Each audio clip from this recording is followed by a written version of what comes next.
Okay, so I should be not muted now. Oh god, you can probably hear my air conditioner. Can I turn this down a little? Or is it my fan? Can you hear the fan?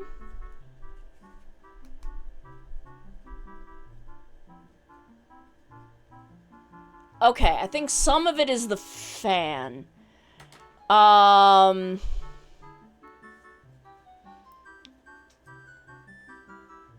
So things do be shitting themselves, one of which is on-screen chat, apparently. I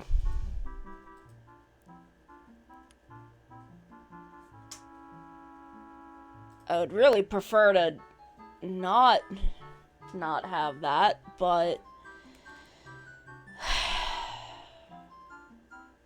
oh well. Oh well, here we go, I guess. Everything's broken. I just spilled a bunch of iced tea on my desk.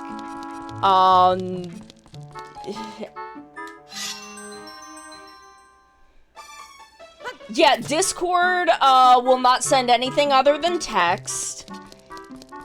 Slime chat is busted. I saw some people saying Twitch was busted.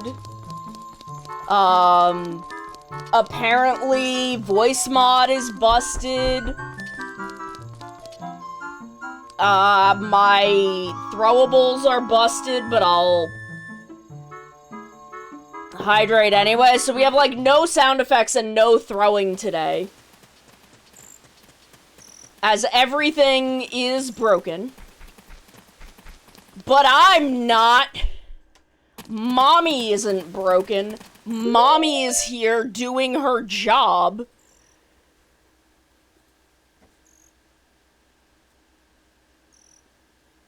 Oh, that's weird. Why was that like that? Man! No wonder this has been looking so fucking borked. Probably when I fucked up my shit the other day. A while ago. There we go. But, yeah, here we go. We're here. You can see my tracker now. Imagine everything not being horrifically busted.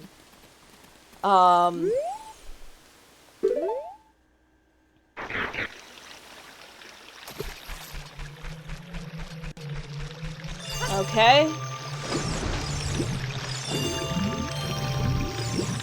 We're gonna get Zelda's nuts. We got Zelda's nuts.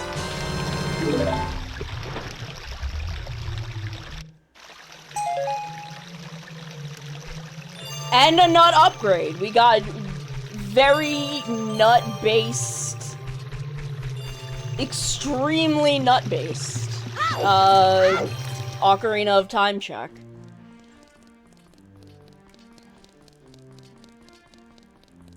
Gold skull to a tree.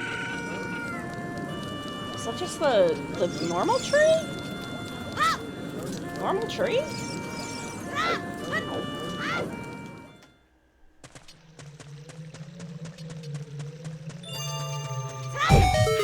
Oh, did I? Jesus. Well, it was $1, so not a big deal that we haven't done it until now. But how's everyone doing? How are we doing this week? I do know where my old phones are. I need to charge them. I'm pretty sure that I put it on the red phone, which was the phone I had before this one. If not, it's definitely on the one before that. Both of which I know where they are. I just have to actually charge them. Should I have done that before stream? Probably, but I was busy dealing with everything being broken.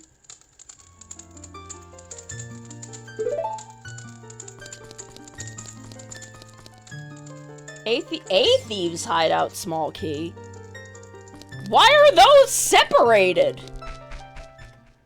Why are those not in a key ring?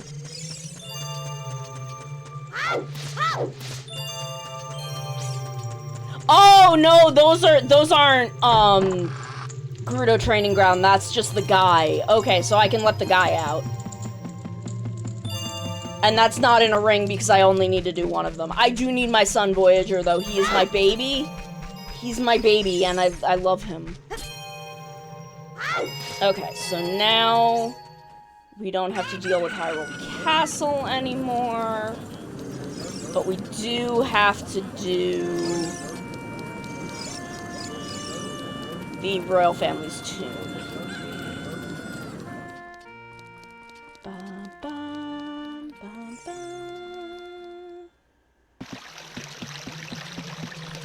So I've basically opened up everything that has child link checks. So that I can do them. Now that we have Zelda's Lullaby, we have a bunch of we have like all the great fairies. Oh my god, it's so hot today. Like, it's even... I have to turn the fan back on. If y'all couldn't hear it anyway, I'm turning it back on.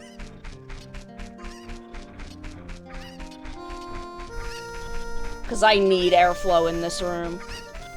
Because I've got all my windows shut and my AC is on in my bedroom, which is connected to this room. But if my ceiling fan isn't on, it gets so hot in here, even with the AC on in the next room.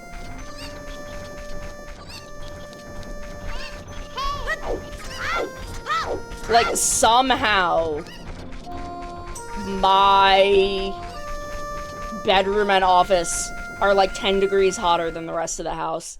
Yes, Fako is extremely gay if you play the female master, and I love it. I love that for us.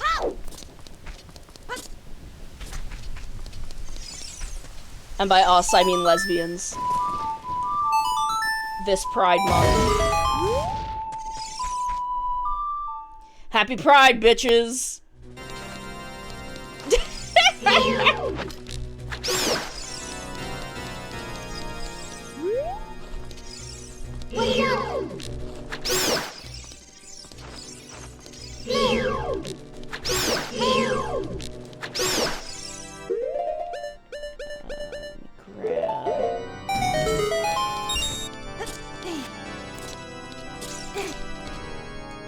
think it works from here. I think I've done it on this step. Yeah.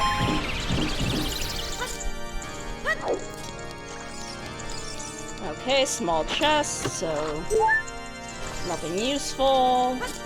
But we have to check anyway. Oh, that's right, we have fucking beans now!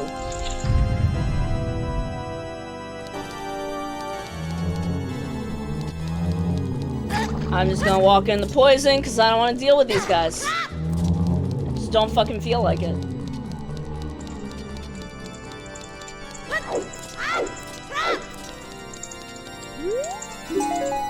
Cool.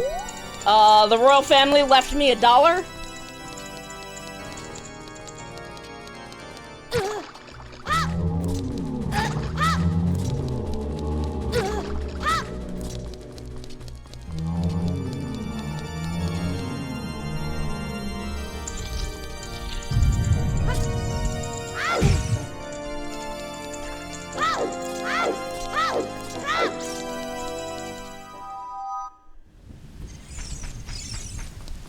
So, up Death Mountain we go.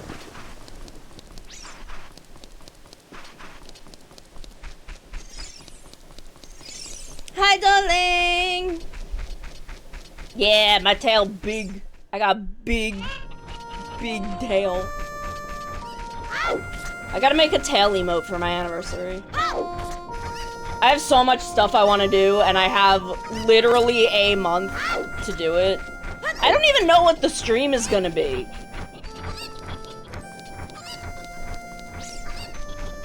Like, I don't have a plan at all. I have no plan. My anniversary.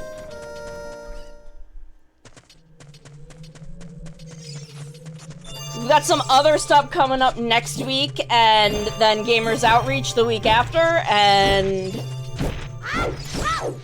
I'm like so invested in those that I'm like, I have not thought about what I'm gonna do for my anniversary stream at all.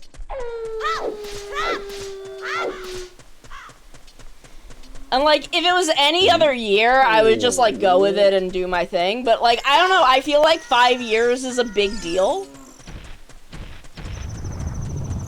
So I feel like I should do something. But I don't know what I want to do.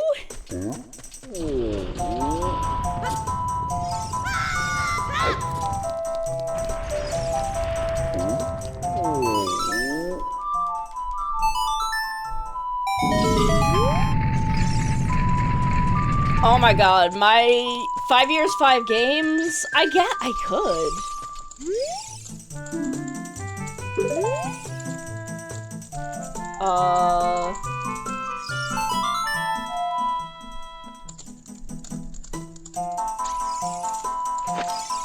Whoa. Didn't mean to do that. Meant to pull out the ocarina before doing that.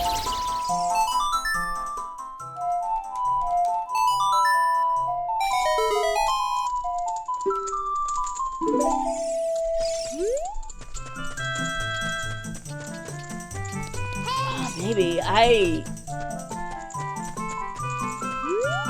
I feel so unprepared because I just, like, I'm still so tired and recovering from a really rough winter.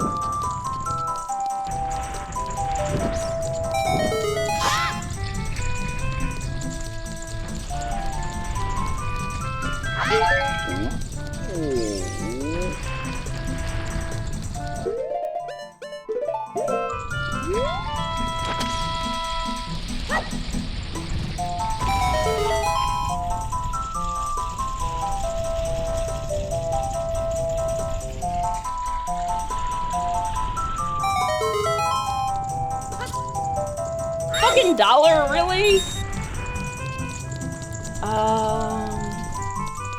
Gold Skull to a Boulder Maze. Where in the Boulder Maze? Is that just as an adult? Or was that as a child? Because I don't remember being there when I was... No, it's in a crate. That's right. That's right. Why didn't I do that? Why didn't I do that while I was back there?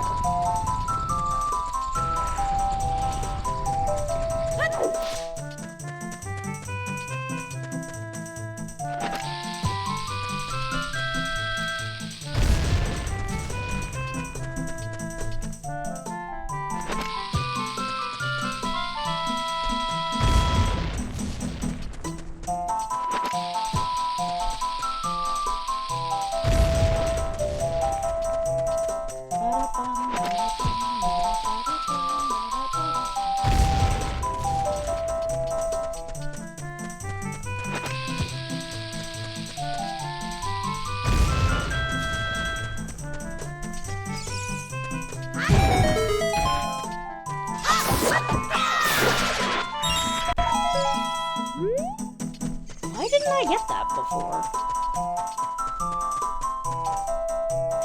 Okay, Death Mountain Trail.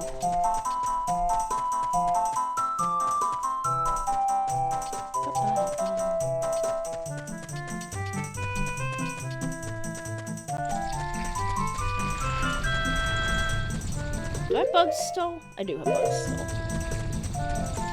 Where is there a blue patch up there?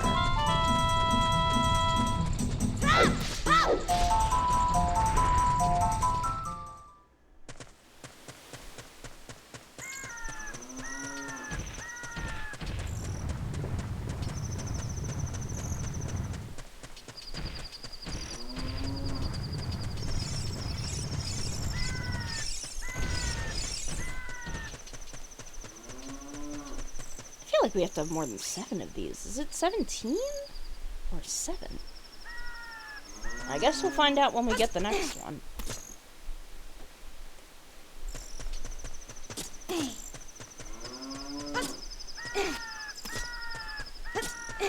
Maybe I can make 5 years like a big... What are good community games? I mean, we can do Mario Kart 8.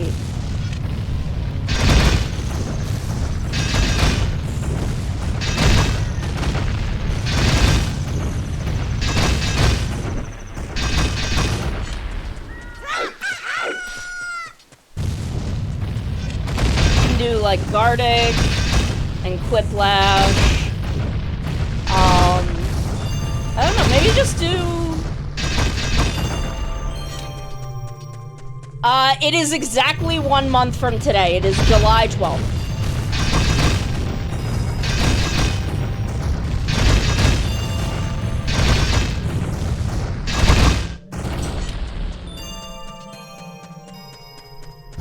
Maybe we'll do a little something in Atelier Marie Remake, to celebrate that game's 1-year anniversary. Which is way more important to me than my 5-year anniversary as a VTuber.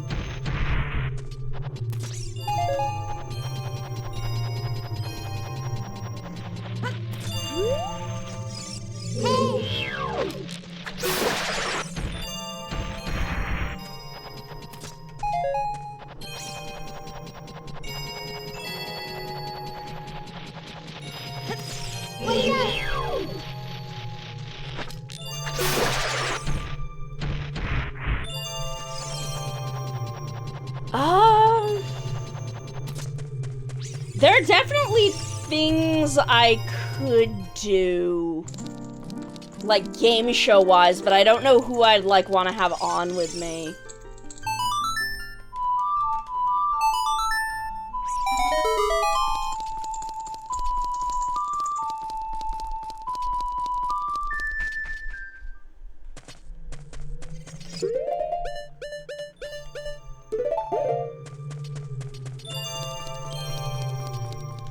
Is there a bean patch in it?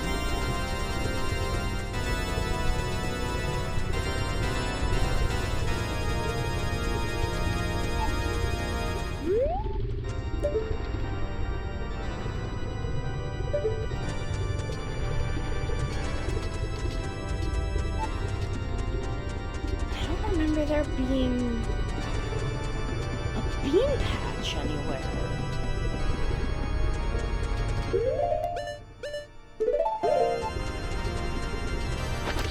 I don't think it's in here. I think that's just the guide.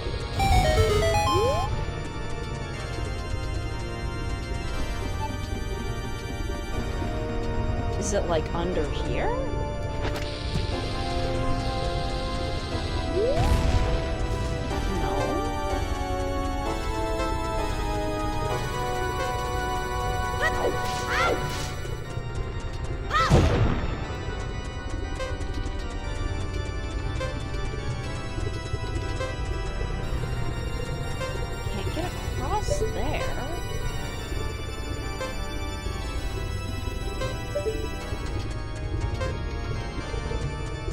Where is there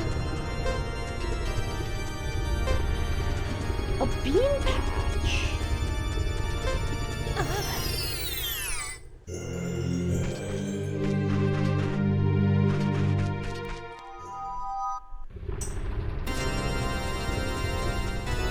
There's not very far you can go in here as Child Link.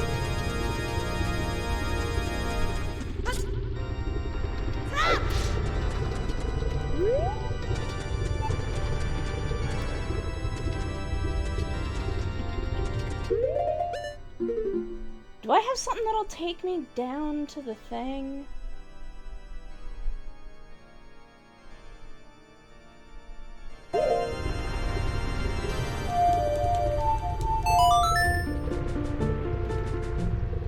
Okay, well, let's just go out to Desert Colossus anyway. We have to get out here sooner or later.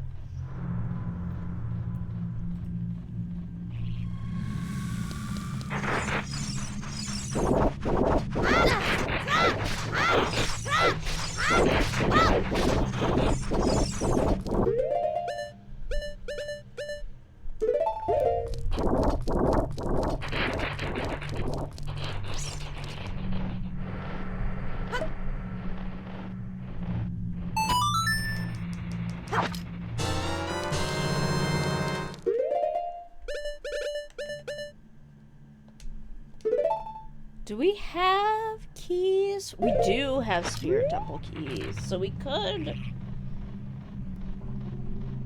run through child, the child side while we're here.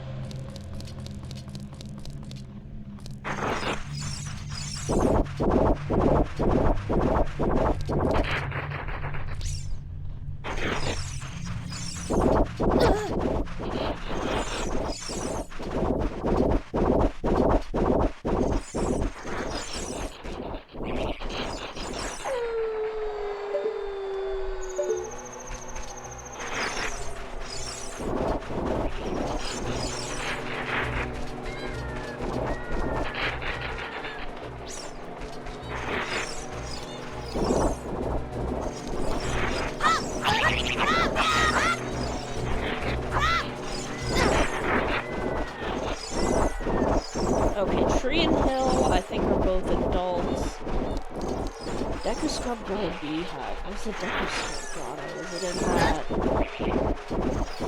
that ring of stones?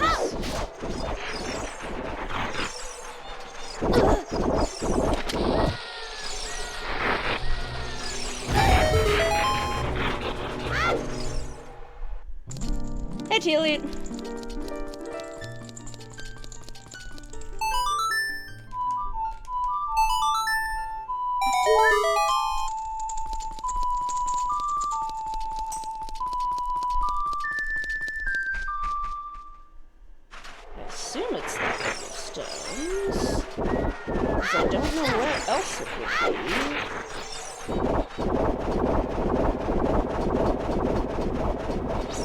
Oh, it might be under this. It might be under there. Okay, so that's a...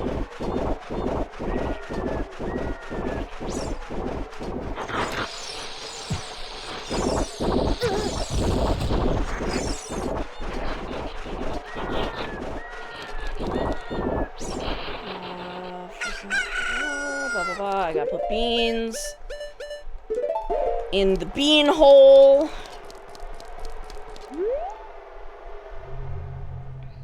We gotta put beans in the bean hole.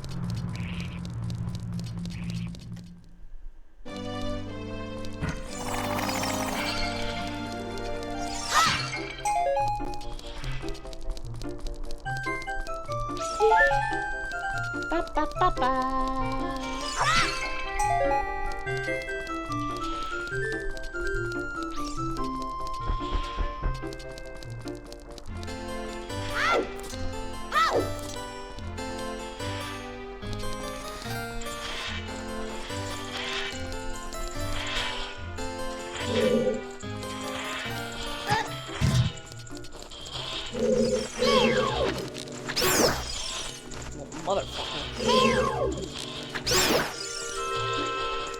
Room full of little motherfuckers.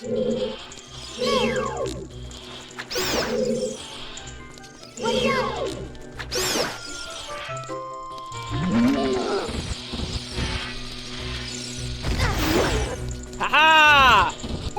I killed him. I'm so good at video game.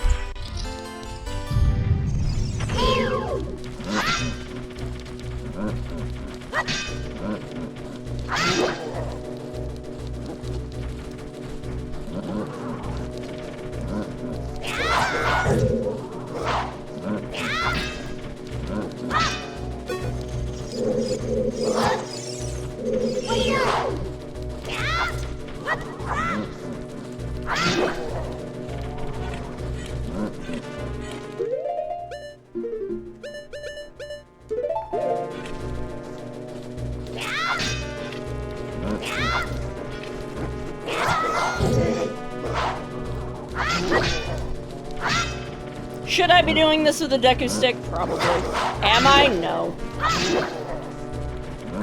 I don't want to. I just want to stab the skeleton.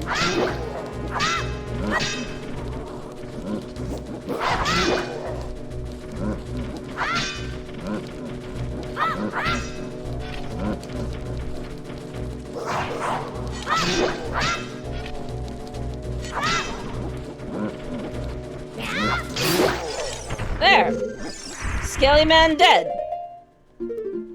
I'm very good at what I do.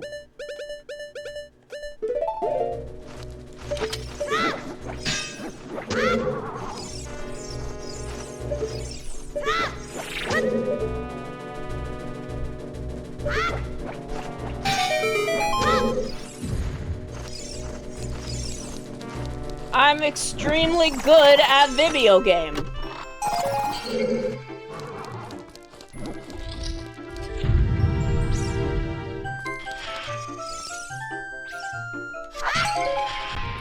Ah! No!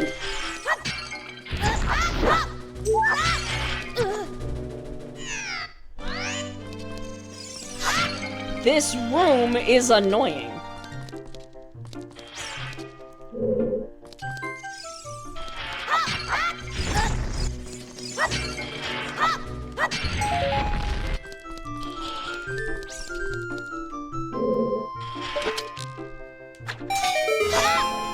Please die, sir.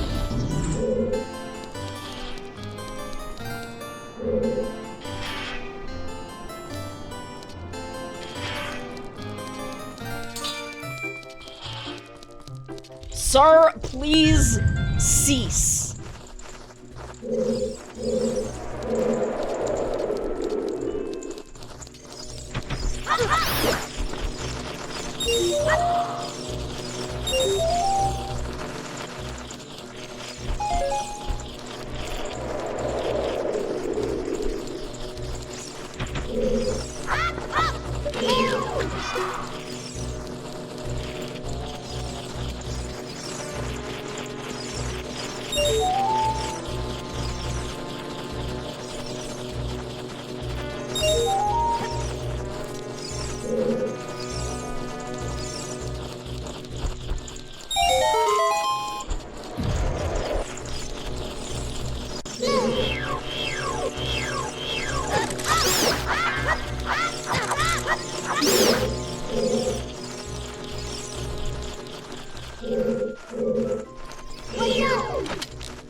Please give me my stuff, sir.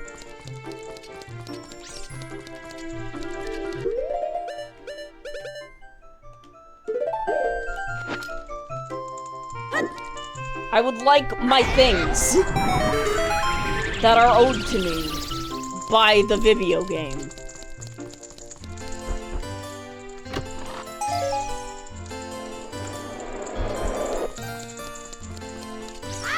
Please, Mr. Funny Hand, do not do that.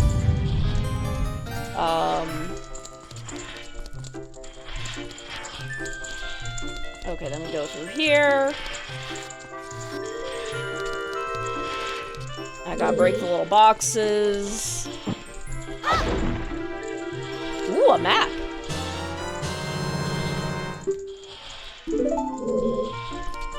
And then I think this one is nothing. Yes, bomb.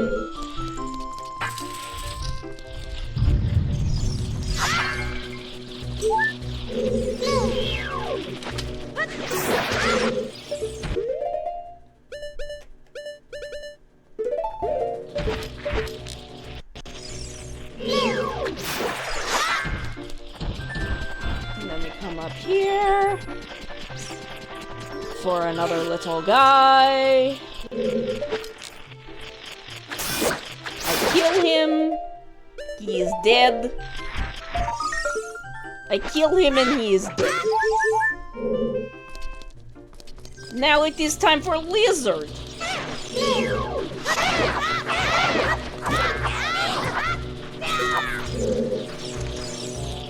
Now it is time for Lizard. I kill Lizard. I kill other Lizard.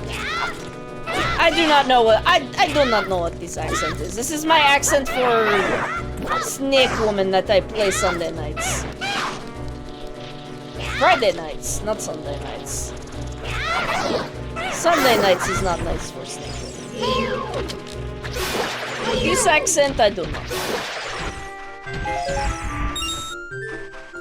It is vaguely Eastern European, Western, Northwestern Asian. I do not know.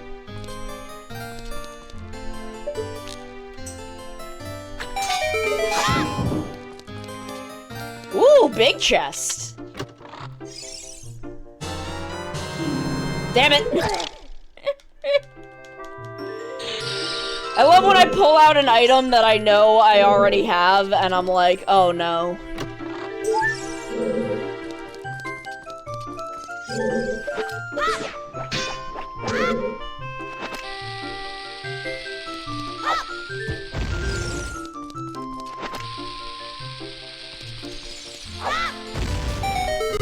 There we go.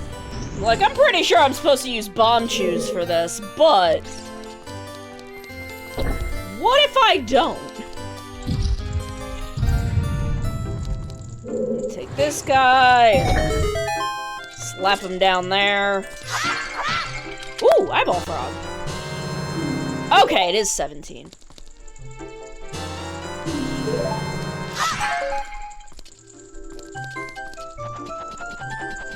Okay, so that was a solid group of pots.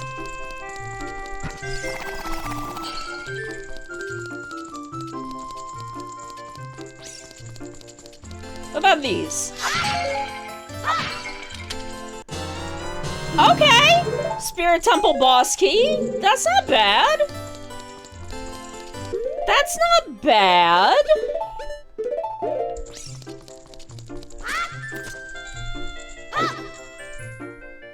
That's useful.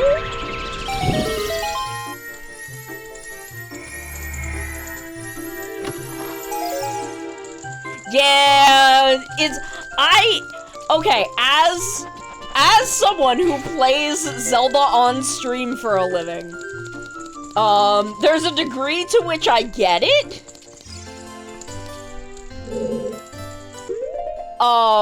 Because it is very easy to lose track of what you are doing in these games when you also have to focus on entertaining.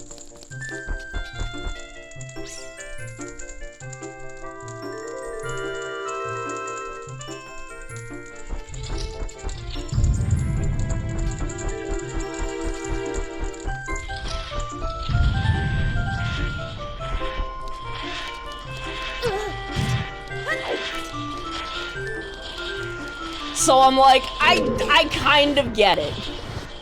Hi, Circuit! Yes, we are living in our Glonk era.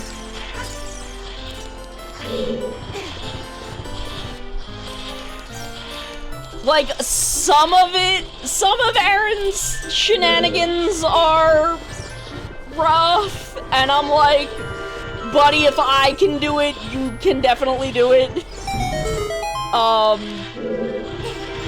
But some of it I definitely understand as someone.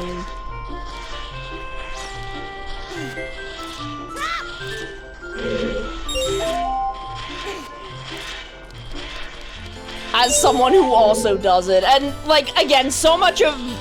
I do think an amount of it is the performance. Like, not that he does it on purpose, but that his reactions to it, are part of the performance.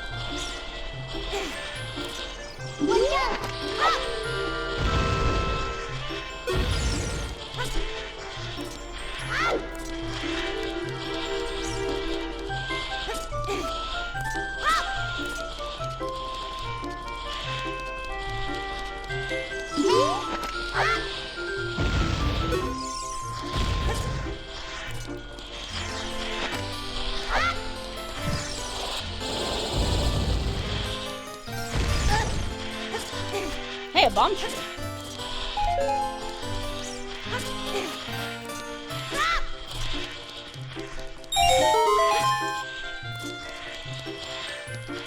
missed one?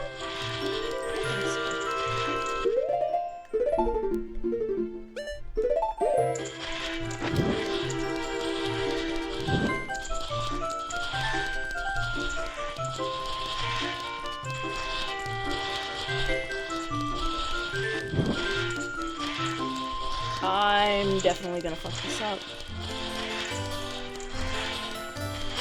There it is. Yep, there we go. Knew it.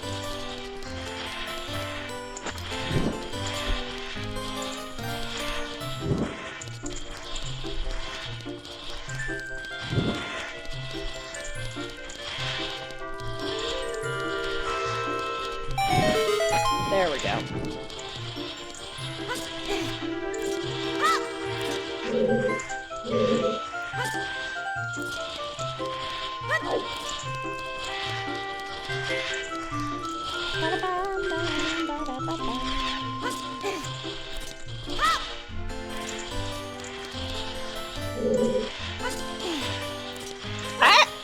So I've been watching Game Grumps like on and off recently, mostly like compilations of old stuff. Like I watched the compilation of like Mario 64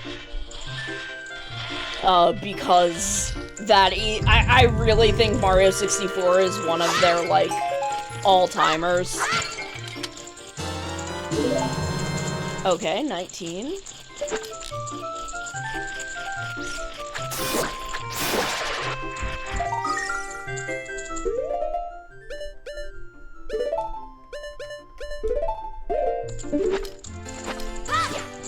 I should rewatch Sonic Boom, because that was the first Game Grumps thing I ever watched, and I think is also, like, one of the funniest things they've ever done.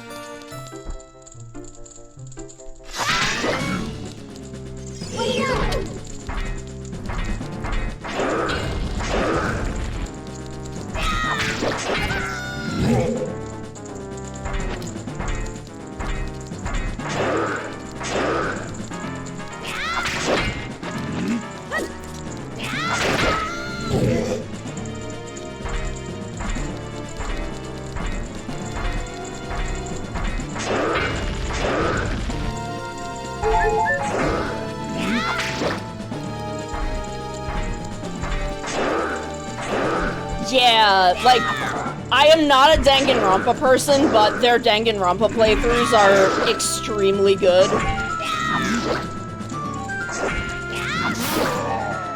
Like, specifically because they can really focus on jokes instead of gameplay.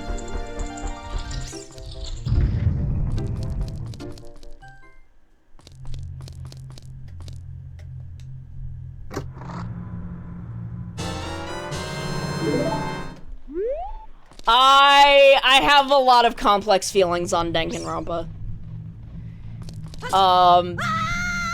It is something that overall is not for me.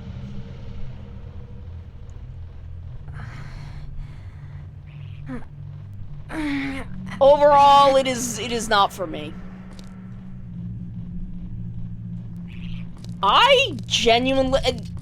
I'm not a huge fan of how Aaron voices female characters generally.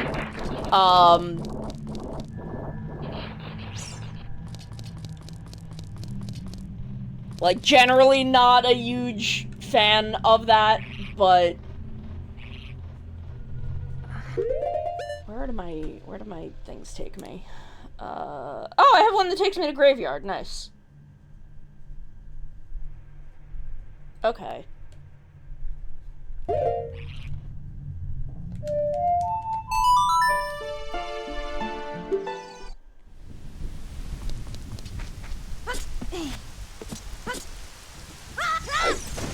See, I think Dan is as good of a voice actor as Aaron, like, cumulatively, but, I think it is because, like, Dan is not as skilled at voices, but, yeah, he is doing his best to give the most correct voice he can.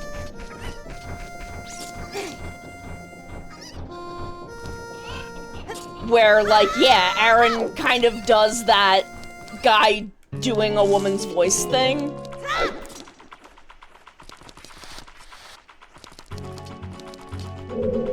And there's a degree to which Aaron isn't, like, bad at it, but it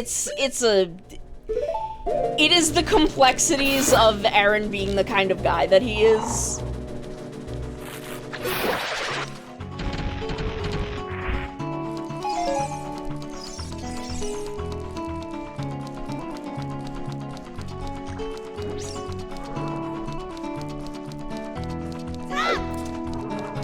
Hi, Mousy!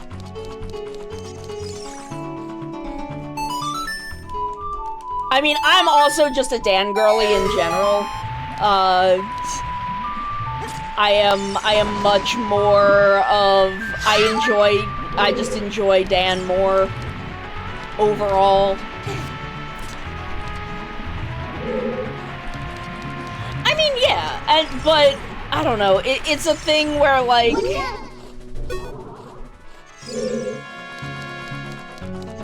it's just one of those things, you know?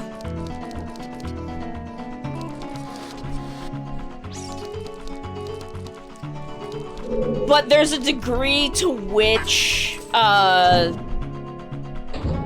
some of it is also the act.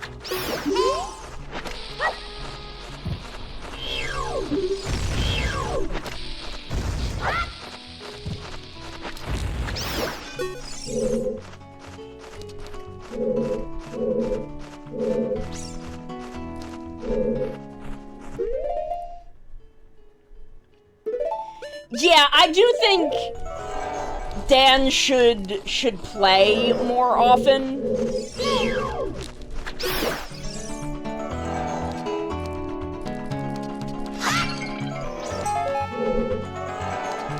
And I know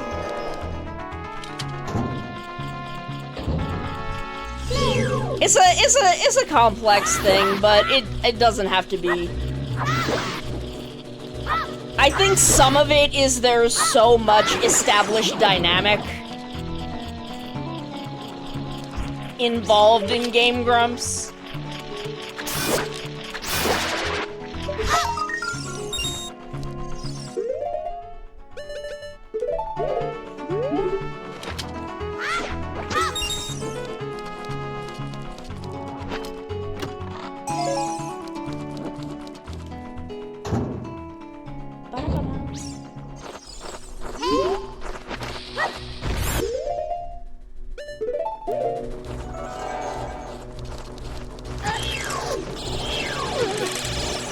I don't want to fall in a hole. I just want to leave this room.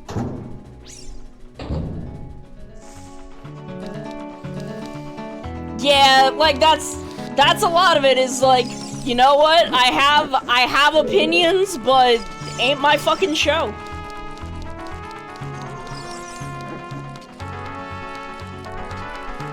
This is my show.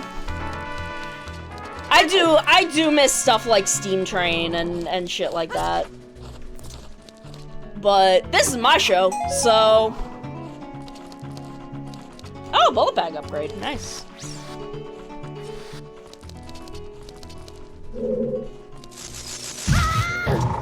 I always forget this guy is here.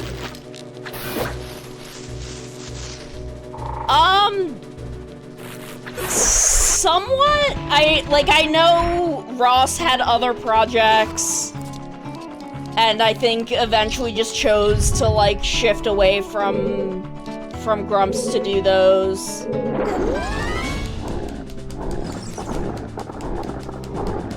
I don't know where Barry went. I'm sure he's still around, but...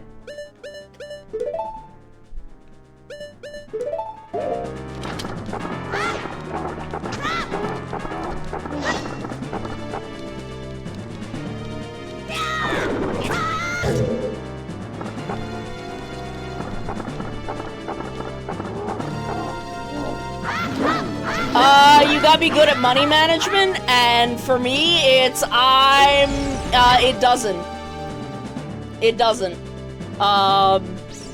You have to be diversifying.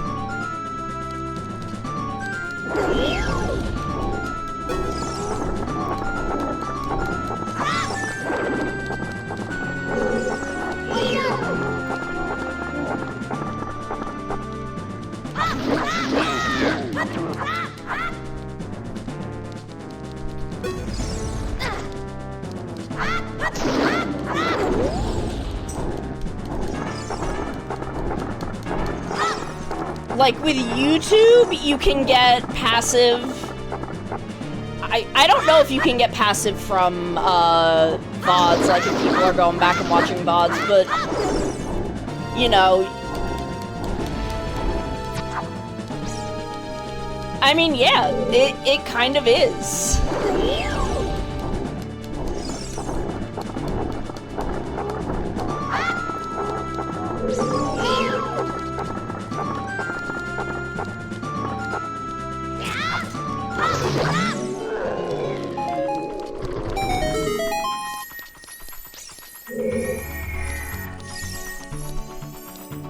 Oh my god, he's on top of the chest. That's extremely funny.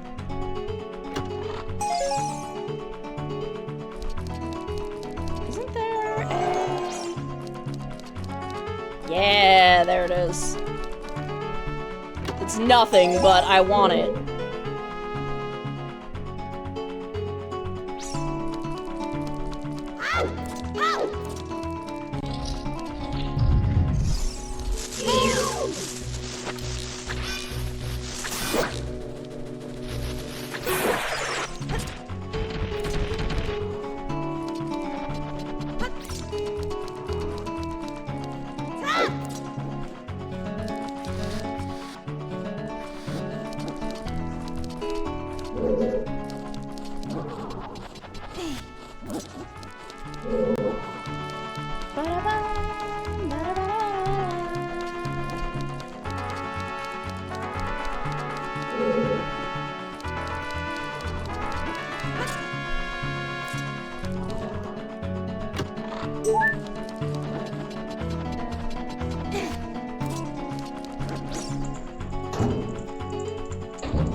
Sir?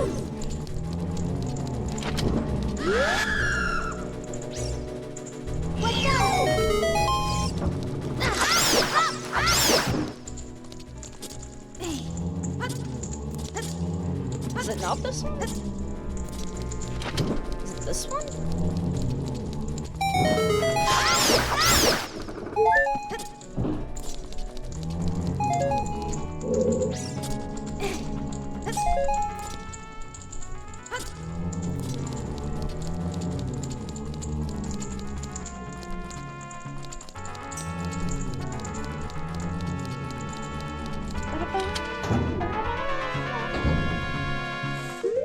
Okay, I have to take a quick break because Twitch forces me to. I mean, that's a shame. Hold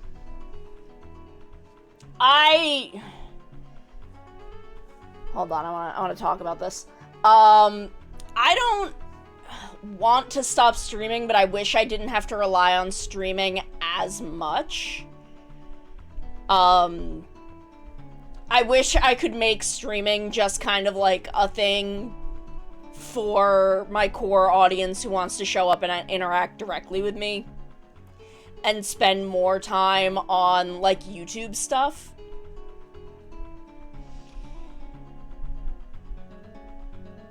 But like at my size and growth rate, I basically have to focus on streaming.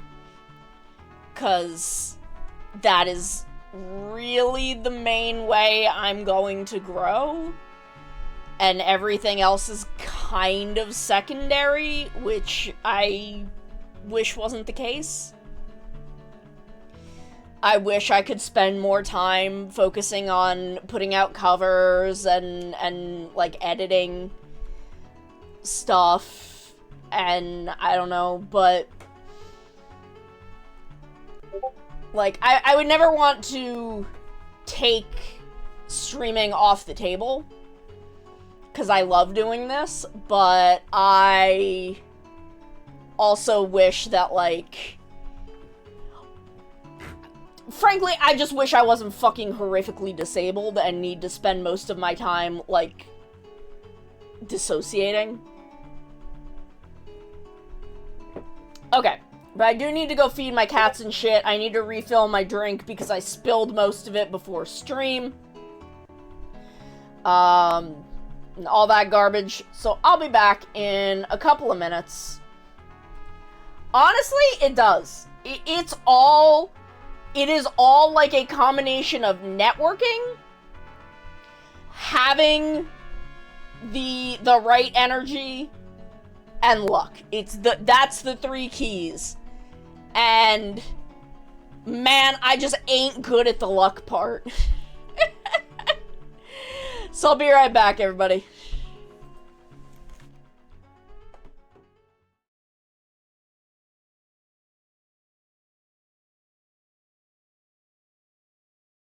Hello, hello.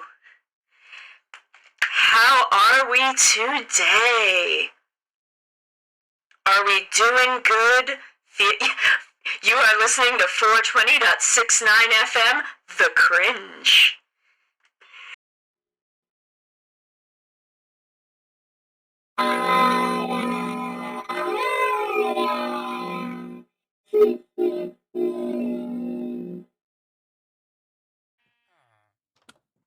Sorry, sir. I'm stealing all your meats. I'm robbing this Arby's. You no longer have the meats. Only I have the meats.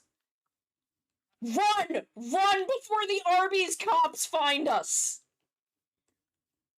Run from Arby's police.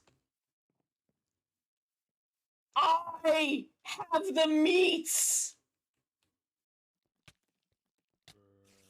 I hate it here. I hate it here. I hate these spiders.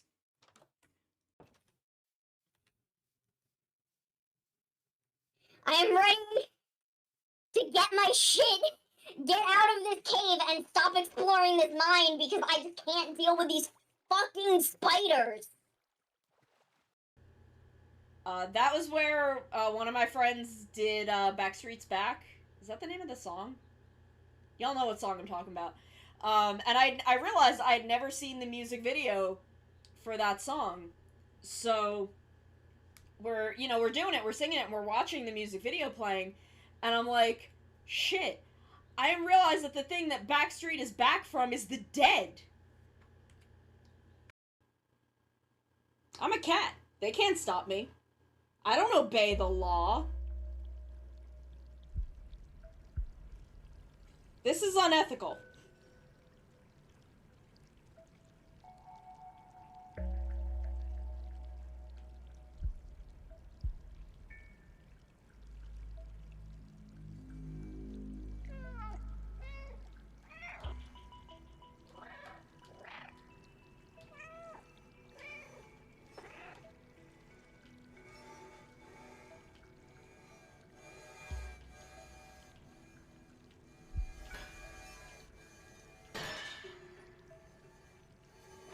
See, I'm too powerful.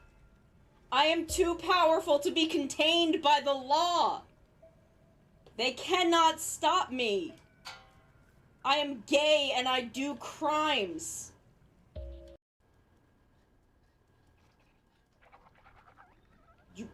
Where did it go? Yeah! Yeah! This is why I brought the bucket. I need defense.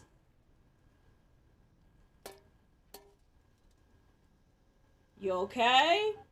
Little robot man? Oh, I killed him. I've done it. I've committed a murder. We all knew this was coming. Time to get my bucket. commit another crime. Tomorrow we're playing Splatoon. That's a big horse! Why is the Shiva horse even more buff? That's the Shiva horse but buffer, and I don't like it. I didn't think they could make the horses in this game more buff. I'm upset. Why is it so buff? And why is it Shiva's horse? Look at Stiddy's like, I don't want to fucking look at it. So if you then come this way, over the bridge, this will bring you down to the beach and the graveyard, where I bury my enemies. Oh hey, it's Flick, he's here. Neat. But we're not catching bugs, we're catching girlfriends.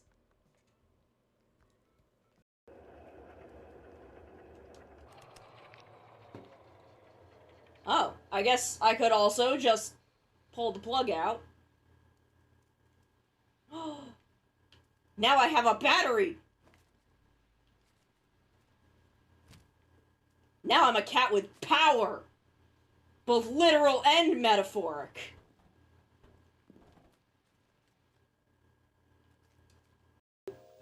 What's your name? Why is the one in the two different sizes? Hello, I am a cat. I killed him. I've committed my second murder of the day.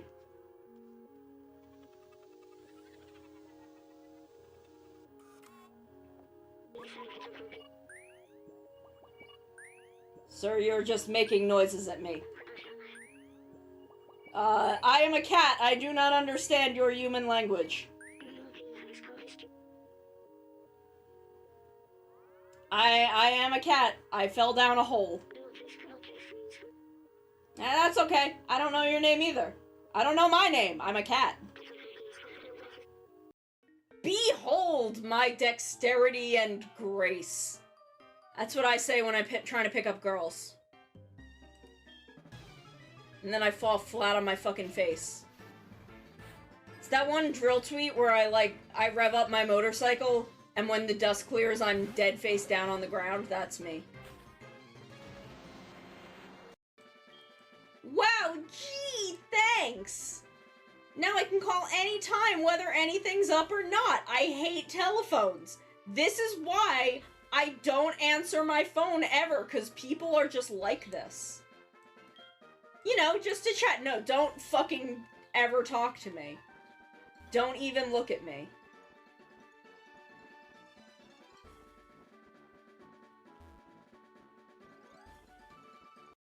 Is there fall damage in this game? I'm very afraid to— oh god, I guess we're finding out! Are you fucking around? Oh god, I'm stuck! Oh god, I'm stuck! Holy shit. I don't know what to do. Wait, I can maybe teleport. I can't open the map! Oh no! Oh no, is this your first... This is my first, like, major glitch. I fell off a mountain. I cannot do anything. Okay, it just put me back. Okay.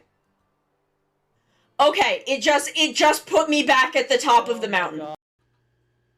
Koko ni wa yoku kimasu. Oh, I come here often. Oh, I can do a pickup line. Koko ni wa yoku kimasu ka? You come here often? You come here often? Oh no, what's going on at Game Freak? Who's freaking the games? Like, we're just doing gacha, except I don't have to pay any money for it. I paid the money for the game, and then I can do as much gacha as I want for free.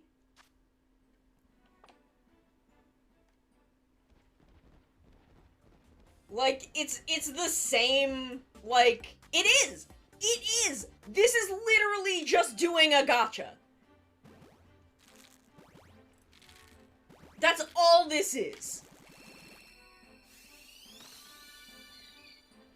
Like, I am just pulling for that 5-star.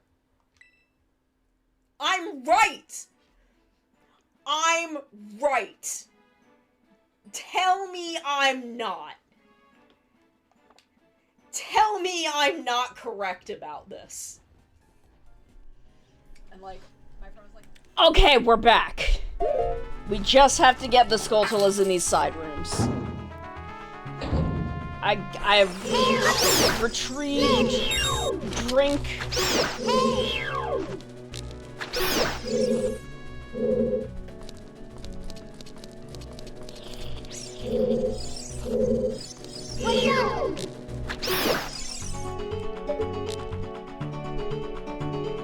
Yeah! I love homosexual baseball player.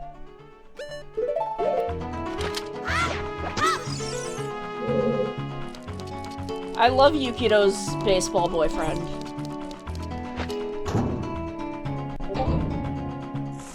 Still 1000% not over the fucking stroke I had trying to find the Armor Ranger sex scene.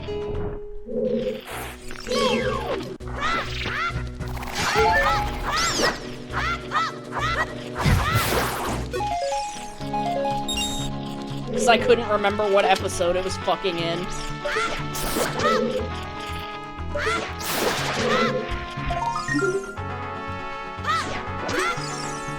Okay, done with the bottom of the well. So we just gotta head out to the Zoras. Wrong way.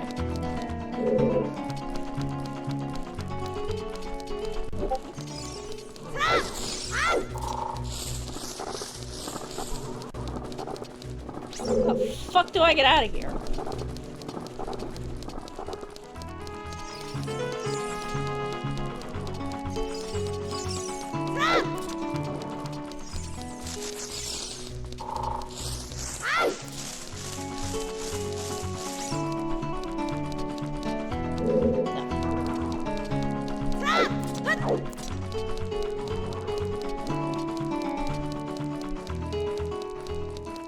Like, the actually extremely story-important sex scene in Armor Ranger. I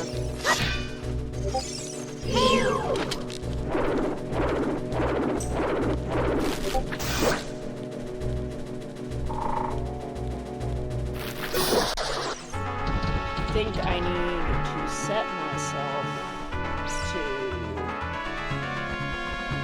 that so y'all can't. Man, Modern Sentai does other extremely weird dark shit. But they would never. No. And I don't know when I will. I'm a little pissed off about Gojuger.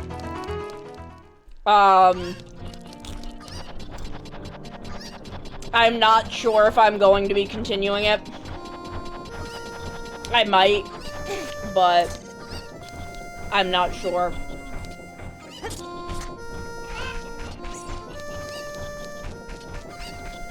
What is in Kakariko? Oh, I can do my 50. I'll do that while I'm here. I am not super into the change of direction.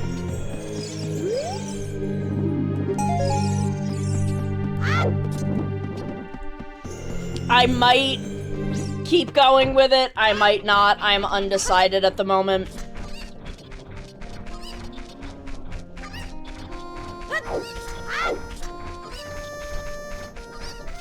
But I'm not particularly happy with the direction of last episode and the episode preview.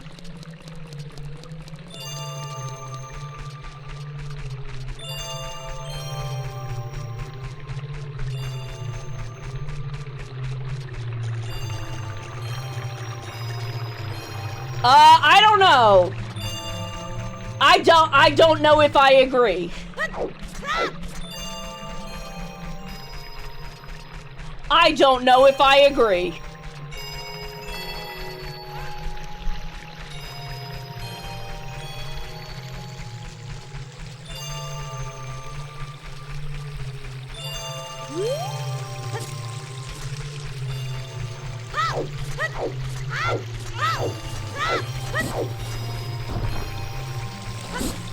Like, I feel like for Tegajun, it was a means to a greater end. Karara just wanted to fuck. That is all she wanted. She wanted nothing else. The entire show is about how badly Karmarara wants to fuck.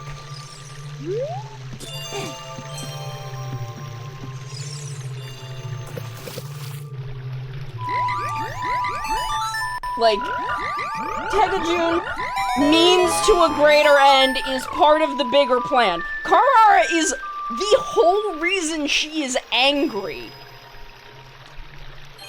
is because she wants to fuck.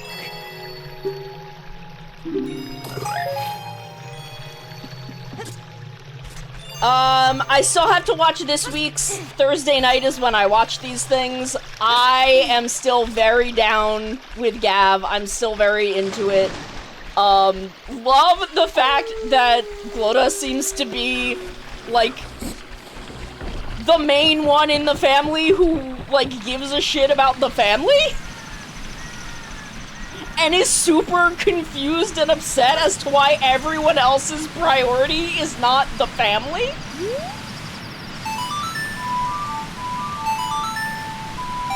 She's like, yeah, our family is fucked up and evil, but it's a family.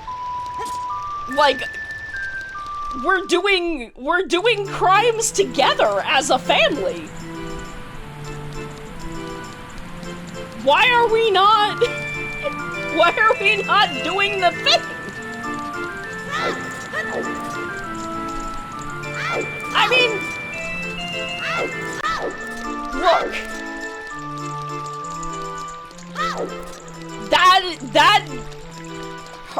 one day her dad just shows up with a random lady and a child and is like, yeah, you guys gotta take care of them now, and just like dumps his weird human wife and child. His weird human wife who does not want to be here, from what we've seen. Girl does not seem very excited about what has fucking happened.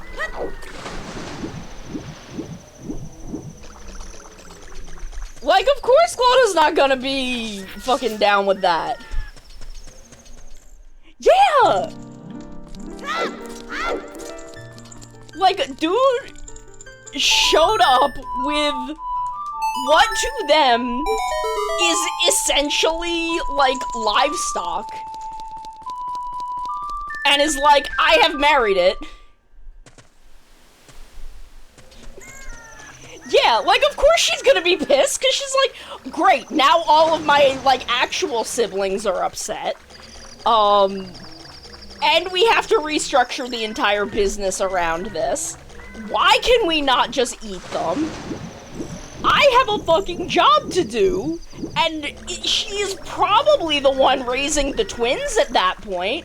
Because the twins, like, when he brings them in, fucking Shoma is a baby. Shoma is an infant. So the twins are like 1 to 2 years old tops.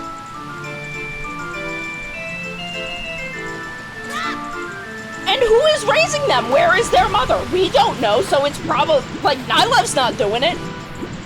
Fucking Lango's not doing it. Glota's here is the only one who gives a shit about the family.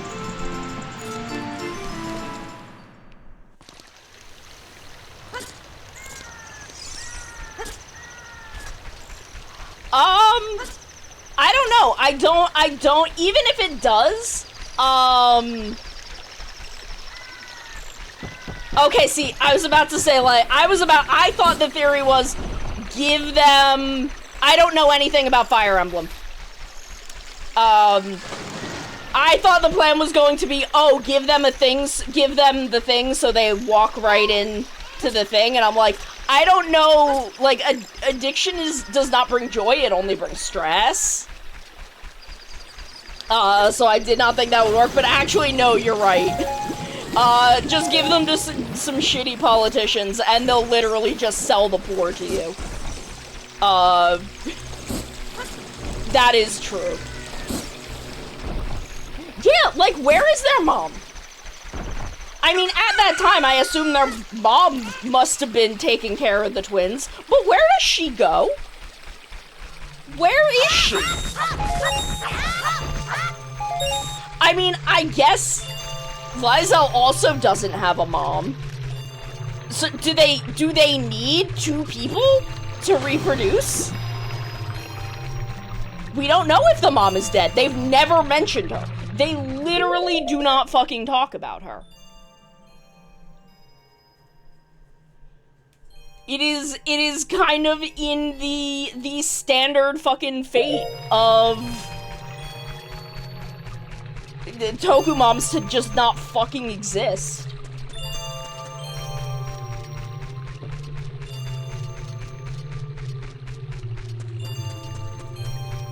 My theory has generally been that the twins take more after their mom, and the older three take more after their dad.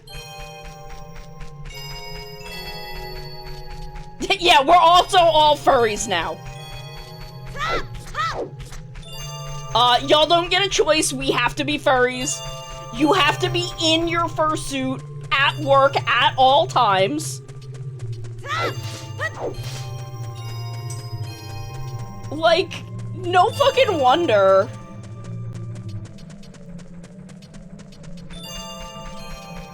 No fucking wonder these kids are fucking miserable. Like, I do think it's funny that Nylev is just like, yeah, that was also a theory, is that, their mom was the wolf granny that took Kanto's mom. Which is why, I thought that the twins took more after the mom. While Nylev, Glota, and Lango took more after their dad.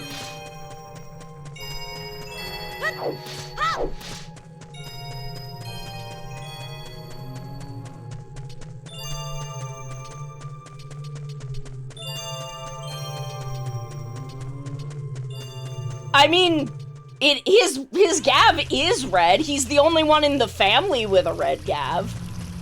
And they're not gonna call him by name, God forbid.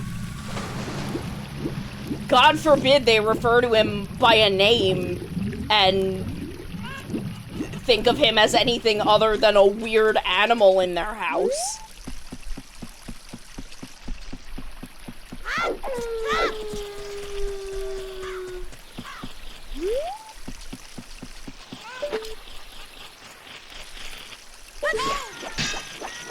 Yeah, but Lango can be called by his name.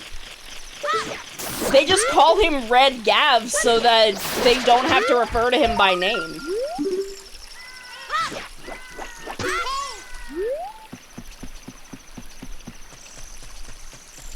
Like, I just want to know, like, how Shoma happened?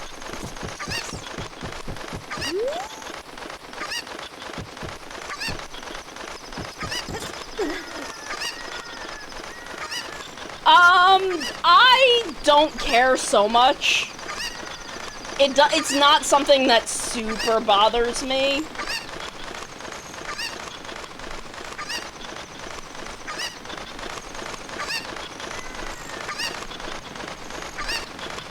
Like, at this point,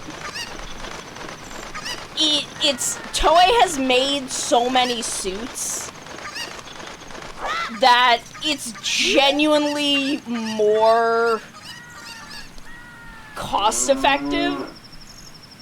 Oh, Shoma's mom is never happy when we see her.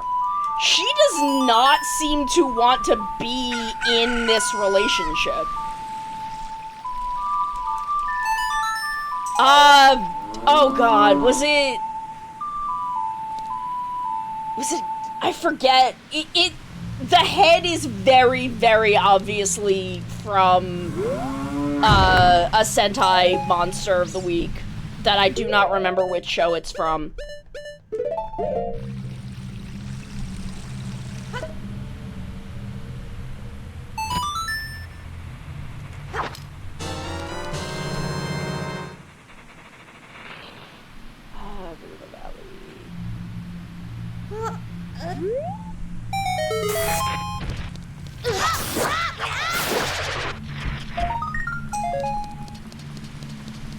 But it is very much a retool, but it's not a thing that bothers me. At this point, I do not care when they reuse suit pieces.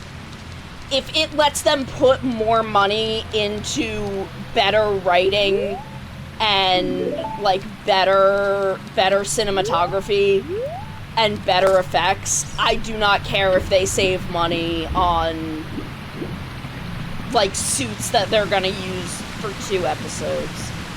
Don Brothers and Rev Ice, that's it.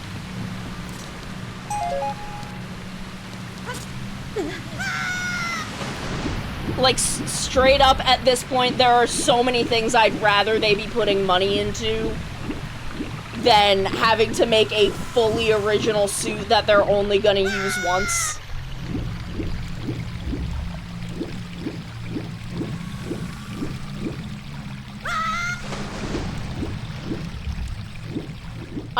I would frankly much rather they pay their fucking actors.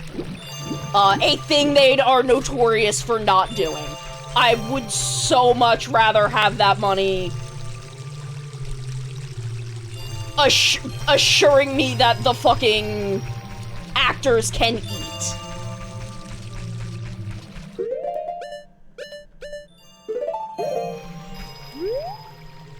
Like, even if it's for a rider suit, I don't mind them reusing small parts like claws or, like a couple armor piece, like the shin guards and shit. You know, as for, like, for more active characters, as long as the design is fully new, it really doesn't bother me. Again, I want to know that the actors are eating. I would much prefer the money be going toward, God, so many other things. Congratulations on your move! Okay, so we don't... Okay, so we need to go back to Adult Link. It's time for Adult Link. Oh wait, no. No, we don't need to go over there, because this isn't... I didn't do freestanding items.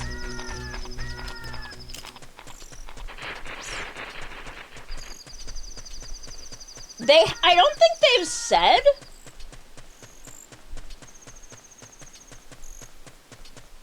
Oh no! I don't think they've said how he found her. But what I do know is that when he introduces her to the older children, she does not look happy to be there. She does not look like she feels safe with that man.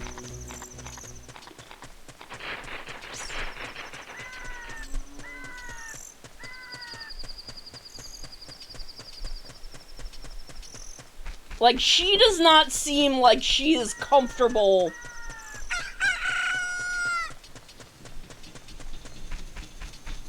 being in that situation, and like, even if she was worried about his existing kids not liking her, yeah, I feel like she went with him because it was do that or die. Like, what's she gonna do? Literally, what is she gonna do if she tries to turn him down? What is the result gonna be for her? safest thing for her to do is just accept it.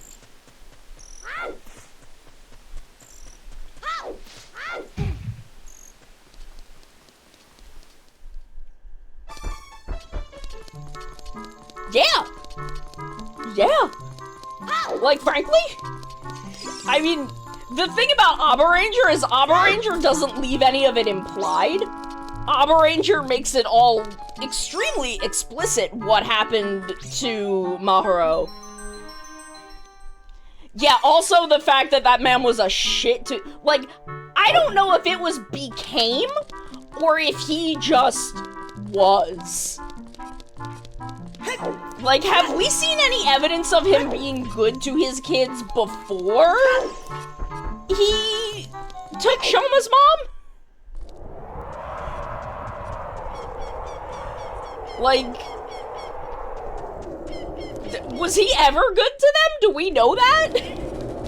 I feel like dude might have just sucked.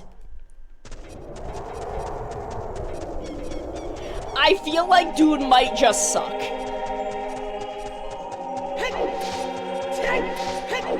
He did gaslight his brother into making drugs. You're not wrong.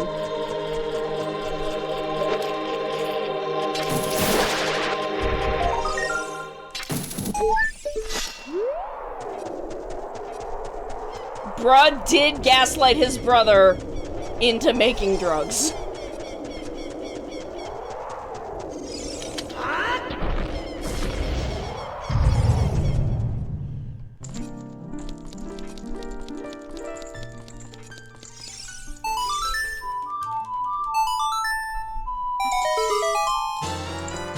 Okay. You know what? Fair enough. House cow, which we don't have.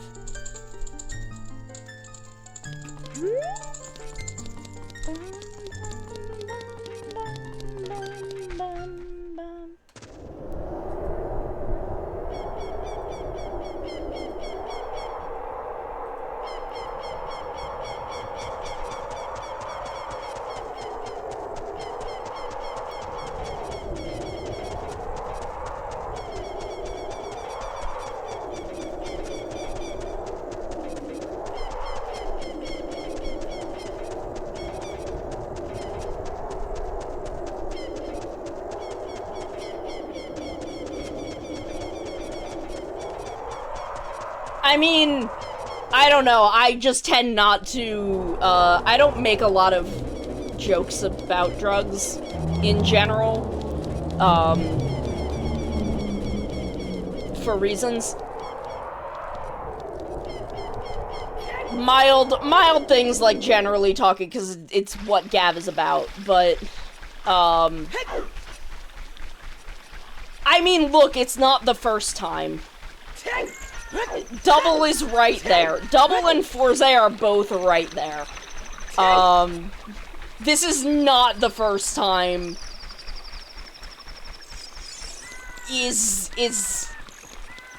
Hello, my wife! Oh my god, why is everything broken? Everything's broken today. But hello, my wife, thank you for 41 months. That's almost a year.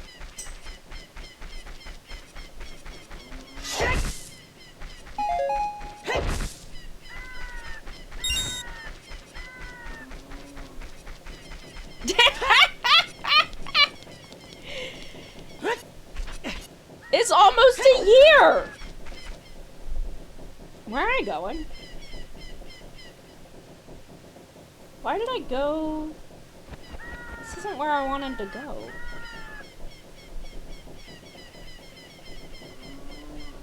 Oh, well, we do have a great ferry up there that we can do.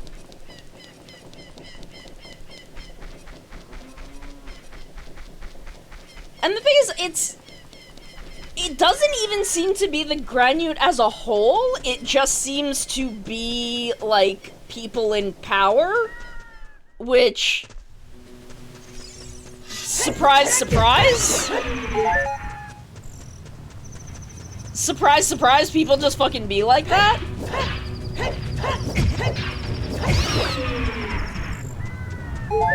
Because it's not like stuff is good for most Granutes, it seems like.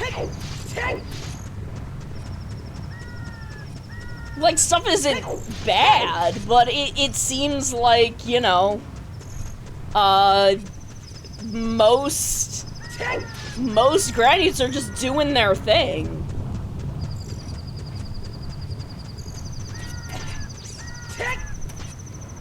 See, the thing is, I don't know if there are. I don't know if there are, is the thing.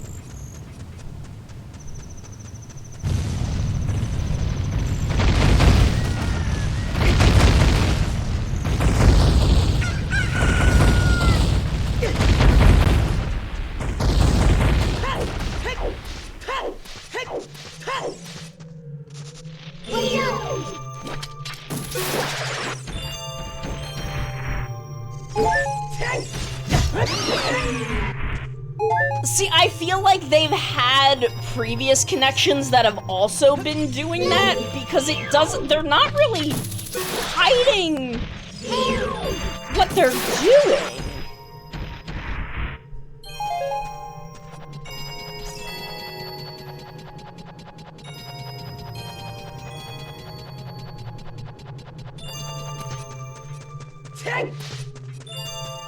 Like, it seems very weird to me. It doesn't feel like they've been hiding what they're doing all that much.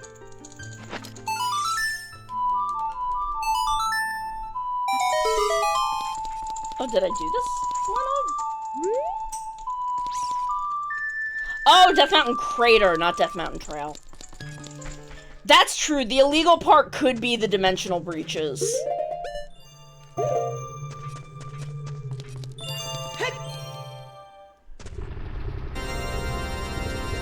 Oh, were there? I have a bad memory. Y'all know this.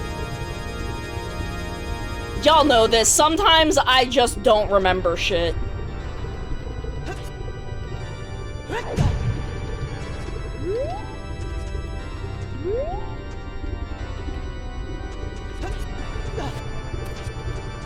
Sometimes your girl just don't.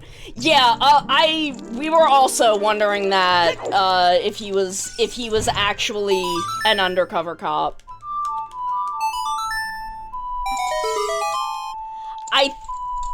I'm gonna be real, I think I like his story as it is kind of better.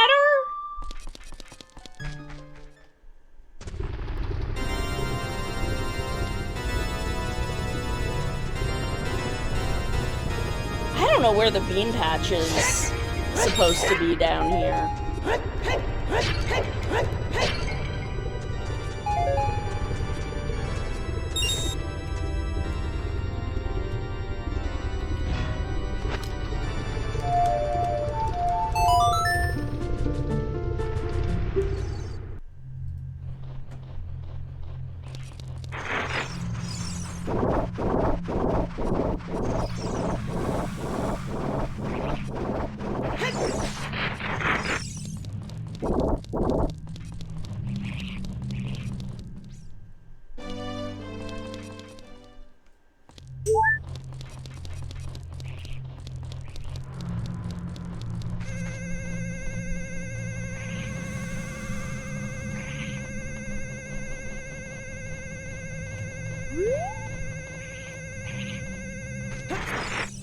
Fuck. I should have just taken it all the way back.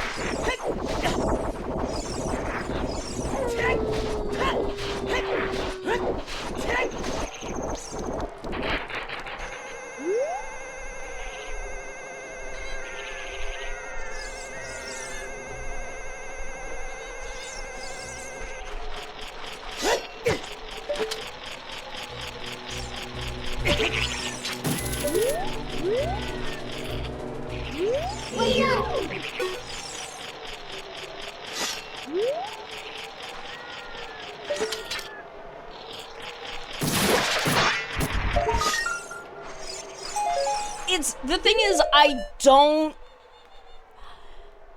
it is surprising to me how,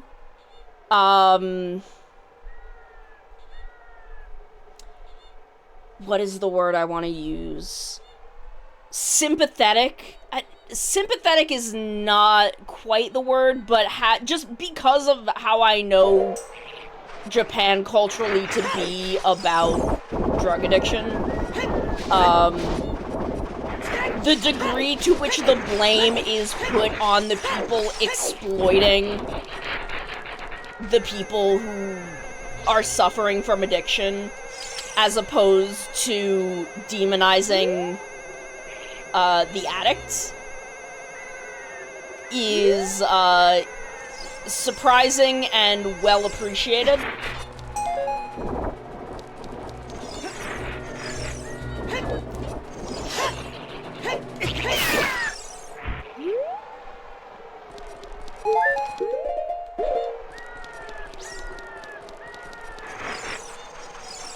And I feel like there is a degree to which Forze also does that. I don't think Double is as good about it.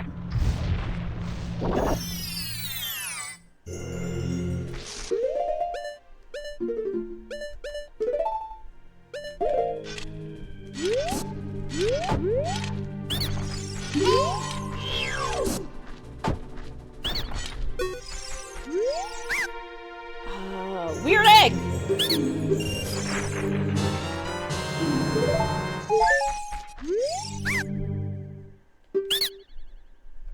No.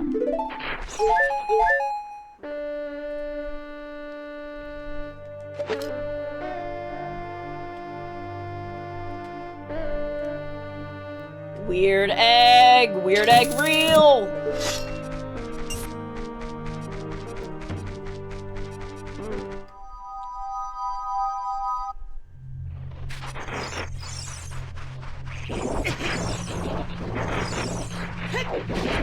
I do not have Sun Song. I mean, look, Double is one of my favorite writers. It is either my, like, second or third favorite writer, depending on the day. My top three are kind of forever Double, Blade, and 01.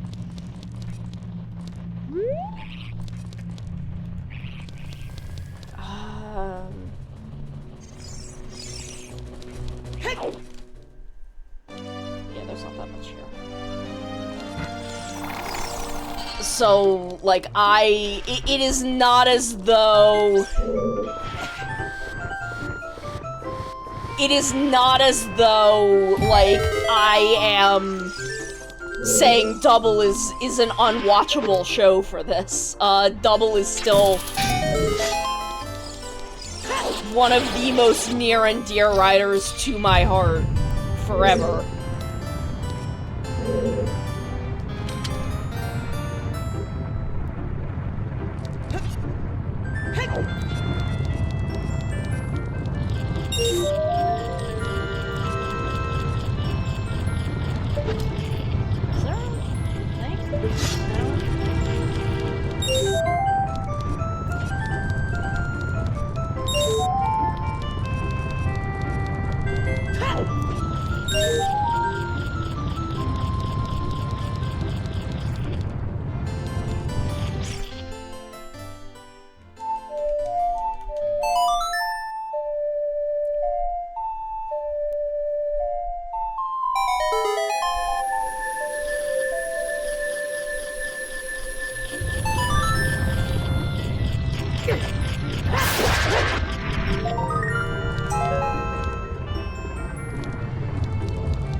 Do I need the hover boots for that one?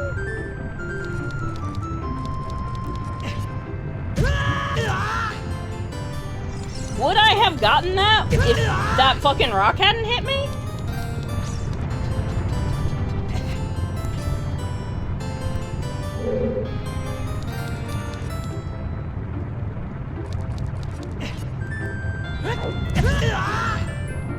I feel like I need the hover boots for that.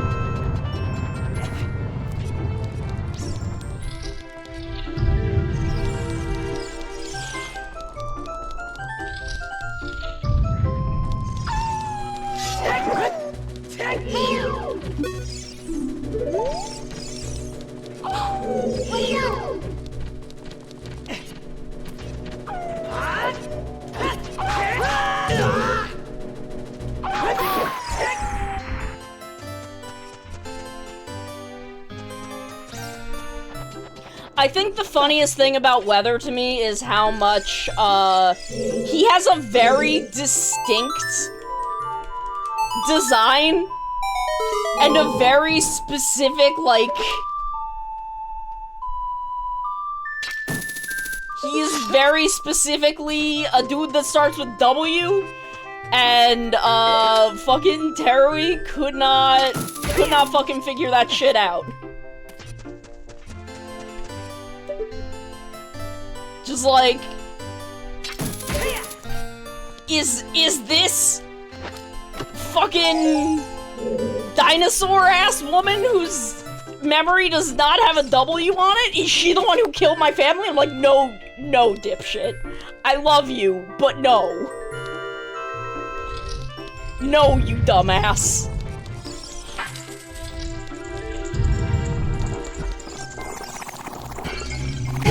I love this man, but he's stupid. I love Terror, I do, but this man is dumb as dirt. I truly, I love the man. He's an idiot.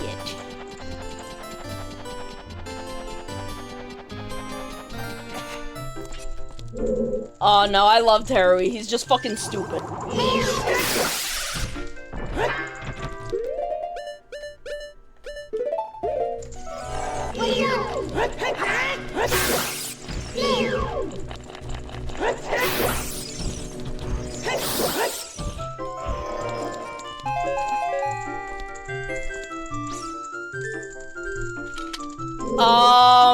I don't know what that means.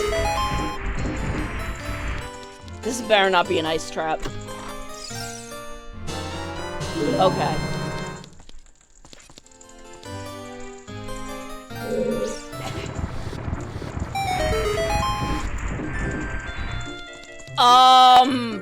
Geets.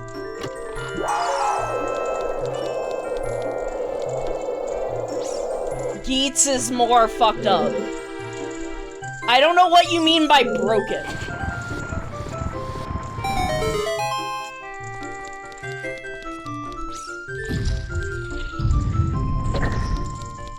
But I think the deaths in Geets are more fucked up, like, by miles. I feel like it's not even really a question.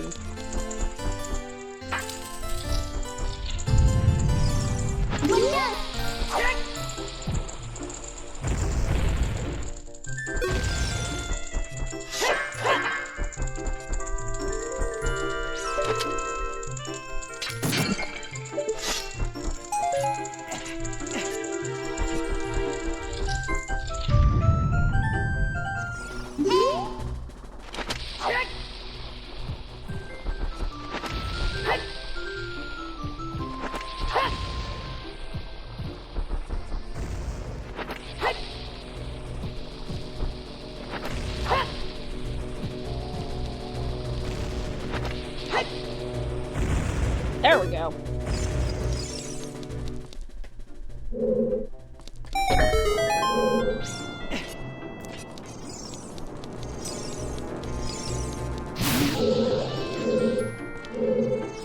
Did I get both of them? No. Where's my fucking... We're cheesing this shit.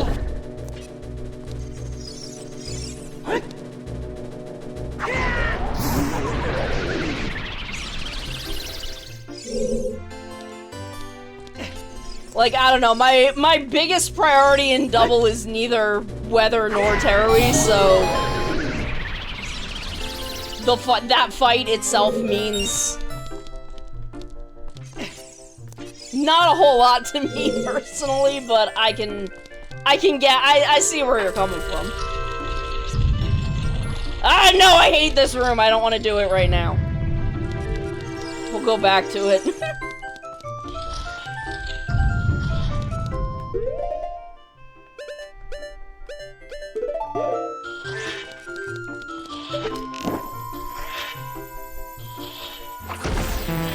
Out of mirror show ring?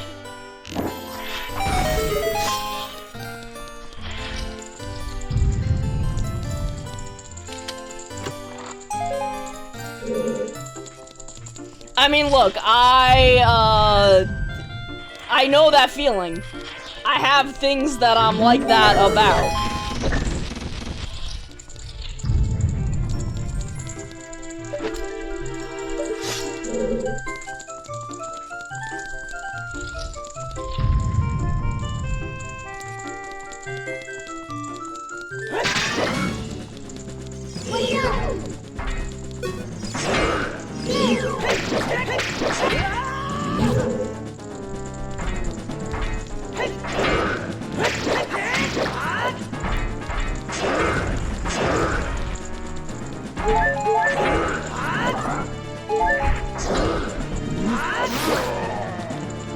Haha! I killed it.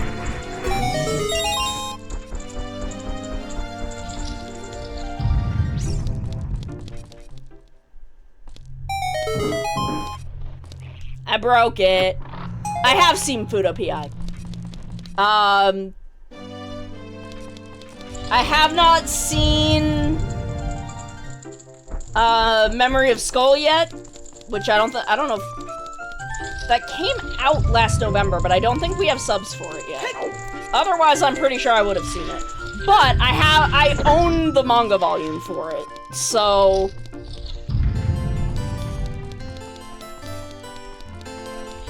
I know some things.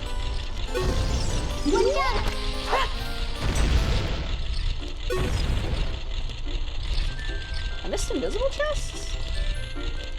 What?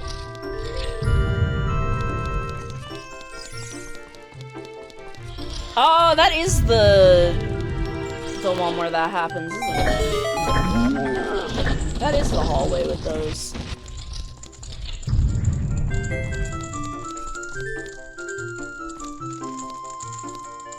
It's like right.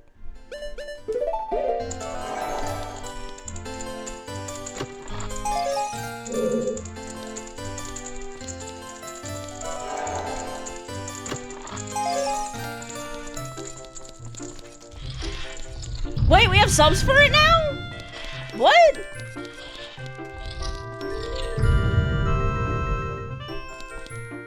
I can't believe I was right about us getting the Skull film. Quite honestly.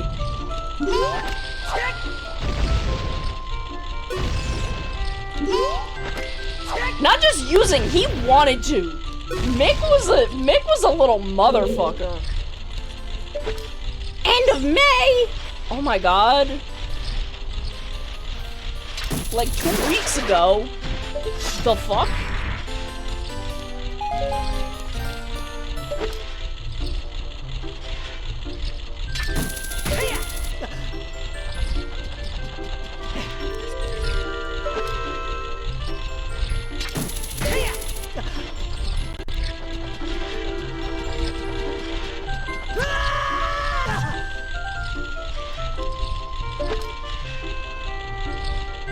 Like, Mick was just in it.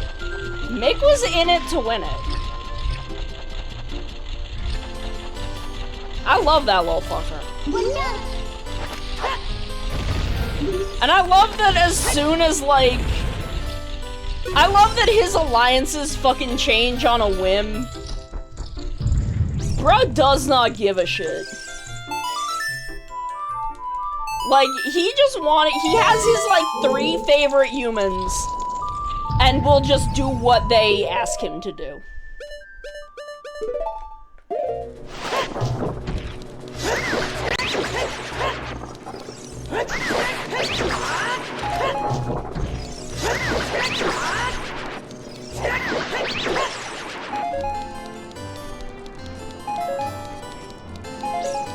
Like, straight up, Mick is just vibing.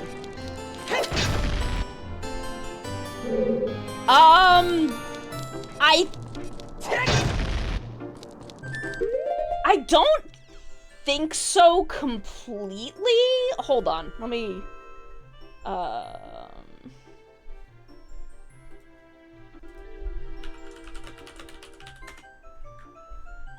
I think, is he just gray? Is he just gray in the anime? 'cause in the live action, he is slightly more of a tortie. He has got some mild tortoiseshell coloring, where I think he is just solid gray in the anime and manga. Yeah, he's just like a dark gray in the anime. Where, one, he's a much darker gray than he is in reality. They seem to have mostly based it off of his, like, darkest gray areas, where he has quite a bit more, tortoiseshell patterning, in reality.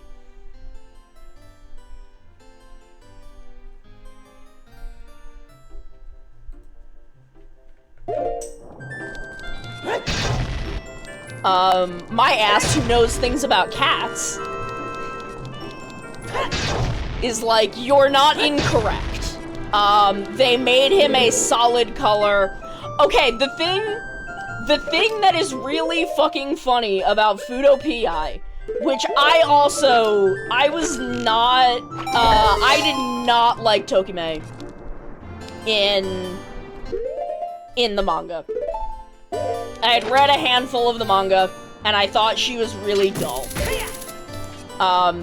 The actress who plays her in Fudo Pi is extremely good at her job, and also,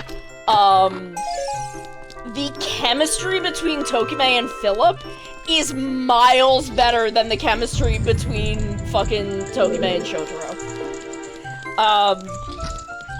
Thankfully, I don't give a shit and am capable of reading Shotaro as a disaster bisexual, because he is. Because there is a lot of the very, you know, our traditional Shotaro Philip antics in Fudo Pi. There is a lot of, you know, that, but also he's like, oh shit, hot girl that actually kind of likes me, I don't know what to do about this. I have the worst relationship with women on the face of the earth.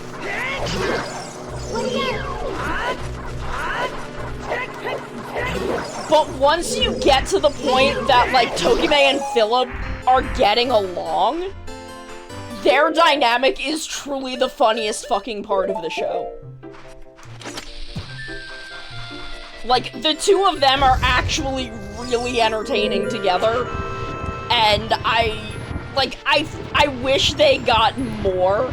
I wish so much that it was a show about the two of them being dumb little weirdos and Shotaro trying to manage the fact that, oh my god, two fucking hot people like me.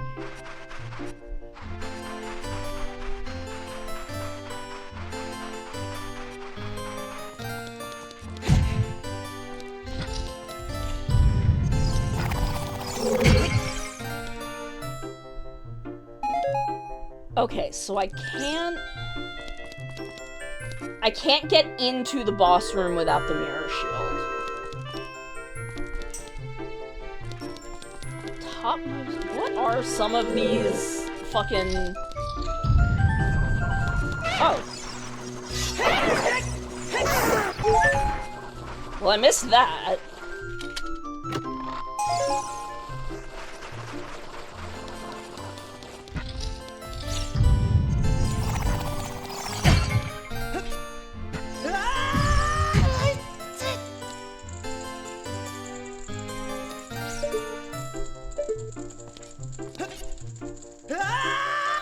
Okay, I think I need hover boots for, but what is the early adult right chest?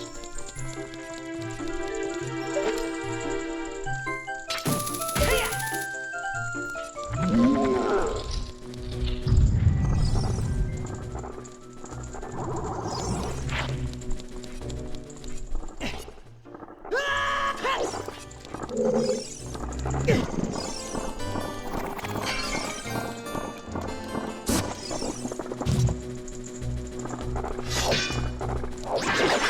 all I wanted out of Fudo PI was this Skull movie, which I correctly guessed would be a movie.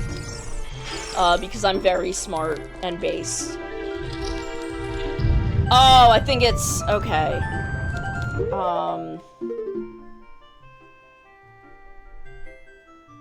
Yeah, okay.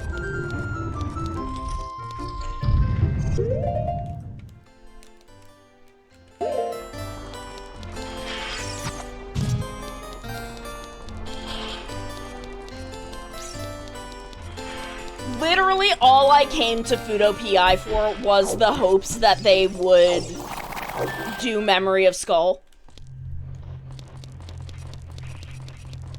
And I think based on the first couple of episodes... Okay, so the thing about, that volume of the manga is it doesn't only cover Begins Night.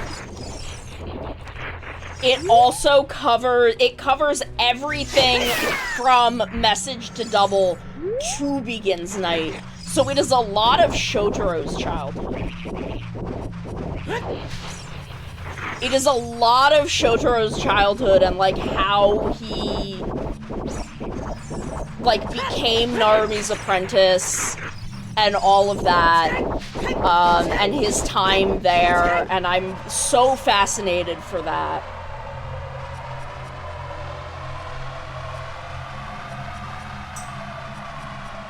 I'm so eager for that.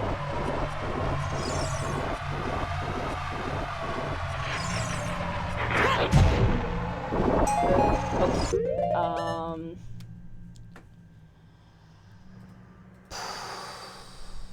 We can do Gerudo Fortress, we can do...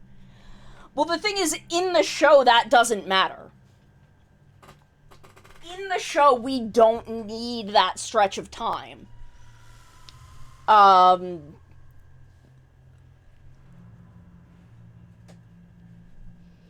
So, like, it's a complex thing, balancing the amount of story you need to tell and the amount of story you want to tell, which is kind of why I think the manga exists.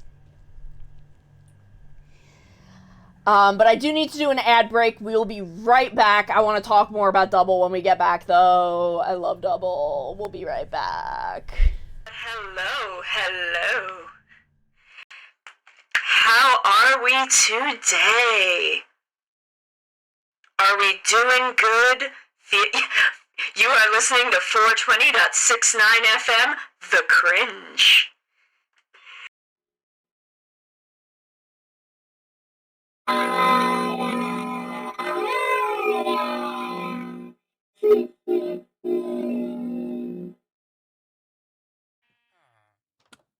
Sorry, sir. I'm stealing all your meats. I'm robbing this Arby's. You no longer have the meats. Only I have the meats. Run! Run before the Arby's cops find us. Run from Arby's police. I have the meats. I hate it here. I hate it here. I hate these spiders.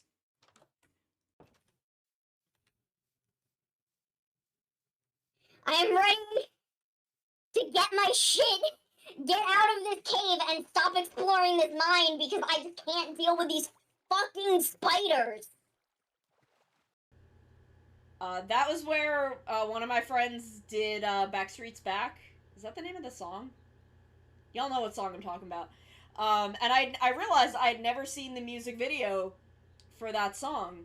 So we're doing it, we're singing it, and we're watching the music video playing, and I'm like, shit, I didn't realize that the thing that Backstreet is back from is the dead. I'm a cat. They can't stop me. I don't obey the law.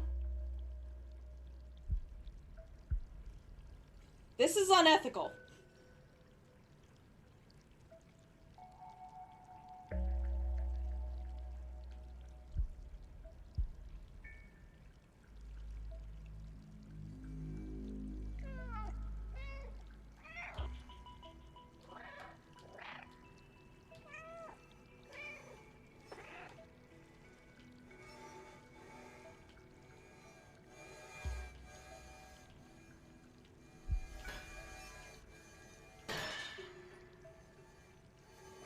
See, I'm too powerful. I am too powerful to be contained by the law. They cannot stop me. I am gay and I do crimes.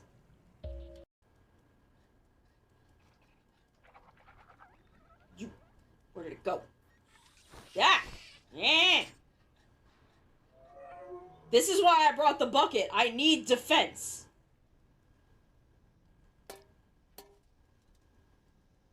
You okay? Little robot man? Oh, I killed him. I've done it. I've committed a murder. We all knew this was coming. Time to get my bucket. Commit another crime. Tomorrow we're playing Splatoon. That's a big horse! Why is the Shiva horse even more buff? That's the Shiva horse but buffer, and I don't like it. I didn't think they could make the horses in this game more buff. I'm upset. Why is it so buff? And why is it Shiva's horse? Look at Stiddy's like, I don't want to fucking look at it. So if you then come this way, over the bridge, this will bring you down to the beach and the graveyard, where I bury my enemies. Oh hey, it's Flick, he's here. Neat. But we're not catching bugs, we're catching girlfriends.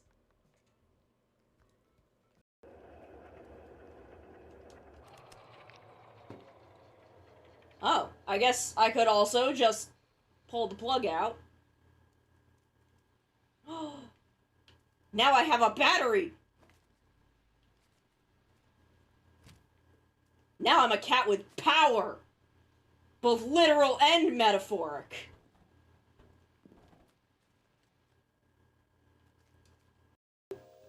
What's your name? Why is the one in the two different sizes? Hello, I am a cat. I killed him. I've committed my second murder of the day.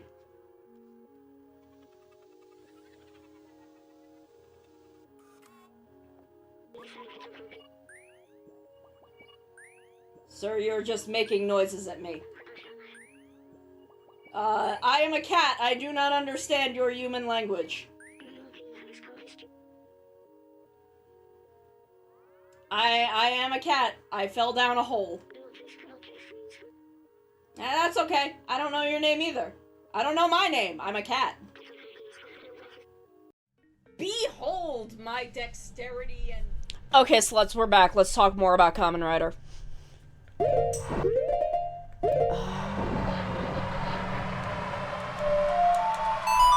There's a graveyard, which will let me...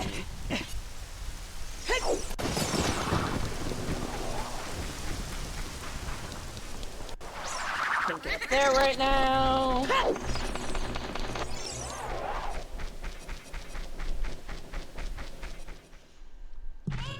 Like, gonna be real.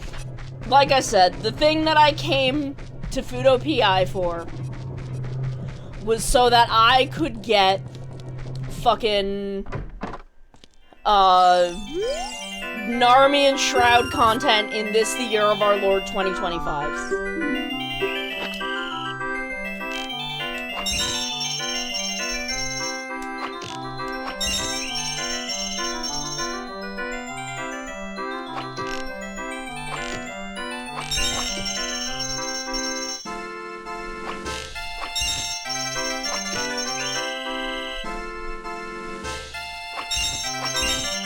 That's all I want in my entire life.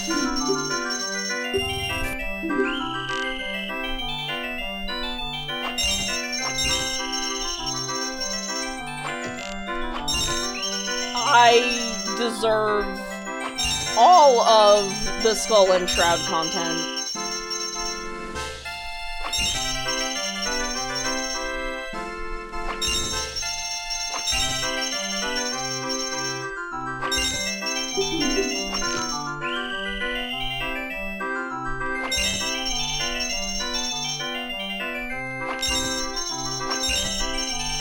I'm sorry I have to focus on shooting things.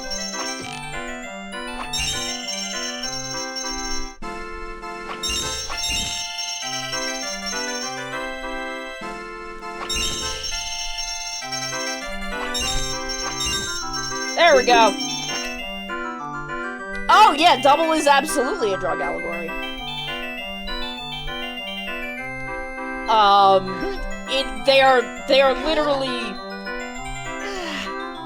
They are literally selling drug. It's what they're doing. But it is not as sympathetic. The thing is, addiction is less part of it in Double.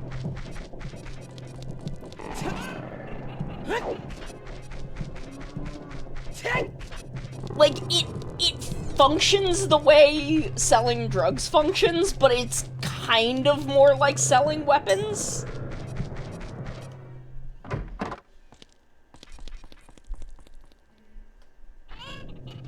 Or, I guess,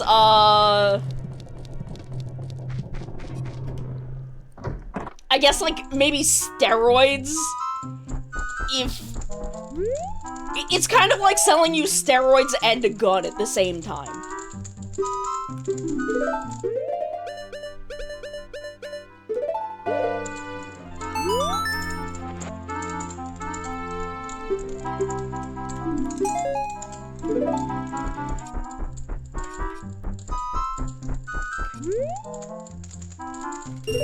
Yeah, ma'am, give it to me.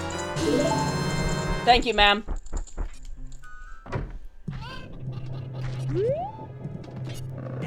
Where, like, when you hit Forze,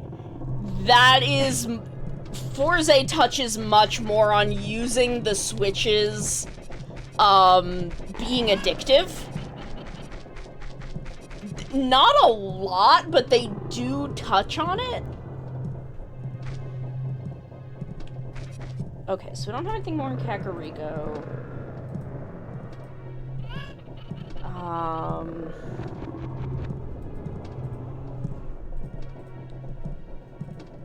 Can't do that in Graveyard.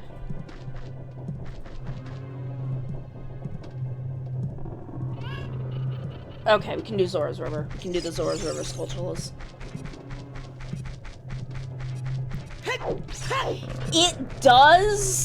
It does physically alter them. Like, Dark Confections do physically alter the people that take them. In kind of a weirdly realistic way.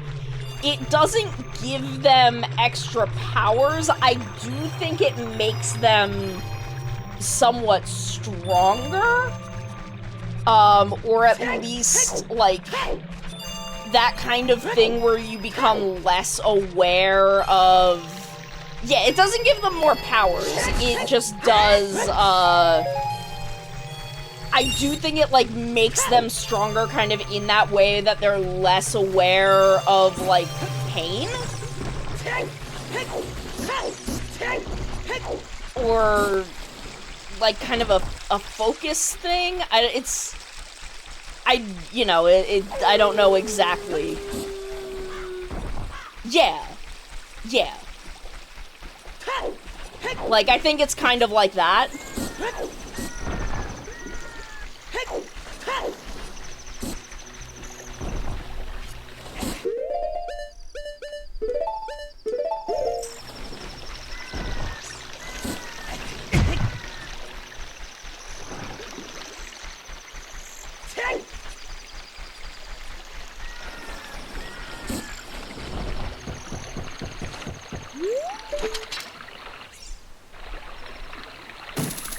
Can I not get?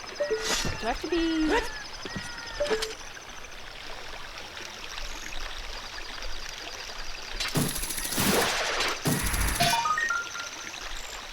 Okay.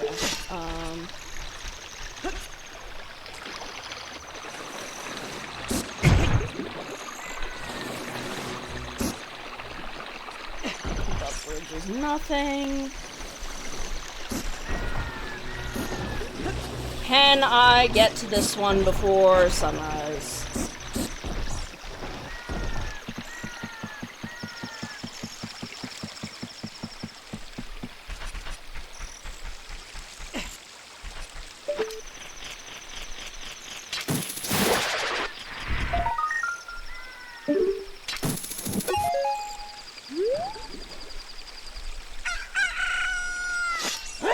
Hooray!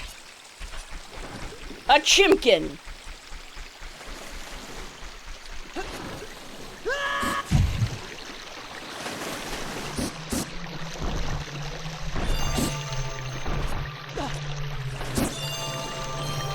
But yeah, like, it doesn't give them extra abilities or anything. Where, you know, both the Gaia memories and the Zodiac switches both do. But the Zodiac switches are, like, explicitly shown to be addictive, which I don't think that the Gaia memories were. The Gaia memories were a lot like being sold a gun and getting some steroids for free with it.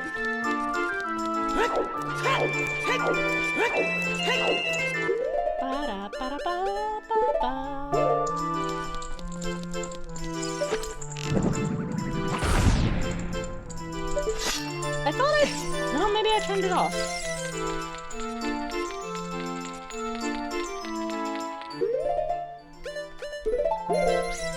I thought I still had blue ice arrows on, but maybe I don't.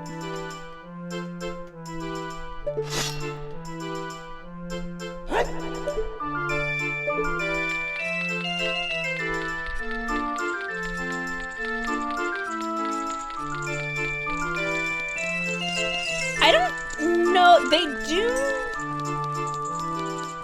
One, I don't remember how much in Rev Ice that was actual rehab, and how much that was we've locked some people in a room. And, like, strapped them to beds. I have removed a lot of Rev Ice from my brain because I think it's a bad show.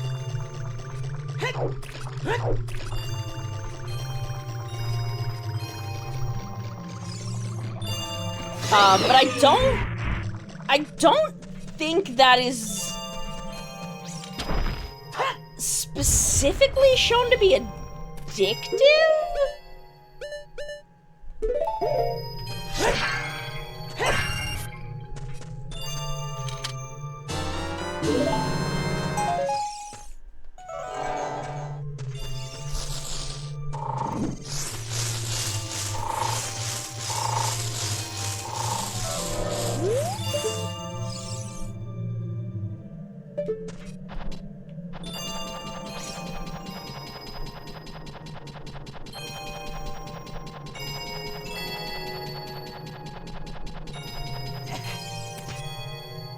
Where, like, I definitely feel like Gav is the most nuanced take.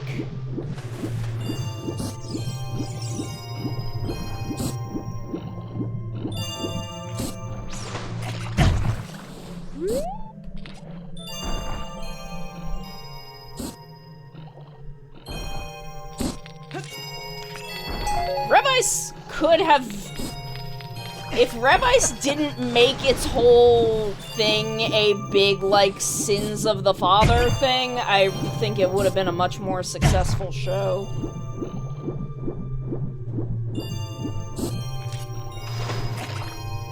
I think Rev Ice just changed direction halfway through in a way that just did not work. God damn it! fucking hate these dudes.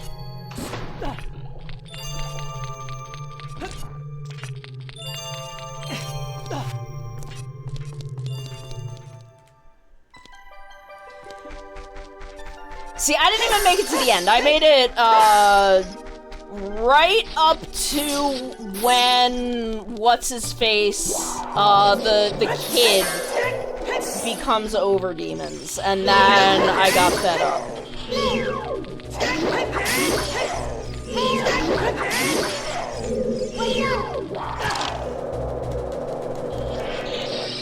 But really, I emotionally checked out of Rev Ice when they introduced, Vale. I emotionally checked out when they introduced Vale and made it about that.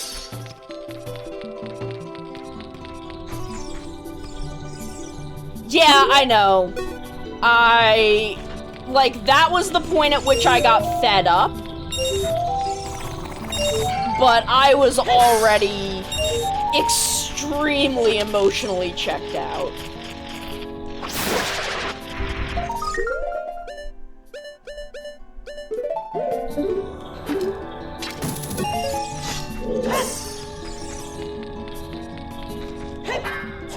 Because it seemed like the entire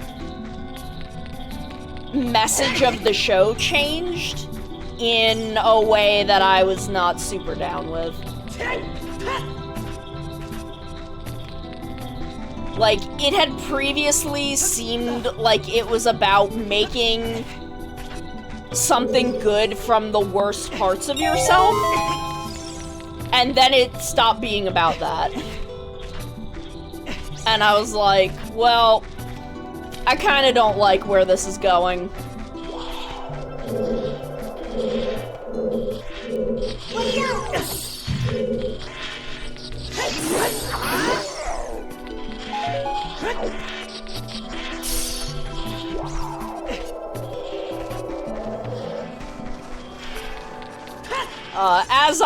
As I am known to do,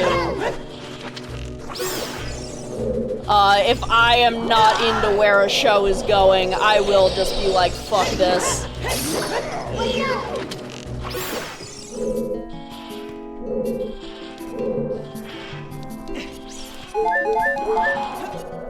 Which is kinda where I am with Gojuger at the moment. Bringing it back around.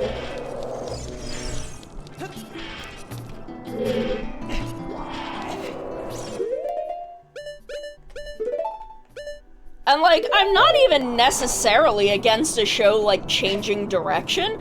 I love Go Sager.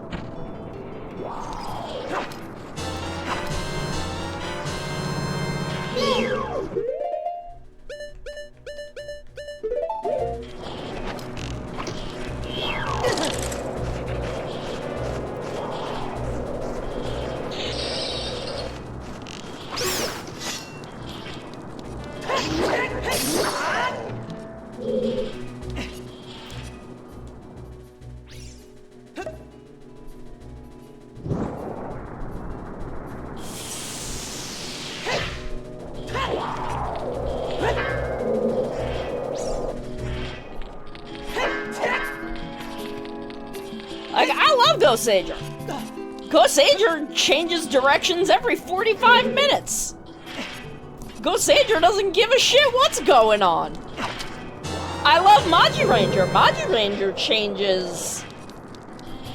kind of changes directions partway through. Like, I am not opposed to, like, switching up your villains and shit.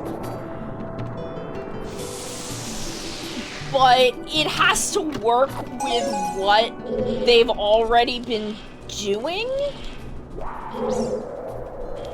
At least to some degree, and I don't know, Rev Ice just didn't work for me. Gojuger, also not working for me.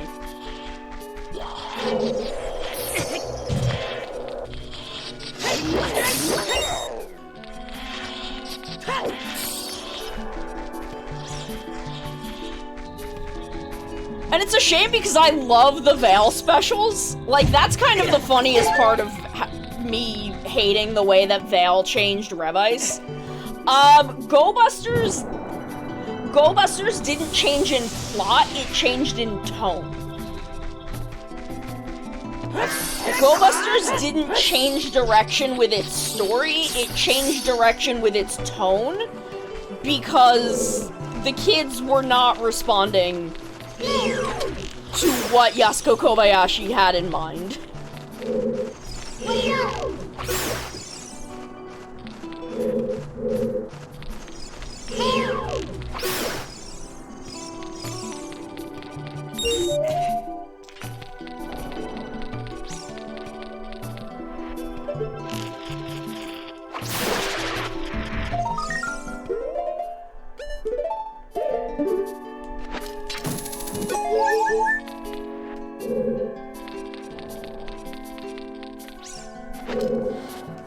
Personally, I don't mind a lot of the tone shifting Go Busters.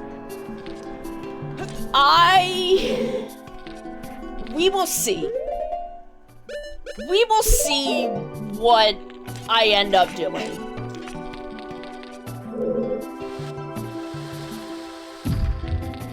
I have a lot of complex feelings that are complex in that they're not extremely good. Damn it. They're not extremely good feelings. But we'll see.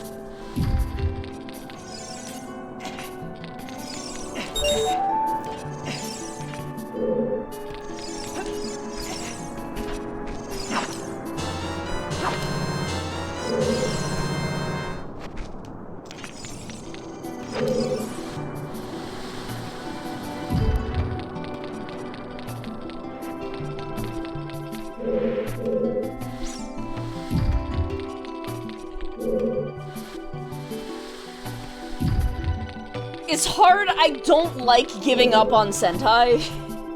I really don't like giving up on Sentai, so we'll see. It may be a thing where I need to watch Gojuger, like, all at once. I may need to do what I did with,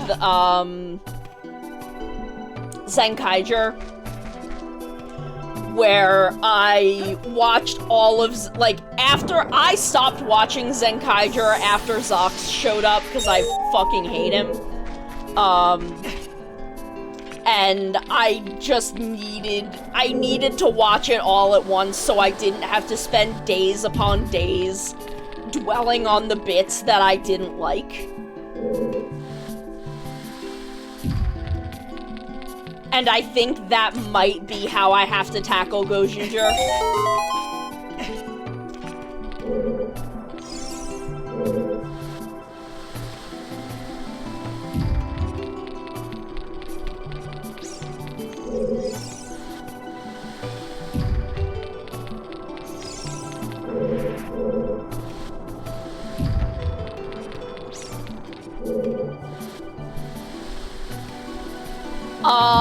Well, I didn't.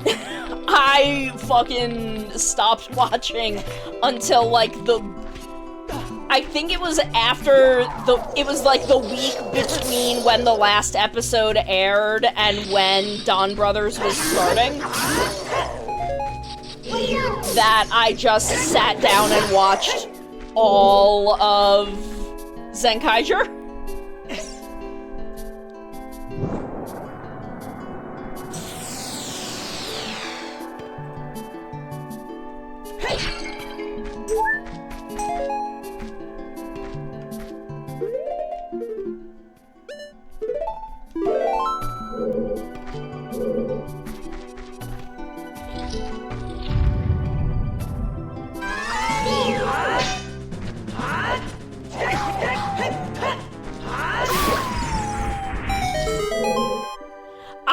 did watch Dawn Brothers week to week. That was a fucking challenge.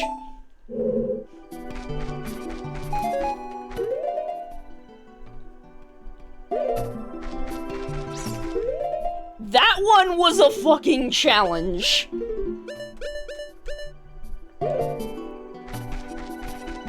Did not enjoy that. Was fine up until basically the end. But then I was extremely angry.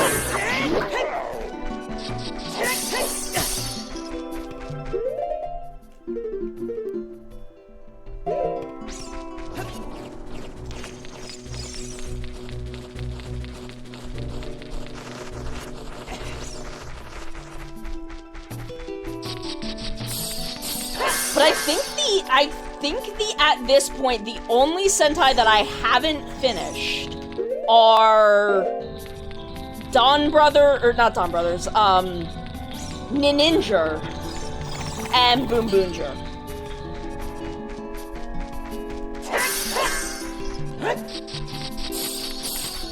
I'm going the wrong way. Oh, I just came back this way.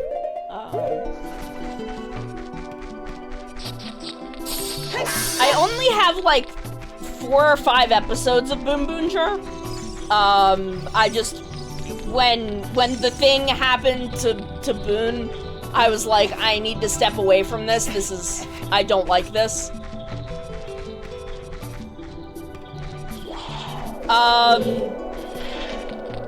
Both of those kind of valid.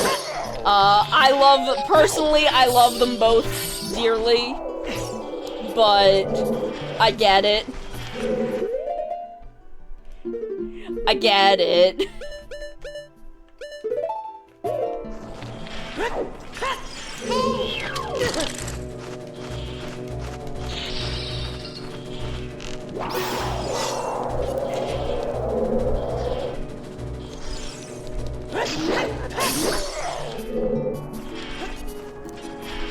That's extremely fair.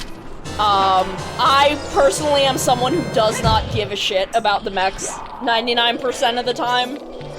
And Zyuohger's mech fights are so, like, just so middling that I can just kind of ignore them.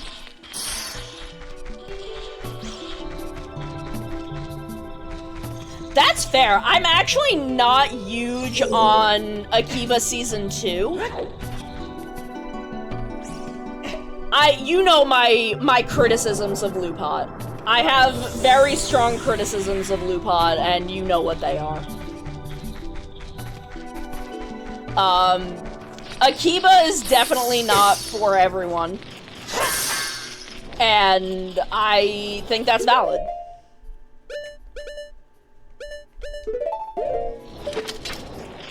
I love Season 1. I am not huge on Season 2.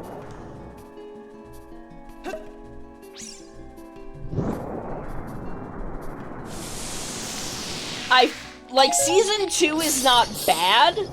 I don't think Season 2 is bad, but I feel like Season 2 is trying to recapture Season 1 and just doesn't quite get there. It doesn't help that my favorite character was replaced in Season 2.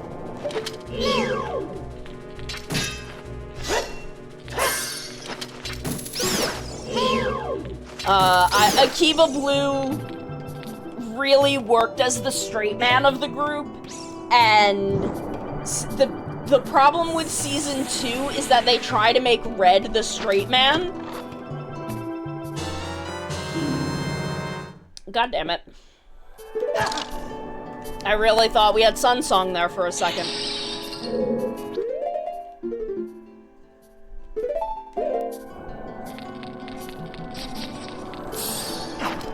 I don't think we need 2. I'm gonna take 2 just in case. And I really think Season 2 suffers from trying to make Akiba read the straight man to the shenanigans. Because he is the shenanigans.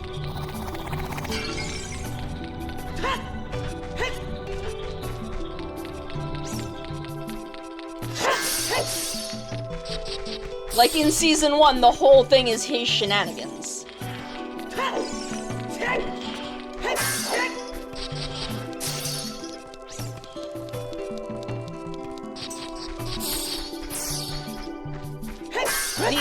The thing I respect about season 2 is that they take my favorite dig at Koichi Sakamoto.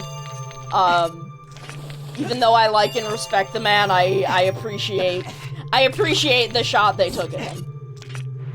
I mean, that's fair. Like, sometimes that's a thing just isn't for you. It's why I'm like, Gaim just isn't for me. I think Gaim is bad. I don't like it, but I'm glad other people do, because otherwise that would have been a waste of a year. And it's just not for me.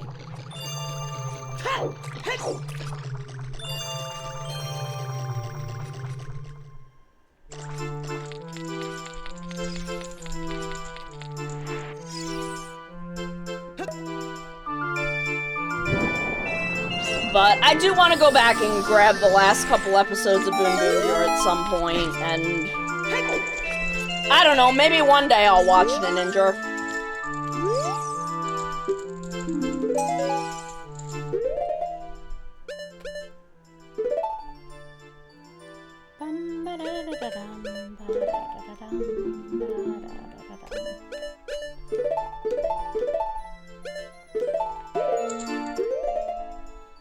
You have to actually put it on the button, Sono.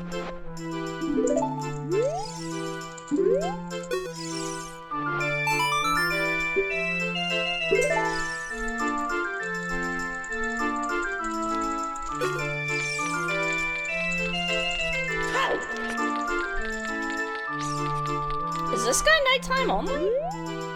I guess he is.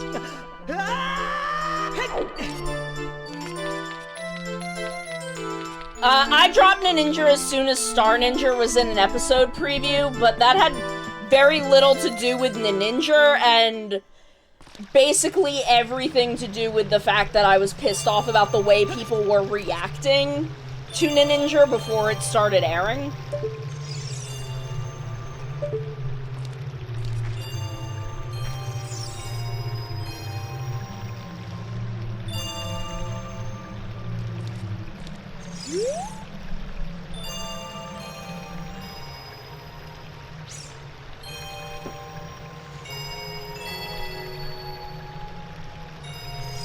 So, I don't know, like, the fact that it kind of turned out to be a very middling Sentai anyway, I've just kind of never felt compelled to go back to it, because I've never heard anyone say anything good about it. But I do feel compelled to finish Boon Boonjer. Even if I'm not happy with the ending, I want to finish it, because it's a show that, up until the point that I walked away from it, I did really, really love it. Sorry, I'm just waiting for it to be nighttime and I don't have the sun song.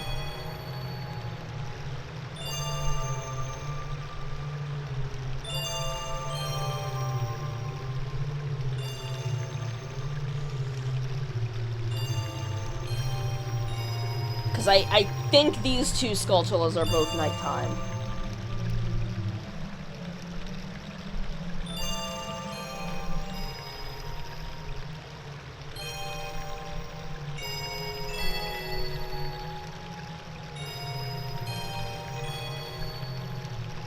Otherwise, I think we need to go to Ganon's castle.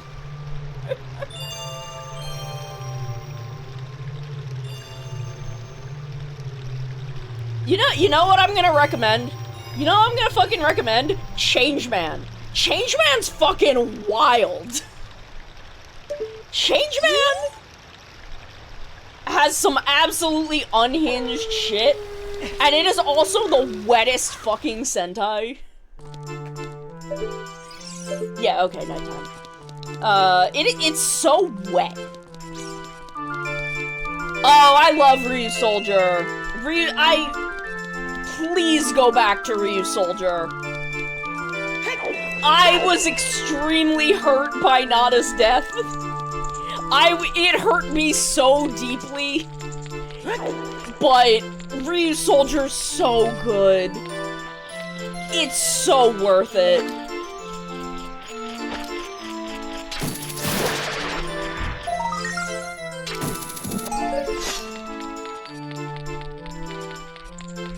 Yeah, Changeman's fucking unhinged and also wet. Changeman is so wet. Why is it so wet?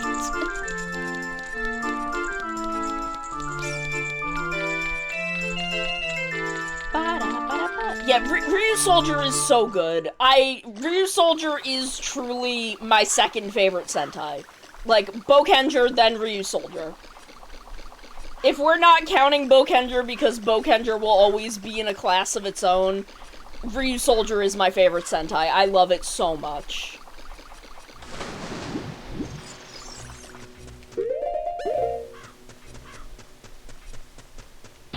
Yeah, literally wet.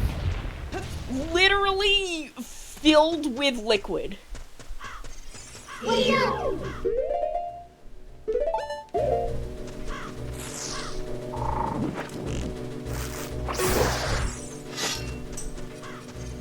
Literally fucking damn.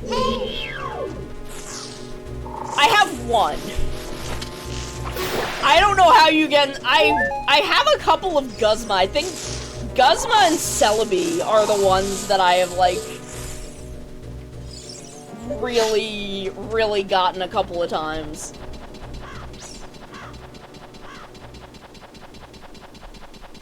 Yeah, Changeman is so fucking damp. Why, Changeman, why are you so wet?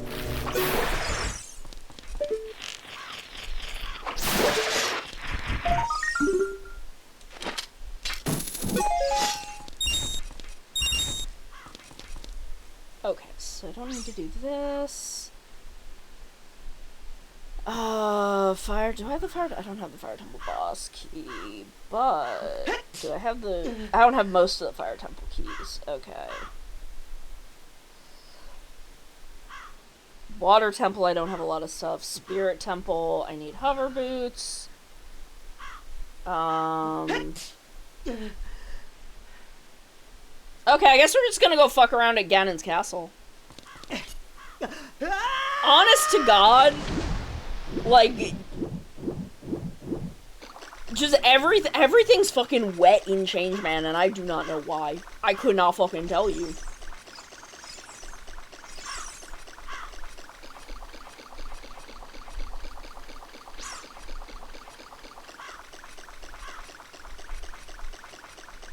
What's the other immersive? Is it just Buzzswole for this expansion?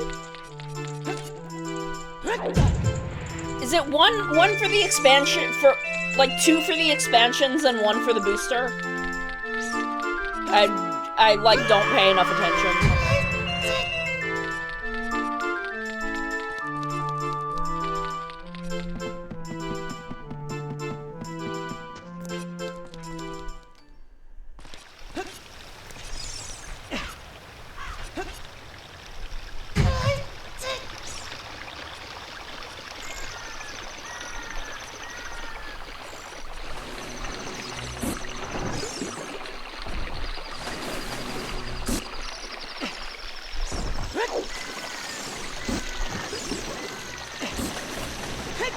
Okay, so yeah, in the full expansion, it's Guzma and Lily, and then, just Buzzswole. Okay.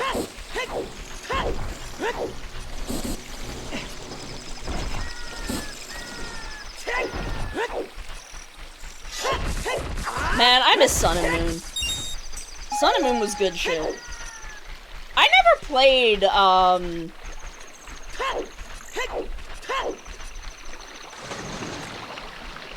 Ultra Sun and Moon, that's what it is. I'm like, what was the name of the fucking sequel games?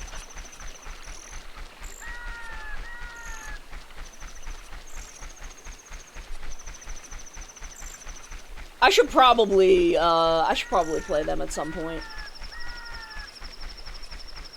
I love Sun and Moon. Sun and Moon has some of the best writing, like, in the franchise.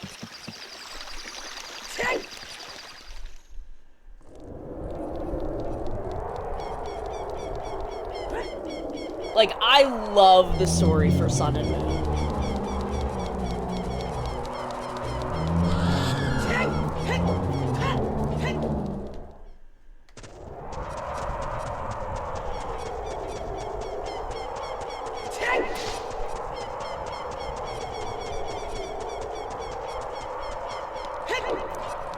Sun and Moon just has so many scrungly weirdos. And I love me a scrungly weirdo.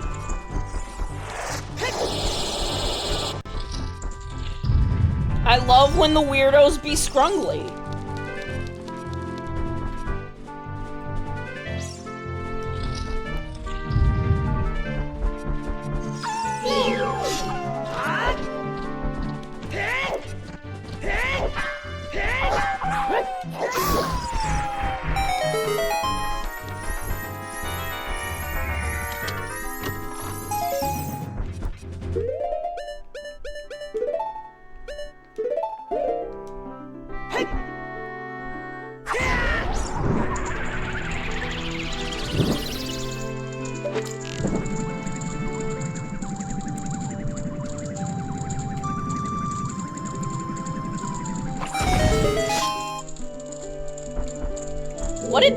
What did that, is that just the door? Okay, well. You can talk about stuff from the Sun and Moon anime, it's fine.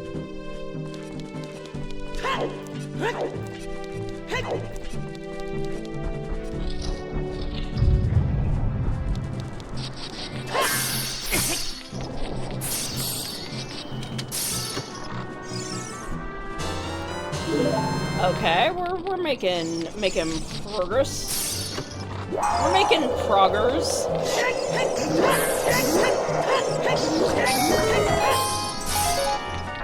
Progging and pogging.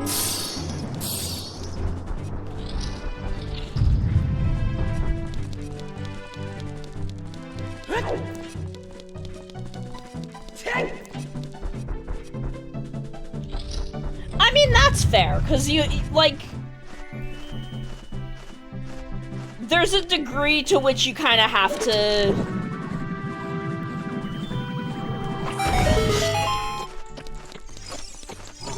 Like, that is a thing that, like, makes sense to me for the Sun and Moon anime.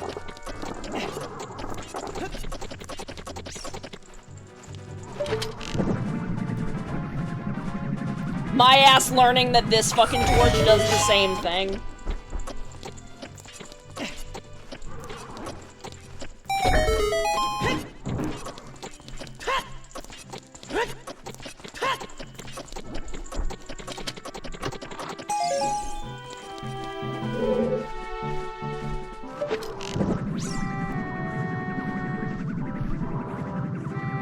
What do you mean, Shadow Trial Frenches?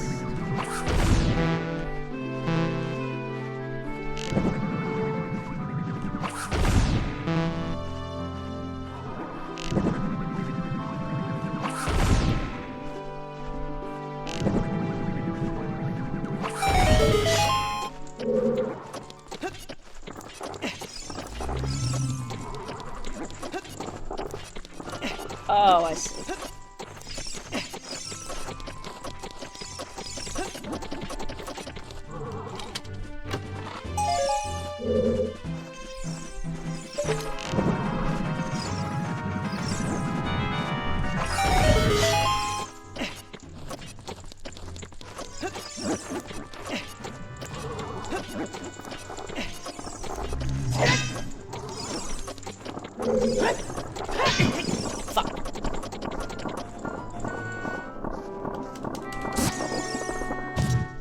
I mean, look, I love a good little slice of life romp.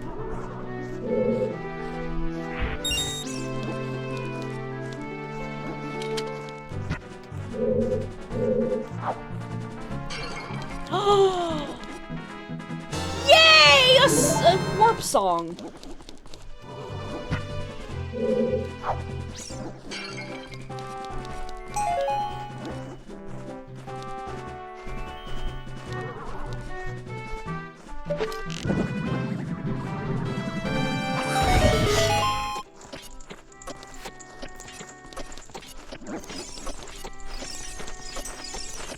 Okay, let's get the fuck out of here.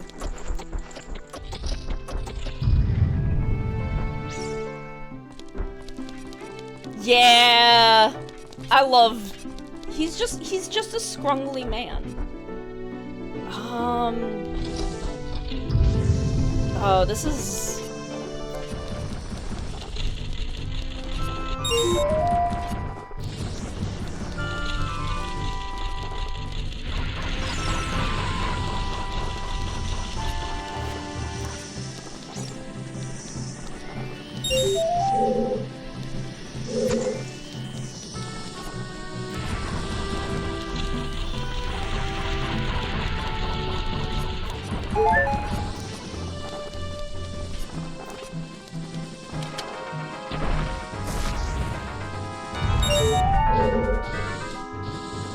I'm trying to remember how. Fuck.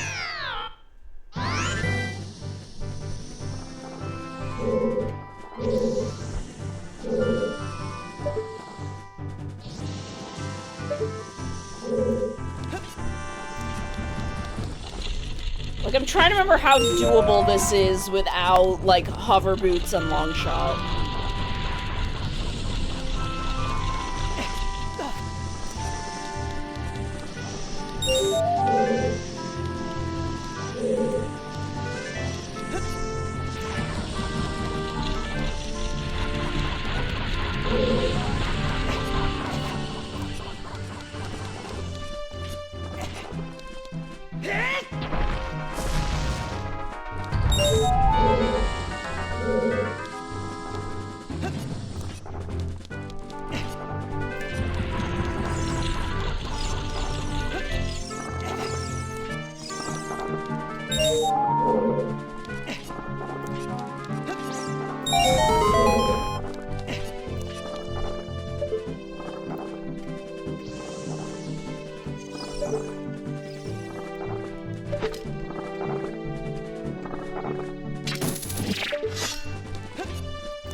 Yeah, I think I need long shot for this.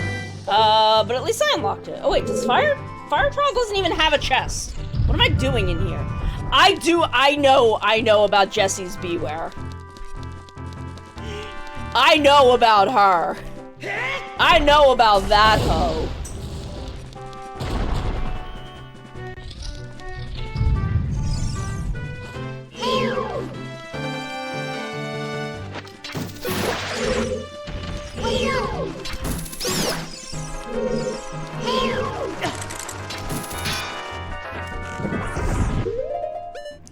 I know about that bitch.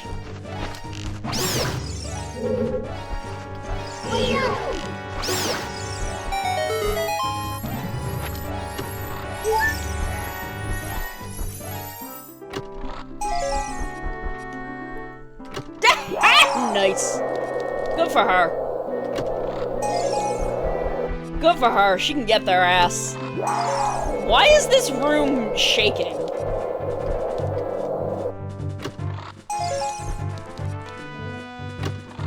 Why is this room, like, losing its shit?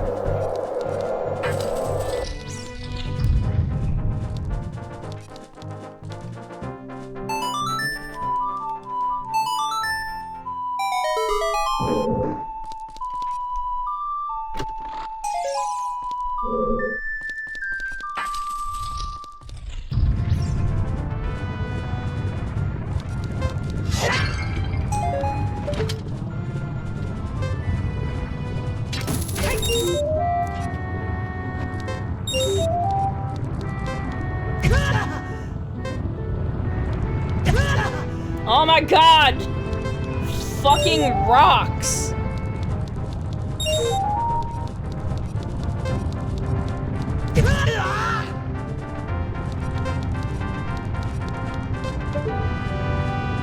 Where the fuck is the last one?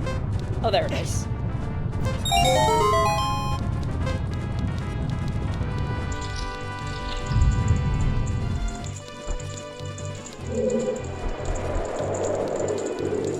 No thank you, sir.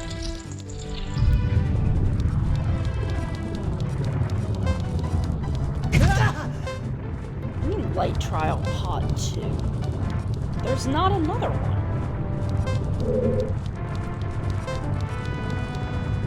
Am I stupid?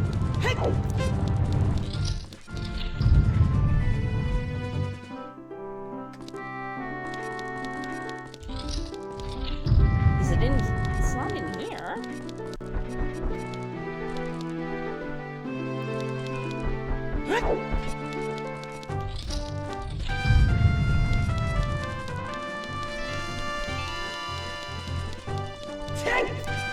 Oh wait, Shadow Trial also has pots?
Oh, that's true.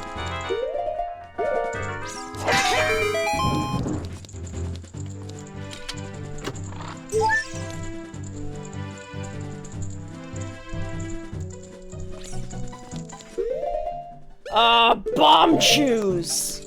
My nemesis.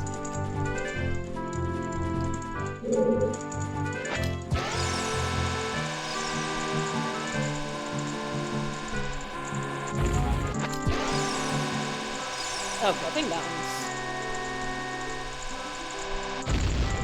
The fuck?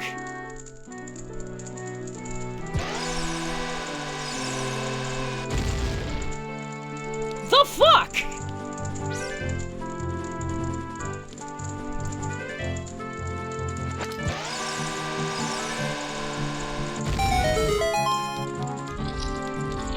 Nani the fuck? Thanks for coming by, Weather. Get good CP.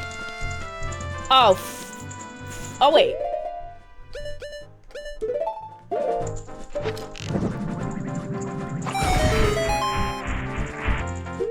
Not that I think this matters, because I have this.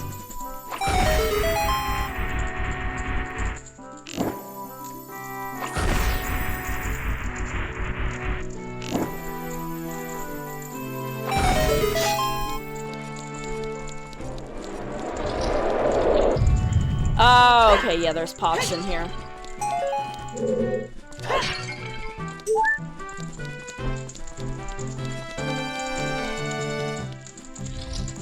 Okay, last rooms all have pots. Cause I have to suffer.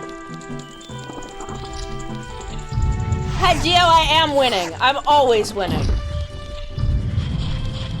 Spirit Trial Invisible Chest.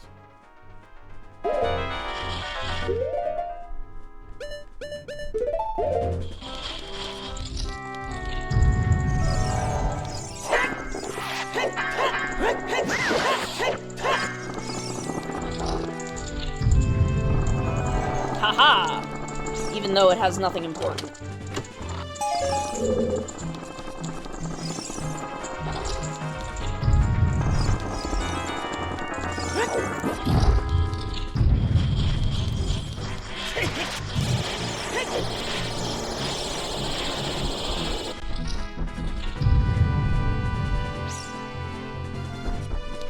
Meaning I have to go all the way back through these.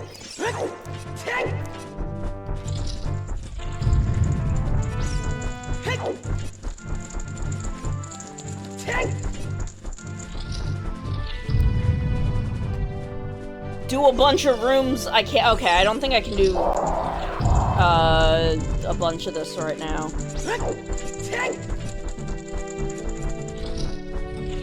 I need hover boots for that forest trial. Water trial.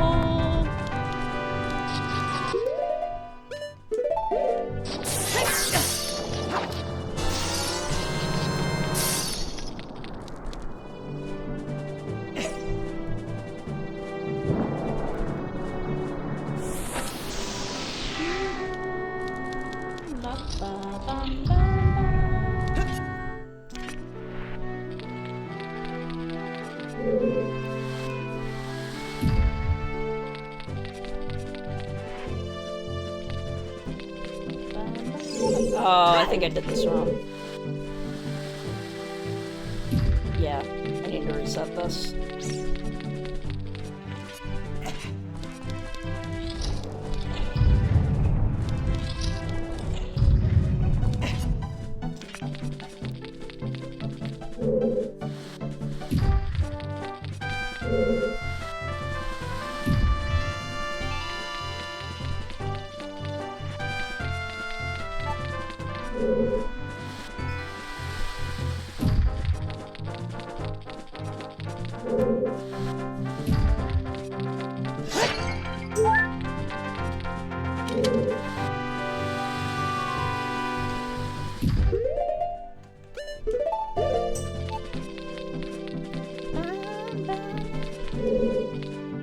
Okay, I just want to get through here real quick.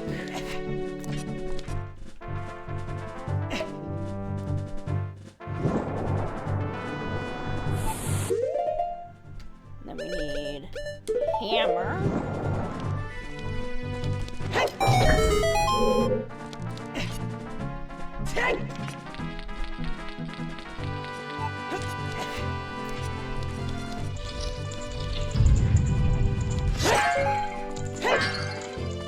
Okay, we are going to take our 6 o'clock ad break. We'll be back in just a couple minutes. And then, I don't know, we're going to keep looking around Ganon's castle for shit. We'll be right back in just a couple minutes. Hello, hello. How are we today? Are we doing good? You are listening to 420.69 FM, The Cringe.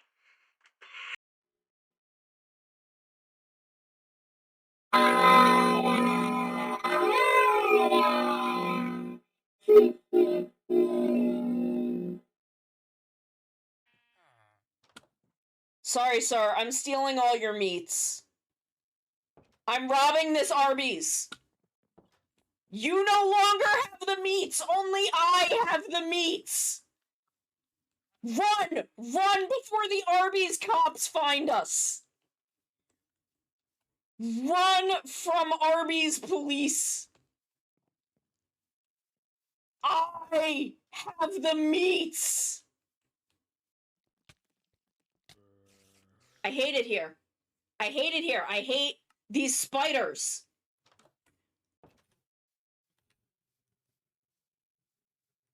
I am ready to get my shit, get out of this cave, and stop exploring this mine because I just can't deal with these fucking spiders.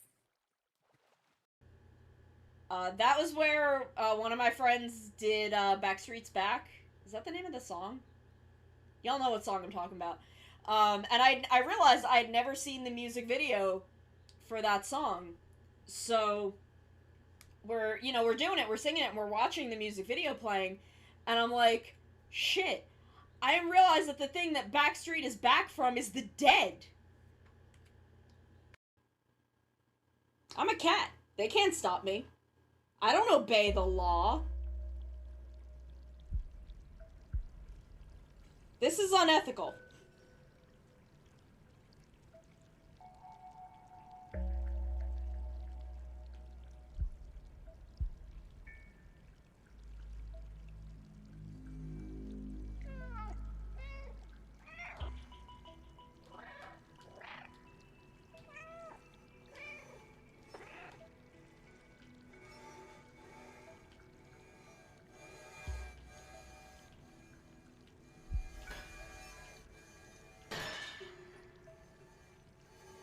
See, I'm too powerful.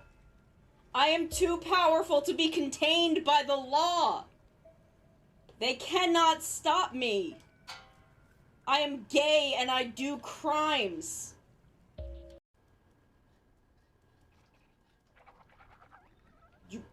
Where did it go?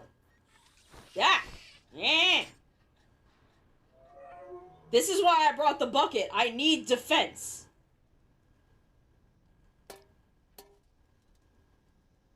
You okay? Little robot man? Oh, I killed him. I've done it. I've committed a murder. We all knew this was coming. Time to get my bucket. Commit another crime. Tomorrow we're playing Splatoon. That's a big horse! Why is the Shiva horse even more buff? That's the Shiva horse but buffer, and I don't like it. I didn't think they could make the horses in this game more buff. I'm upset. Why is it so buff? And why is it Shiva's horse? Look at Stiddy's like, I don't want to fucking look at it. So if you then come this way, over the bridge, this will bring you down to the beach and the graveyard, where I bury my enemies. Oh hey, it's Flick, he's here. Neat. But we're not catching bugs, we're catching girlfriends.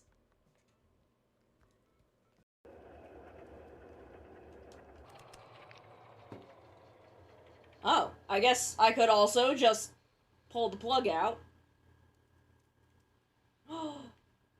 Now I have a battery!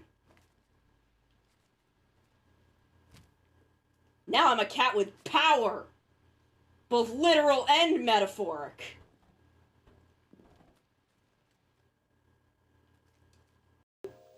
What's your name? Why is the one and the two different sizes? Hello, I am a cat. I killed him. I've committed my second murder of the day.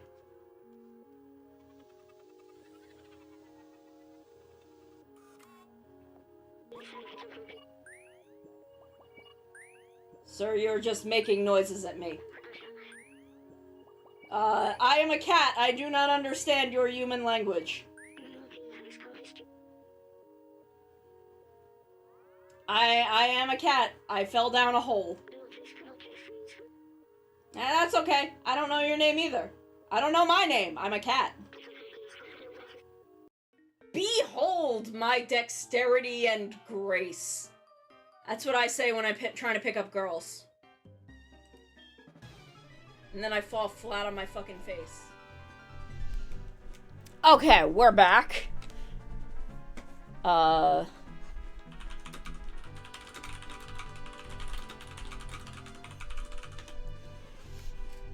We back. We doing it.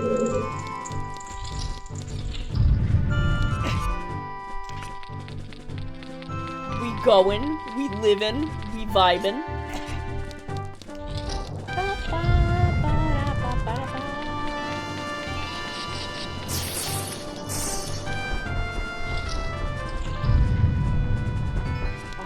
So Shadow Trial Pot 3 and 4. I think we can get to.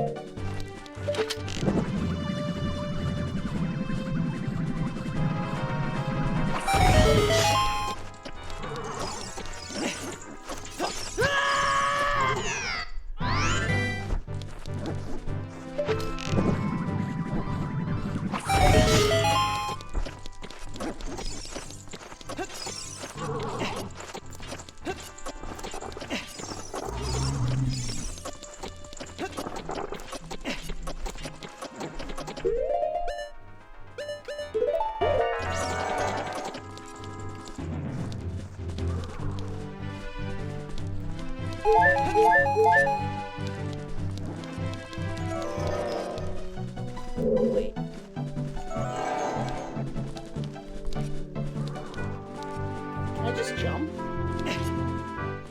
Okay. I can just jump. Oh, I can go... Actually...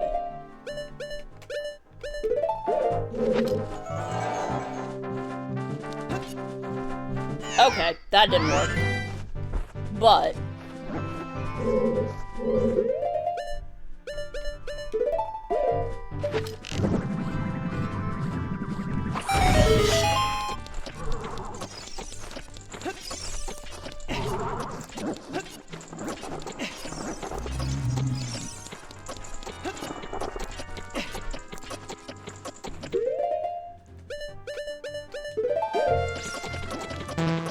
No, I have no more magic meter! Oh god! Nope.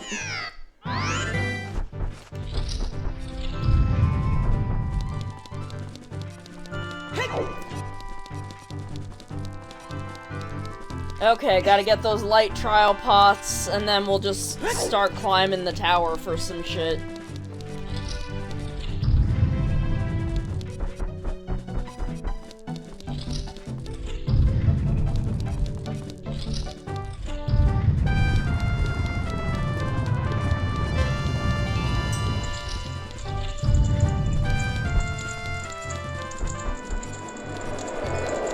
Where are the light trial ones?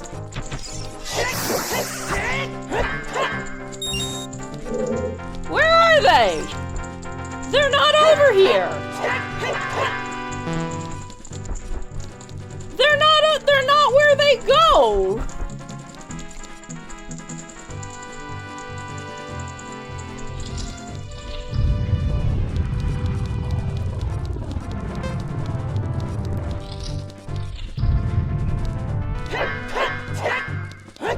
They're not in here. They're not in here. Where are they?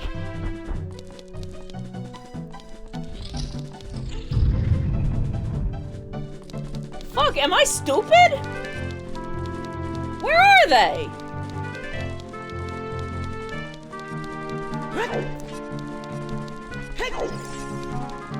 Ashik.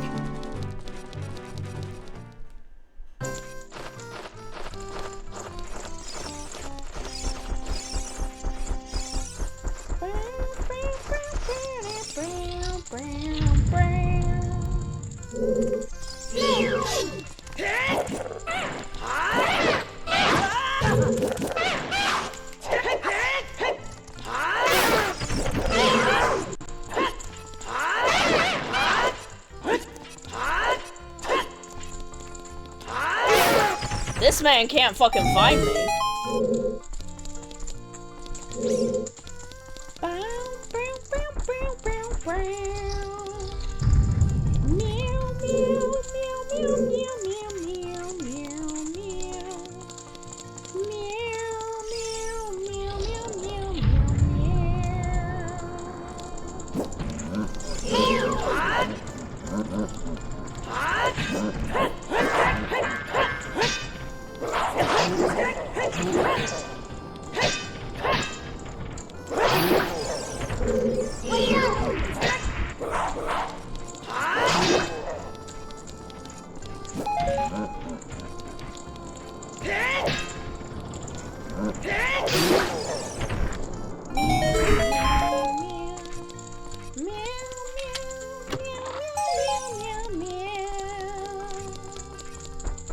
Please don't tell me all his pots are, like, up. Oh, well, they're not all. I would have to go, I have to climb his like, thing.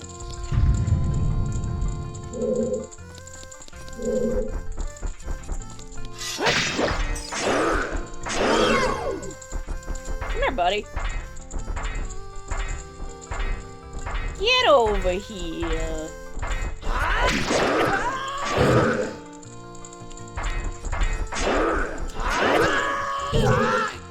Get over here.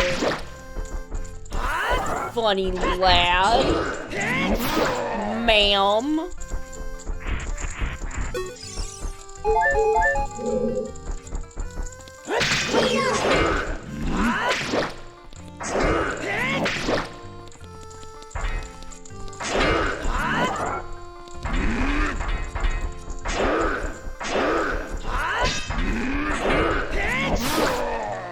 ma'am.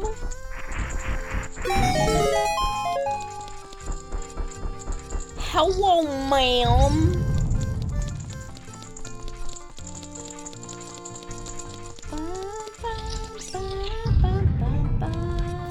Okay, yeah, I think they're all straight down here.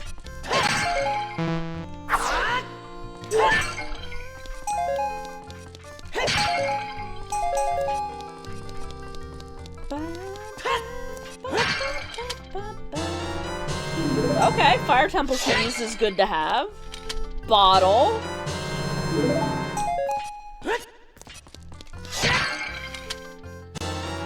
Hey, we can do fishing. Finally.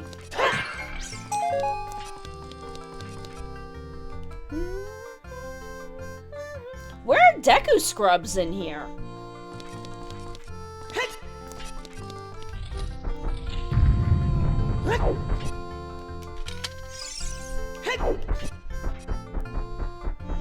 I don't want to fight Ganon.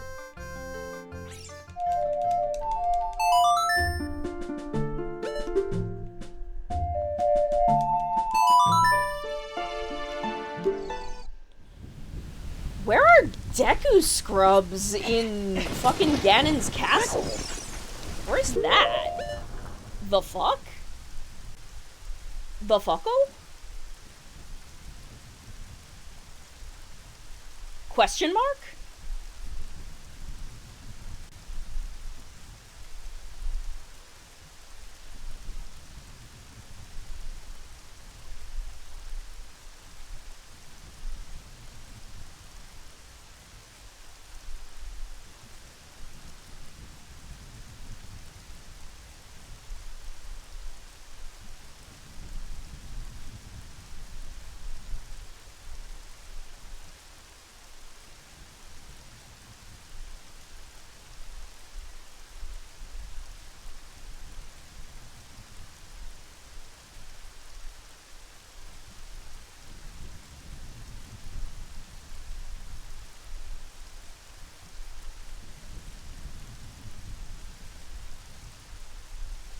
Question mark, question mark, question mark? Where is Deku Scrubs in...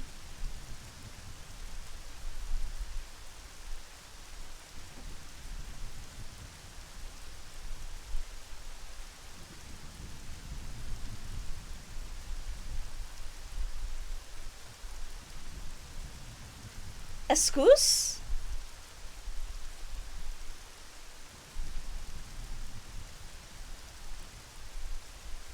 So I'm trying to find out where this is?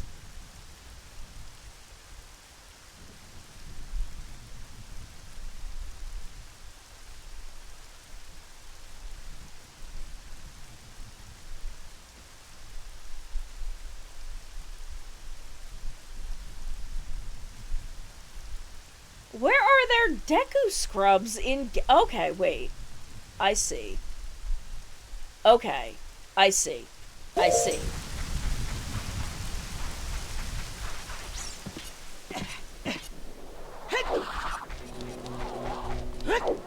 Things I continue to not fucking know exist. There are so many little secrets in this game that I am still to this day discovering.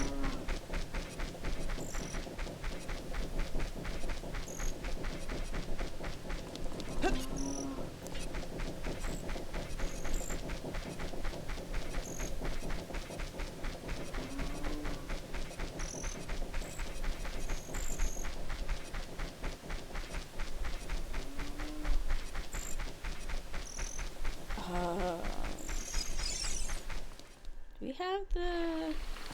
Oh, we do have the Garuda Training Ground key ring.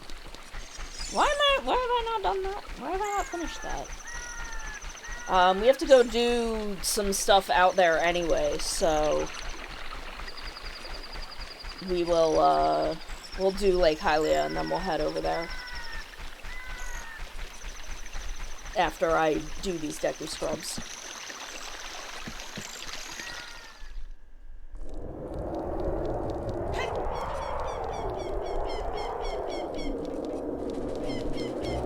So we have eight pieces left before we're done?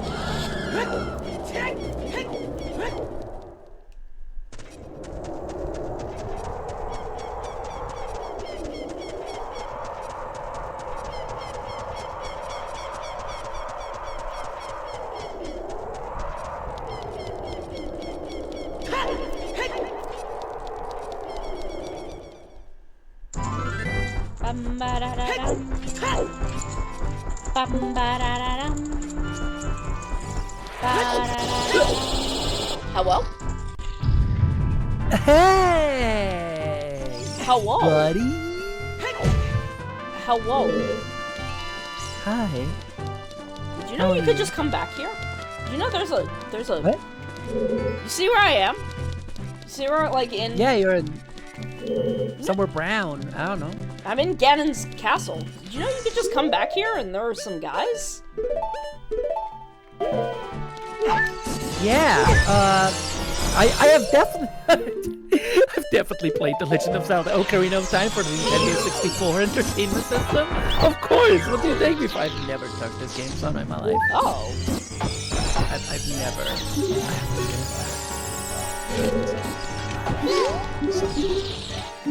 didn't know that. You should. It's a good game. Oh no, I should. Yeah, I just don't have a Nintendo 64. You can play it on the Didn't Switch. have. No, I mean I didn't have it. No, Oh. I know I can.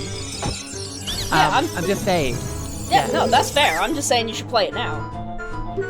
I mean probably. You know, and there's a lot of games I should play now. Also valid. But I've been playing a little game that I enjoy a lot. You know, that I can play in like little 10-minute bursts, and brings me a lot of joy. And it's you might not have heard of it. It's not very well known. It's very obscure. It's called Fortnite. It's called Fortnite. So have you heard of Fortnite, my friend? Have you heard of Fortnite? I feel like it's come up. It's come up a couple of times, Sano. Fucking Fortnite. I feel like I've heard about it in passing. Help me.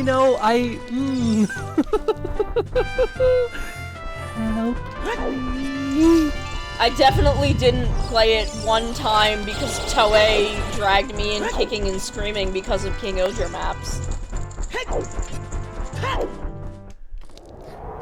You know, maybe it was for the better that time was not necessarily the best experience for reasons that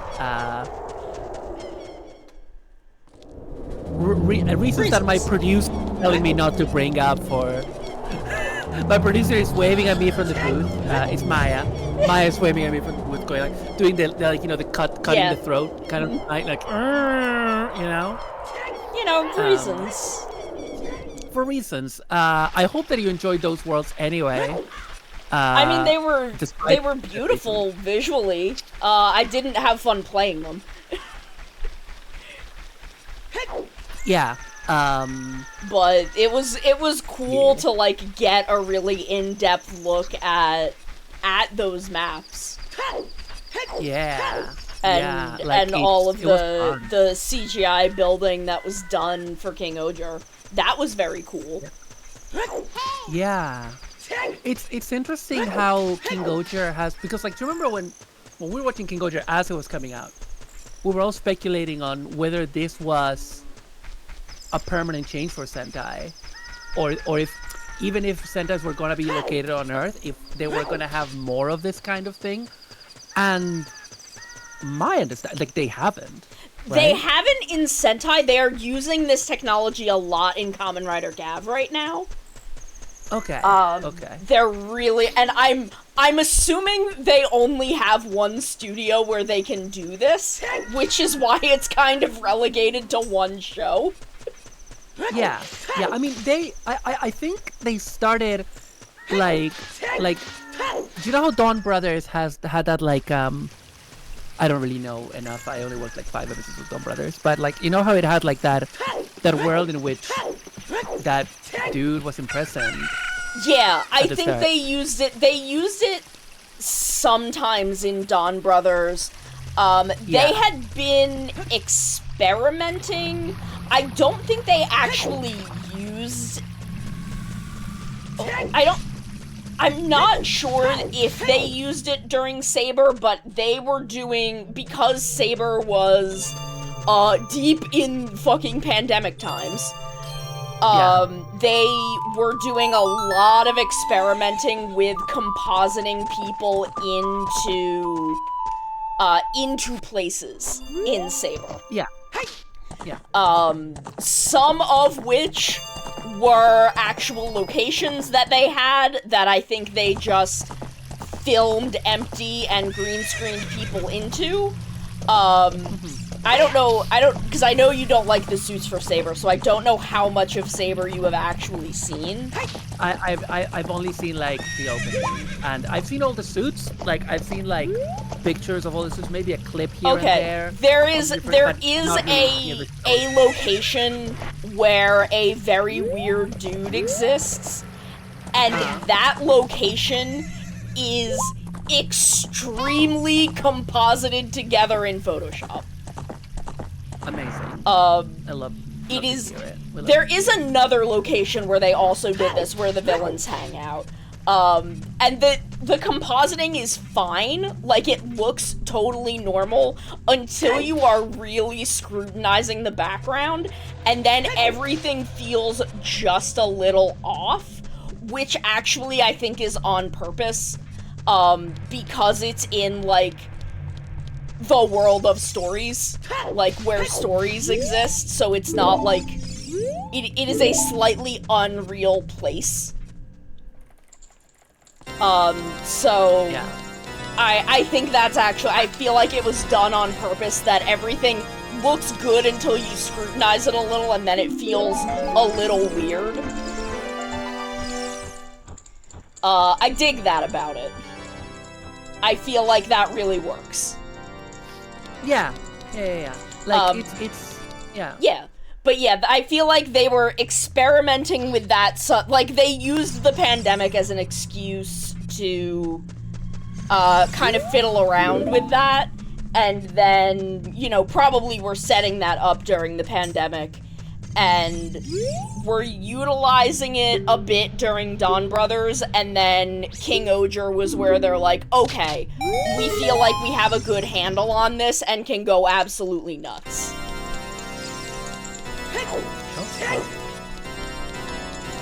And then now, I feel like they are utilizing it very much in Gav, in the like dimension where the villains live. That's pretty much all done on that same like CGI LCD screen kind of set. Yeah, the volume. Yeah.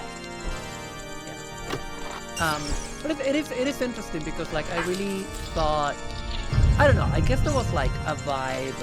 There was like, what if they keep making Sentai like this, and they didn't? And I mean, that's fine. Whatever, you know. Yeah, I feel like we will get more Sentai like that. But they wanted to use it for Gav, and because the shows split kind of at different times, they start and end at different times, they kind of have to, like, wait until Gav is over to do Sentai that way again. Yeah.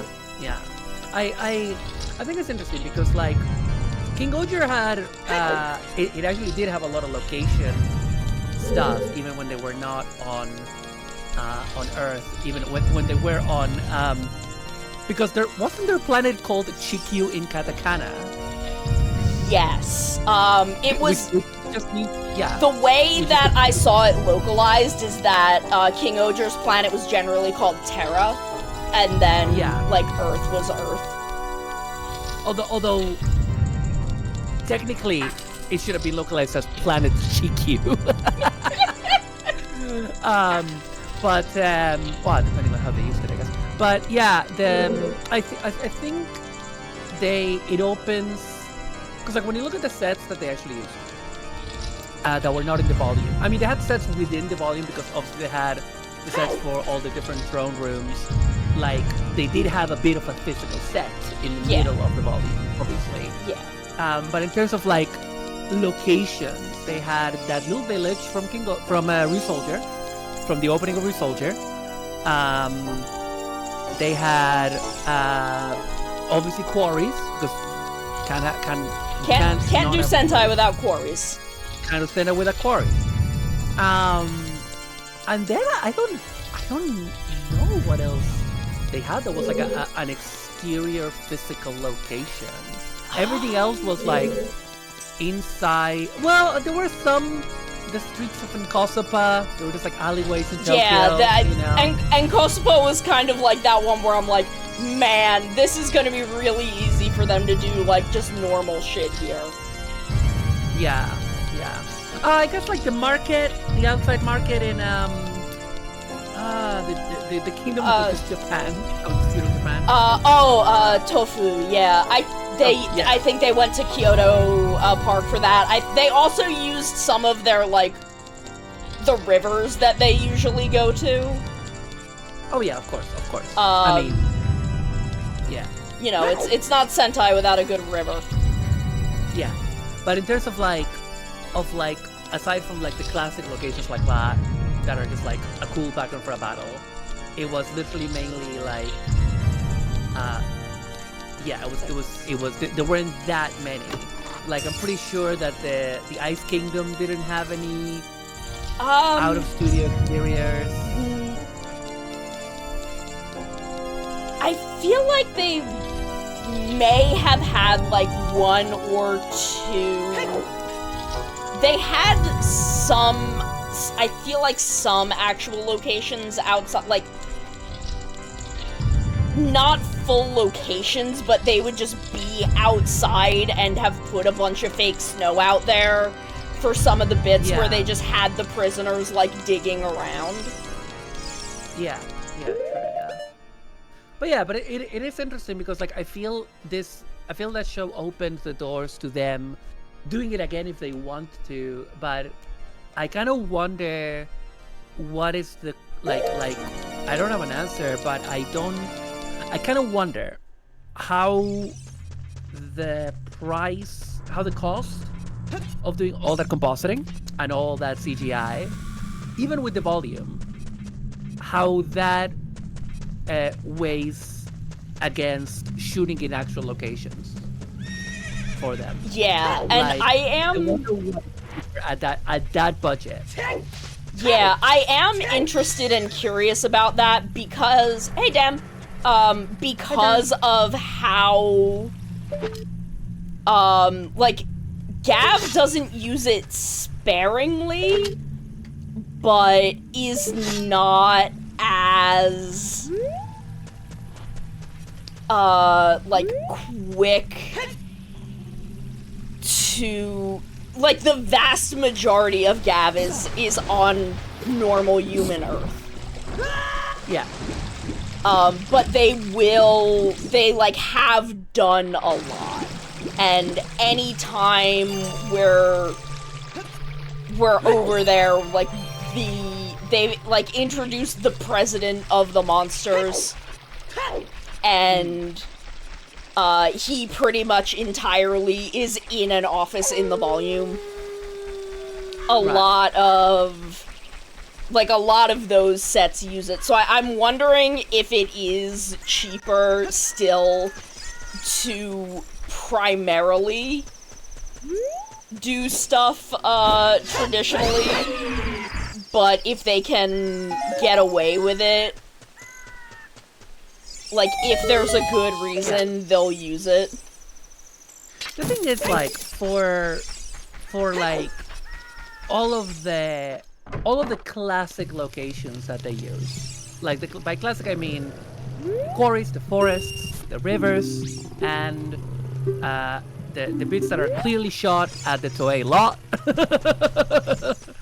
You know, like the opening of Build, right? Like all of the, you know, all of that kind of stuff, and then you have whatever all the different parks in Tokyo that they use, And then occasionally they'll get a new exterior location specific to a show or a cafe or something. Yeah. But considering that all of that is it's just in Tokyo, and they already have the rights to film it, the rights to use it, I kind of wonder if that just makes it cheaper, because it's not like when they're filming The Mandalorian where they're like, okay, we need to make this set in a space station, we need to make this set in an ice planet, we need to take you to this location, because already for Sentai and Tokyo you have already like a visual language that is around Tokyo, essentially. Yeah. So maybe that is just cheaper. Yeah, like Dan is saying, like CGI is generally very expensive, even at the level and scale that they're doing it for Sentai, where it's not good CGI. No. In general. It's gotten better. It's okay. It's fine. But it's not good. It's fine, but they need someone who is better at color keying on their staff. Oh yeah. For the love of God, they need someone who is better at keying. I think it's just because it's a rush job. Yeah. Because these shows are just in production year to year. Like, I doubt that they have more than an extra week of headway. Oh, right now, they do right now. Sentai has at least 3 weeks right now. Did you hear about the Sentai, the Gozuger controversy? No. Oh, okay. Okay. God. I have to set the stage. I have to tell you a little bit about Gozuger first. Yeah, I watched like the first episode, so I don't know. Yeah, so... Oh, sorry to pause you. All I know is that when we watched it, because there was like a preview episode before the first episode. Yeah. And when we watched that, and when we watched the first episode with Cap, there is a scene where, shot from above, you see all of the different Sentai robots. Yeah. And Cap and I spent, no joke, 20 minutes trying to name them all, and we did name them all. Some of them even had like their carriers, and some of them you just saw like a little bit. We named all of them, and the main reason why I mean, he wanted to do that because he wanted to figure out what they all were. I wanted to figure out if Change Robo was there, and Change Robo was not there. That means Change Robo survived. That means Change Robo is fucking alive. That means that Change Griffin is out there with his fold-out switchblade metal comb, talking fucking to a living. lady. God bless. God bless him. Anyway, okay. Continue. So the thing about Gozuger, and I'm having a moment with Gozuger right now. It may be a thing where I need to like binge Gozuger and not watch it week to week because they've changed direction in a way that I don't like. But that is irrelevant. So, last week, we learned that the villain, the big bad of Gozuger, is a generative AI who wants to destroy the world and remake it to be, like, perfect or whatever. But she is procedurally generating the monsters of the week. Now, the controversy that came out this same week is that the Monster of the Week designs, the person who had been hired to design them, was generating them with AI and then drawing the design from those generations. Oh my god. Holy shit. And was fired, was hella fired, and is probably never gonna get to work with Toei again. Hella fired. That is interesting because in Japan there seems to be a much more lax attitude towards generative AI. I think it's probably because I think they lied about it. Oh, okay. Yeah, I don't think they were open about this. There have been big name artists who are using AI, the generative AI. Yeah, I think they were hired to not do that and then did it. I see. So what we learned from that is they said that there are like 3 more monsters that they designed that are going to be in the show, and then it's not going to be their work anymore. So from that we know that Gojujir has at least a 3-week lead time on episode creation, bare minimum. Well, I mean, we know it has that lead time on monster creation, right? But you have to understand that you have to also come the time to make those suits and film those episodes. Exactly. Yeah. So at least there needs to be. Yeah. Okay. Yeah. That makes absolute sense. If they are taking a week to film the episode, it's still filmed 3 weeks ahead because those episodes are already done and in the can. Enough that they cannot change the monster in it. Yeah. So do we know what monsters they were? Oh, it was every monster of the week. Everyone until 2 weeks from now. Okay, so this just happened. Yes. This all came out last week. So this week, next week, and the week after are that person's designs. Yeah. And they were just using full on generative AI for them. They were using basically full on generative AI and then like redrawing it. I see. And turning in that redrawing. This has also been one of the things that are talked about generative AI, but probably not enough. That is like the aspect in which like generative AI is used as a basis, because that's starting to destroy the translation industry. It's destroying the translation industry. I can imagine. Because you can just you pay much less to somebody to correct an AI translation. You know what I mean? Yeah. Even if they're correcting it from the ground up, because you know. Yeah. And like I imagine this guy made some changes to what he was given. But even so, like the base of the design being done that way, like I'm pretty sure the reason that he was like fired about it is because he probably lied about it and was found out. Because I don't know what Toei's stance on this kind of thing is, like on generative AI in general is. I have no idea. Given that it's the big villain of the show, I find myself somewhat curious. But either way, it's a thing where I don't know. I feel like the lying about, like, if it came out that Toei was using generative AI for the monsters of the week, and people were just pissed, and Toei was like, meh, that's what we're doing, it would be like, okay, well, that's Toei's stance. But the fact that someone got fired over it, I feel like there was lying involved. Yeah, absolutely. Like, if they fire them for it, then they either aren't happy with the AI or aren't happy about the lying. But, yeah, and I feel like they're not happy with the lying. Yeah.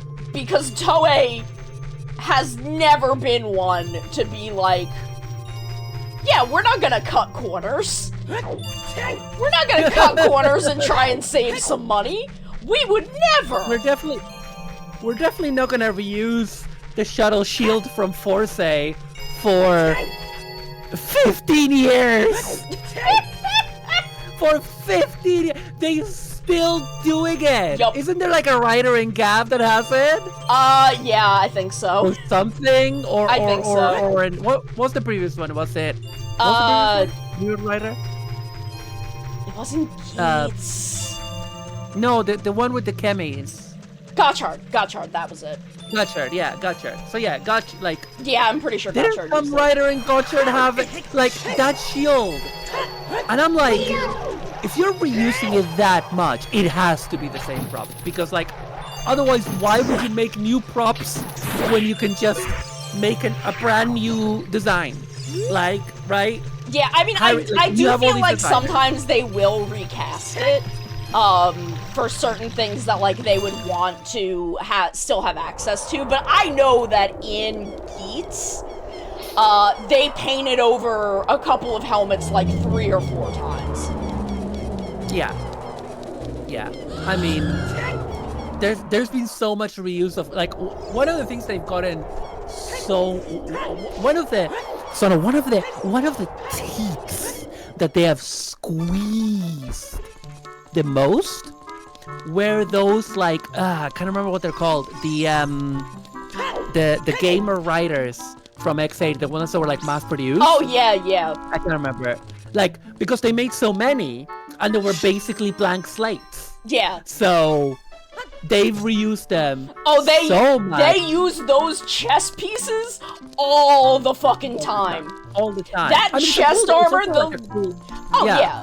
Like it's a very base of good time. base to work from. But they bust those things out all the time. There's we were talking about this earlier. There's a monster in Gav that is straight up just kit bashed from a monster from Dawn Brothers and a suit from Revice. Yeah. Just Right? straight And it's up, like- it is a kit bash of those 2 suits, and I'm like, I can't even be mad, because at this point, they have so many suits that, like, they have so many monster suits that are basically only gonna otherwise get used one time, and Yeah. I'm like, I would so much rather the money be going to making sure the actors have fucking food.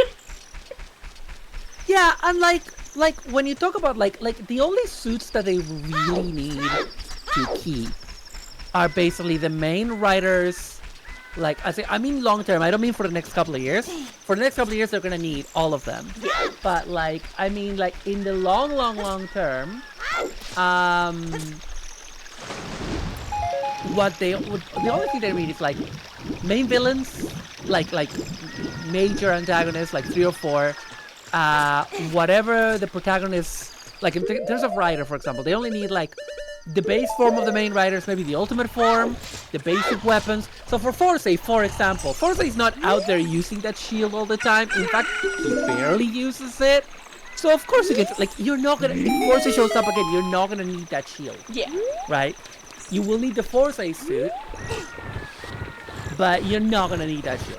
So it makes sense that they're reusing them, because otherwise these are just taking up space in their warehouse. And it's the same with like Monsters of the Week. Oh yeah. Right? Because again, Like- Monsters of the Week, they're gonna get used for like 2-3 episodes tops. Yeah. And that's only a few of them. And when that show is over, they do not need to come back. There is no need. So, like, Yeah. I am just like, I would rather them spend the money on fucking paying the actors, paying the writers. Yeah. Truly the thing that is most important to me is that we never have, a fucking Takeru Shinkenger again, where he is talking about how he would, like, chug water every day because he was so hungry and it made him feel more full. Because he couldn't afford food. Yeah. I didn't know that. Holy shit. That is amazing. Like, in a bad way. Yeah, In a fucking really bad Takeru way. Shinkenger. Do we know if they're paying them right these days? I don't know, but I'm just praying. Yeah. I'm just praying they are. 'Cause, like, I don't know. I'm just hoping for what I can hope for. Absolutely. Absolutely. Like, pay your writers, pay your actors, pay your CGI techs. Yeah. It's just really funny when you think about it that it took them so long. And I know that this is not something that they started doing. I mean, it's something they started doing consistently recently, but they had done it before. The idea of like recycling, like designing these like modular monster suits where there's like a base suit that they iterate on. And like, it's not like they had never done it before, but classic Sentai, like typically they did just have like new suits every week for the monsters of the week. And that's also why a lot of the monsters of the week in Sentai, especially since the 2000s, like traditionally have been quite simple in many ways, quite just like you know like Changeman, they just have a penis monster. Well, Changeman is actually I meant more recent stuff because like in Changeman they've had a lot of really one-off elaborate I just wanted ones to because mention we were the talking Changeman about penis monster. the Changeman penis monster is iconic, and the fact that that was the one that had a human form that was basically in love with the Red Ranger with they were Dragon. they were boyfriends. They were boyfriends. They were in love. Not just he was in love with Change Red. They were in love with each other. They both looked at the sunset together, which in the language of Japanese children's television basically means they're fucking. But like, but it changed when like we've had a lot of monsters with like moving parts and that, which you don't normally get outside of like Ultraman. And in Ultraman you don't get it with every monster, but you get it with like some of the higher budget ones. This is why I was pogging out of my gourd, because when my first experience with Ultraman was the first episode of Ultraman Mebius. Yeah. And most of the monsters in Mebius, I mean, a lot of them are cool, a lot of them have different bits or whatever, some of them are very simple suits, but the first episode has a monster that is this dinosaur with like it's this very squat dinosaur, right, that is kind of hunched over and has a very long neck and a head, and then the neck moves, the mouth opens and closes, the eyes have like lights inside of it. It has a big tail. It has like so many moving parts, so much puppeteering. And I was like, man, I feel like I've been eating gruel all my life, and this is the first plate of real food I'm eating. Because it was like, you can actually have kaiju that looks super cool outside of like a really high budget movie, you know? That's what got me. That's what like really impressed me about Ultra. That and the fact that one of the main characters in Mebius is a former professional footballer and he saves somebody with the power of a football. That also immediately.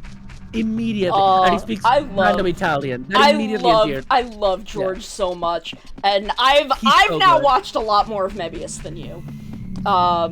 That's really funny. I'm like halfway through Mebius at this point. Oh, maybe a little further. No, we're probably the same place. What episode of Mebius have you seen the am I Have on? you seen the backstory of how Mebius ends up in that human body? Yes. I am a couple episodes past that. Yeah, so we're probably around the same part. Okay. Probably around the same part. Yeah. So. So soon I will have seen more of Mebius than you. Yeah. But what I mean stands. Like, I mean, yeah, that monster was to make a big impression the first episode of Mebius, but like the monsters on average, the Ultra monsters are really great. But where I was going with this is I love George because like I love when any Toku, any of them. I love this in Sentai, I love this in Rider, I love this in Ultraman. I love when George is very, very Change Black in the fact that he is like he wants to be the very like cool guy, stoic, everyone thinks he's the coolest, all the ladies are down bad for him. Yeah.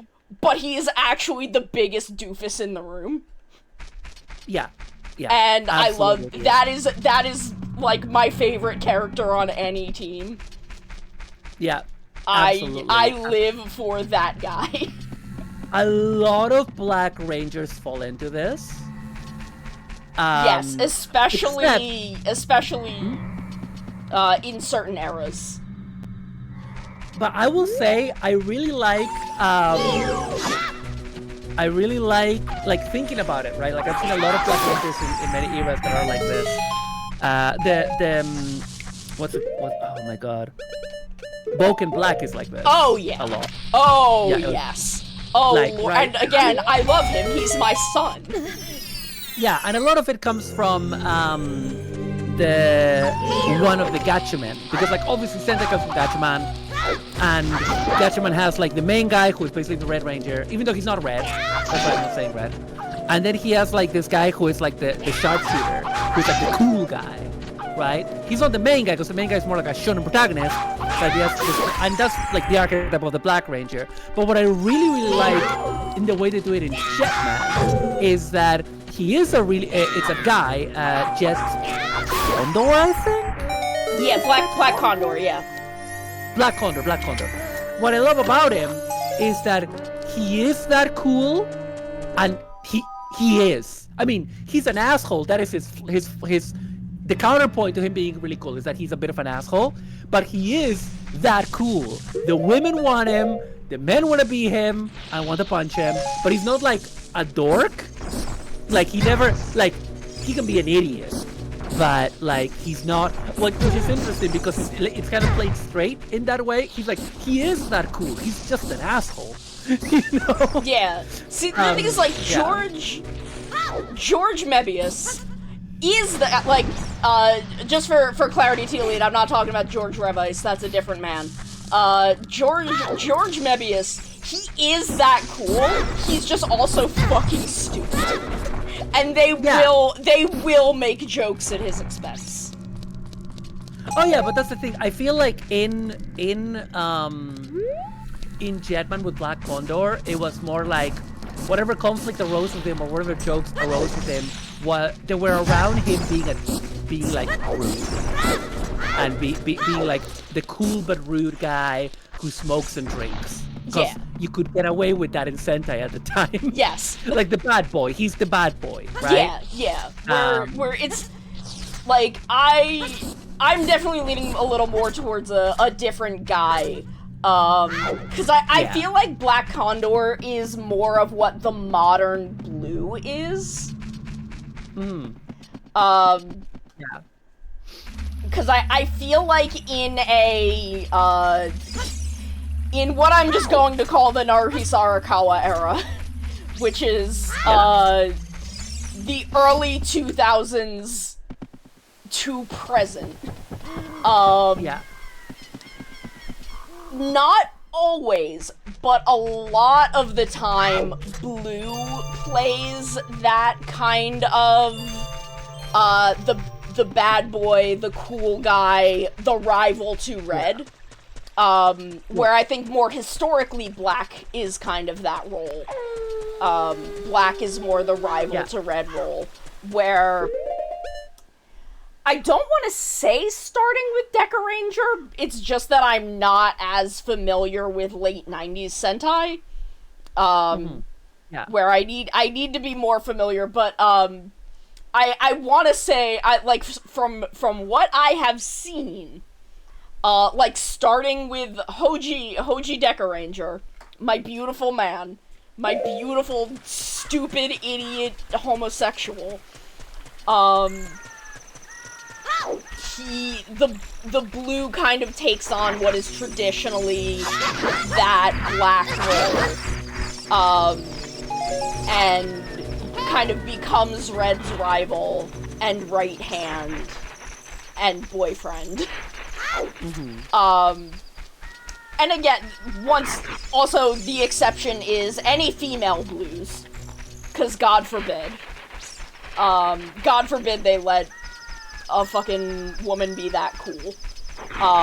Cooling that way, because, like, Sakura's the fucking coolest bitch that's ever lived, but not in, like, but in Bokenger, Black regains that role, and, like, he is the cool guy rival to Red. There are a few others, like Don Brothers doesn't do it, doesn't completely do it. Blue is kind of a weird enigma in that show. Yeah. Like, I mean, when you think about it, like, definitely in, for example, like in Gokaiger, that's like Oh, yeah. the blue is that role, Yes. right? Oh, In, God. Like, that um, is Hoji and Joe. And again, these are both Naruhisa Arakawa shows. Naruhisa Arakawa has a certain type of blue that he likes to write. And it's a cool, stoic man who wants to suck the red's dick. yeah, exactly, right? So, but yeah, so like yeah, I just wanted to, like, what's really interesting, you haven't seen Jetman, have you? No. I know some things about Jetman, but I have not yet seen it. Okay, like, so if I talk a bit about like the character archetypes of it, that's not like too spoilery, No, is it's it? fine, because I know some things about the character archetypes of Jetman. Like, Okay. I Like, also the thing- don't I have think- immediate plans to watch Jetman.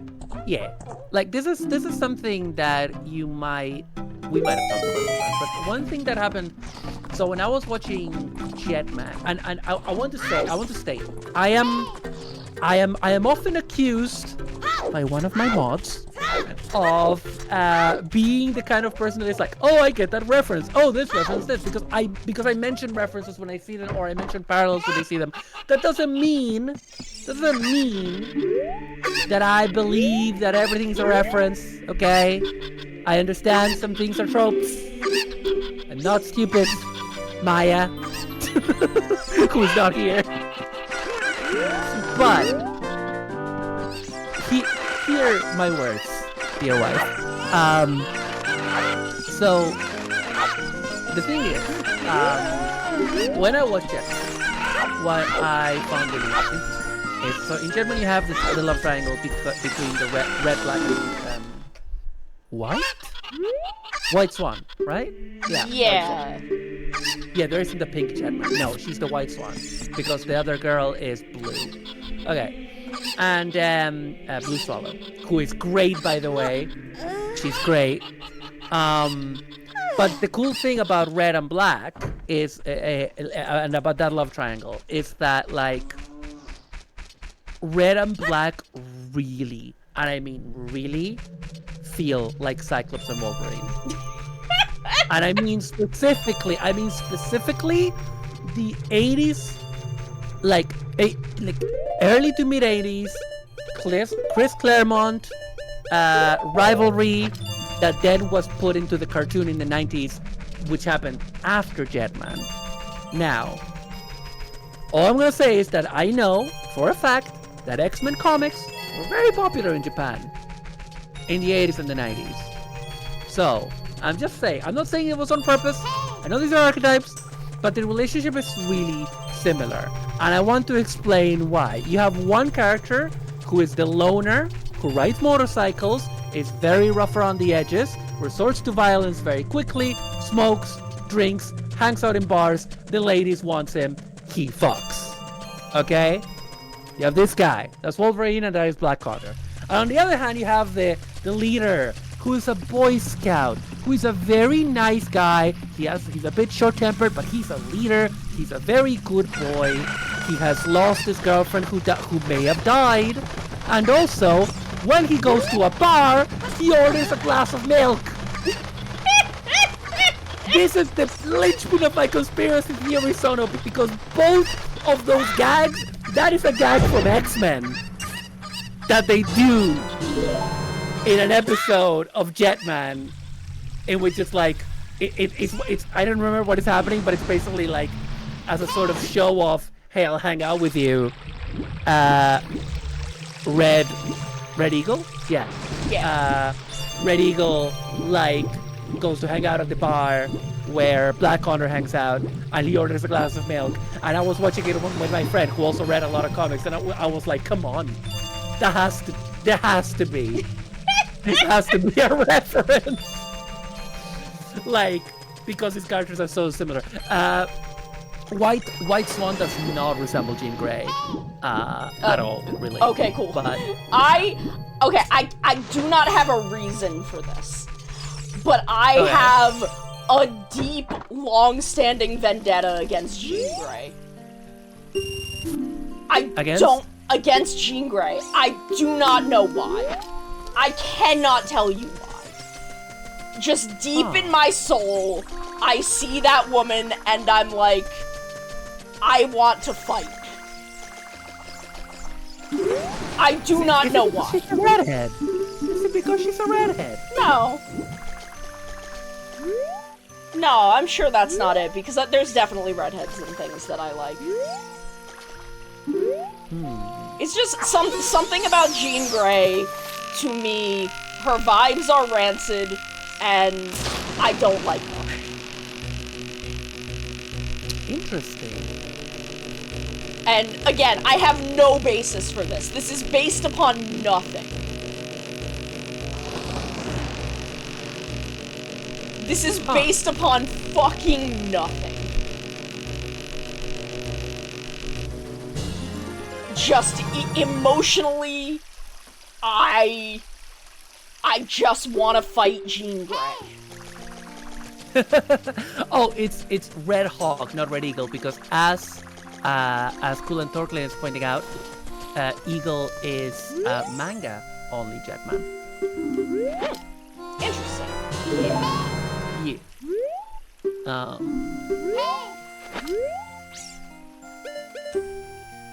Yeah. So,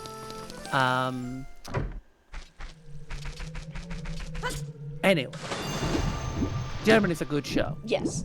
And if you ever watch it, and you watch the final episode, you need to tell me legally, so that I can have a nervous breakdown at you. Which I know you love that kind. I know you love it when people have nervous breakdowns at you. But this one's gonna make you laugh. It's gonna be comedic, so you're gonna enjoy it. Trust me. But the ending of Jetman. Well, I know I said Jade Man. The ending of Jetman broke my brain and the brain of my then housemate with whom I was watching it so much that we had to ban it as a topic, because the moment we bring it up, we both start freaking out about how bad how much we hated it, considering how good the show is. I mean, look, there's a reason that I try not to talk that much about Dawn Brothers, because I will always talk about how I fucking hate the end of Dawn Brothers. I have so much vitriol for the end of Dawn Brothers, and the absolute new vectors of horrific heterosexuality it has created. new and terrifying ways in which people can be heterosexuals. Truly just the absolute horror of heterosexuality in Dawn Brothers is so fucking beyond me, and I will go fucking nuts anytime I think about it. Yeah, that is literally like I don't have Omeg's housemate often. We're both disabled. We live within walking distance of each other, but we're both disabled and we're both busy with our lives.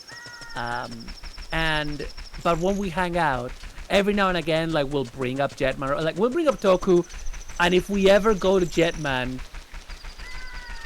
we both immediately like, we can't go there. We've done it in the presence of other people, where people see that we get clearly pressed about this, and they're like, I remember one time a friend was like, "Are you okay?" And it's like, "Listen, you don't get it. We watched 50 episodes of this show. It was great, and then the final episode broke us." It just fucking broke us for one very stupid reason. It's not even like, oh, it's a really bad ending. It's just like there's one thing that the way in which it is handled is insane. Like, insane. To the point that if I ever fucking watch Gokaiger and the Jetman crossover episode, I know it's gonna fucking... I know I'm gonna be thinking about that. I get it. I absolutely fucking despise 50% of Dawn Brothers ending. You've seen Gokaiger, right? Yes. So you know what happens at the ending of Jetman? Yes. As in, that a character dies. Yes. And that is Black Con. Yes. Okay. I'm not gonna tell you what it is. just so I'm gonna edge you on this, Sano. It's the death of Black Condor. It's how it happens. Because it's insane making. It's insane making. It drove me and my ex-housemate. Like, I'm pretty sure we were rambling at each other for like 40 minutes afterwards. And it was like 1 a.m. because we marathoned the last 5 or so episodes. It was upsetting. This is what happens. This is why you should never let your kids be nerds, chat. You become very pressed about shit that doesn't matter, about a show from 35 years ago. You know? But man, no, I need to change the topic. I brought it up. I brought it up. It's my fault. It's like, again, I love that rival. I love when that rival character gets to be stupid as shit. It's why I love Maji Yellow. Because he very much has that vibe, that manifests in the most interesting way, because in Maji Yellow it manifests as middle child syndrome. Because he is the dead center of these 5 kids. He has kind of that relationship with his younger brother because he's the red. So Kai has that kind of, like, plot favoritism of being the red. And, you know, Tsubasa's like, fuck that. But he also has it with the green, who is his dipshit goober older brother, because his older brother is the only one that is old enough that he really has any memories of their dad. So Tsubasa has kind of a chip on his shoulder about the fact that, you know, Makito both remembers their dad and has kind of taken over his role in the family because he's the oldest. And, like, there's a whole episode about the two of them, like, dealing with this. And it's a really sweet episode. Maji Ranger is so good. It is that Sentai that is like, fucking the Prime Minister's, like, declining birth rates. This is, have a bunch of children so they can be the Maji Rangers. Oh my god. It's a Shinso Abe Sentai. But it's... God. Like, Maji Ranger is so good about just so many things. I just love Maji Ranger. It's just a good show. And it's one of those shows where the cast has so much fucking chemistry.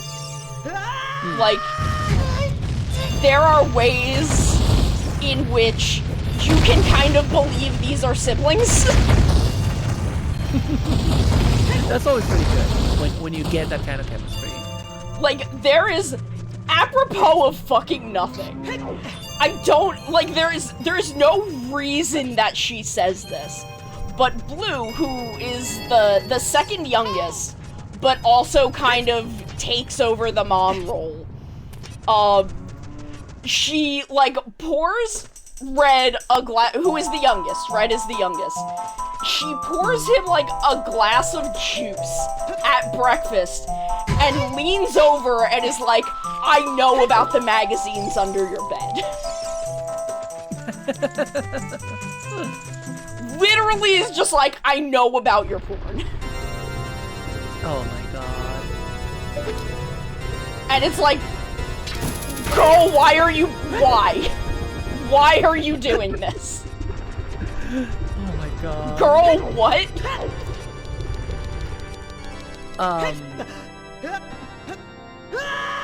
And like, Sorry, that's such a sibling thing to do. Oh, absolutely. Oh, 100%. 100%. In fact, I would say it's a normal sibling thing. It's an extremely normal, because being siblings is it is war. People don't realize this. It's a war, chat. It's like you are never at peace when you have siblings. Like, you know only conflict. I do not have siblings, but I grew up, like, being daily with my cousins, who were a year older than me and a year younger than me, to the point that they may as well have been my siblings. Yeah. So, like, I don't completely know, but also I know. Yeah. You get it. Sono. Yes. Can I change subject because I want to get your live reaction Yes. on Twitch television about a piece of news unrelated to Tokusatsu. So have you heard about what is going to happen this month? I think. Yeah, this month in the beautiful city of Boise, Idaho. Have you heard of this? No. But you do have 2 minutes and 30 seconds before Twitch forces us to an ad break. And I have to end stream because it's 7 o'clock. Oh shit. Okay. TLDR. Have you heard of Hetero Awesome Fest? No. What? It's a straight pride festival in the good city of Boise, Idaho, organized by a local restaurant owner, who last year held a heterosexual awareness month, and it will feature the event this year will happen between June 20th and 21st, and will feature live music speakers who are on the front lines of defending traditional family values and local food and drink vendors. And as of a few weeks ago, they were like, hey, if you're a live band that supports what we're about, which is, you know, virulently right-wing heterosexuality, you know, get on down to Boise. So I don't know if they're gonna have a lot ready for, what is it, 10 days time? But God, it's Hetero Awesome Fest, Sono, Boise, Idaho, don't miss it. Oh my god. Oh my god. Are the straights okay? Not in Boise. This Not is in Boise. this is what the end of Dawn Brothers has done to us. As a culture, as a planet. Oh, the owners of that restaurant in Boise, Idaho, they were like, yeah, man, Dawn Brothers. There's something there. I don't know why they're Australian suddenly, but there's something there, man. Just fucking Brothers. okay. We are forcibly in ad. So I'm gonna find us someone to raid. I love y'all so much. I'll be back tomorrow with more of whatever the fuck this is. We are 5 Triforce shards away from ending this seed and moving on to Glonk. Hell yeah. So I'll be back tomorrow to talk more about why the end of Dawn Brothers fucking sucks. Amazing. Incredible content.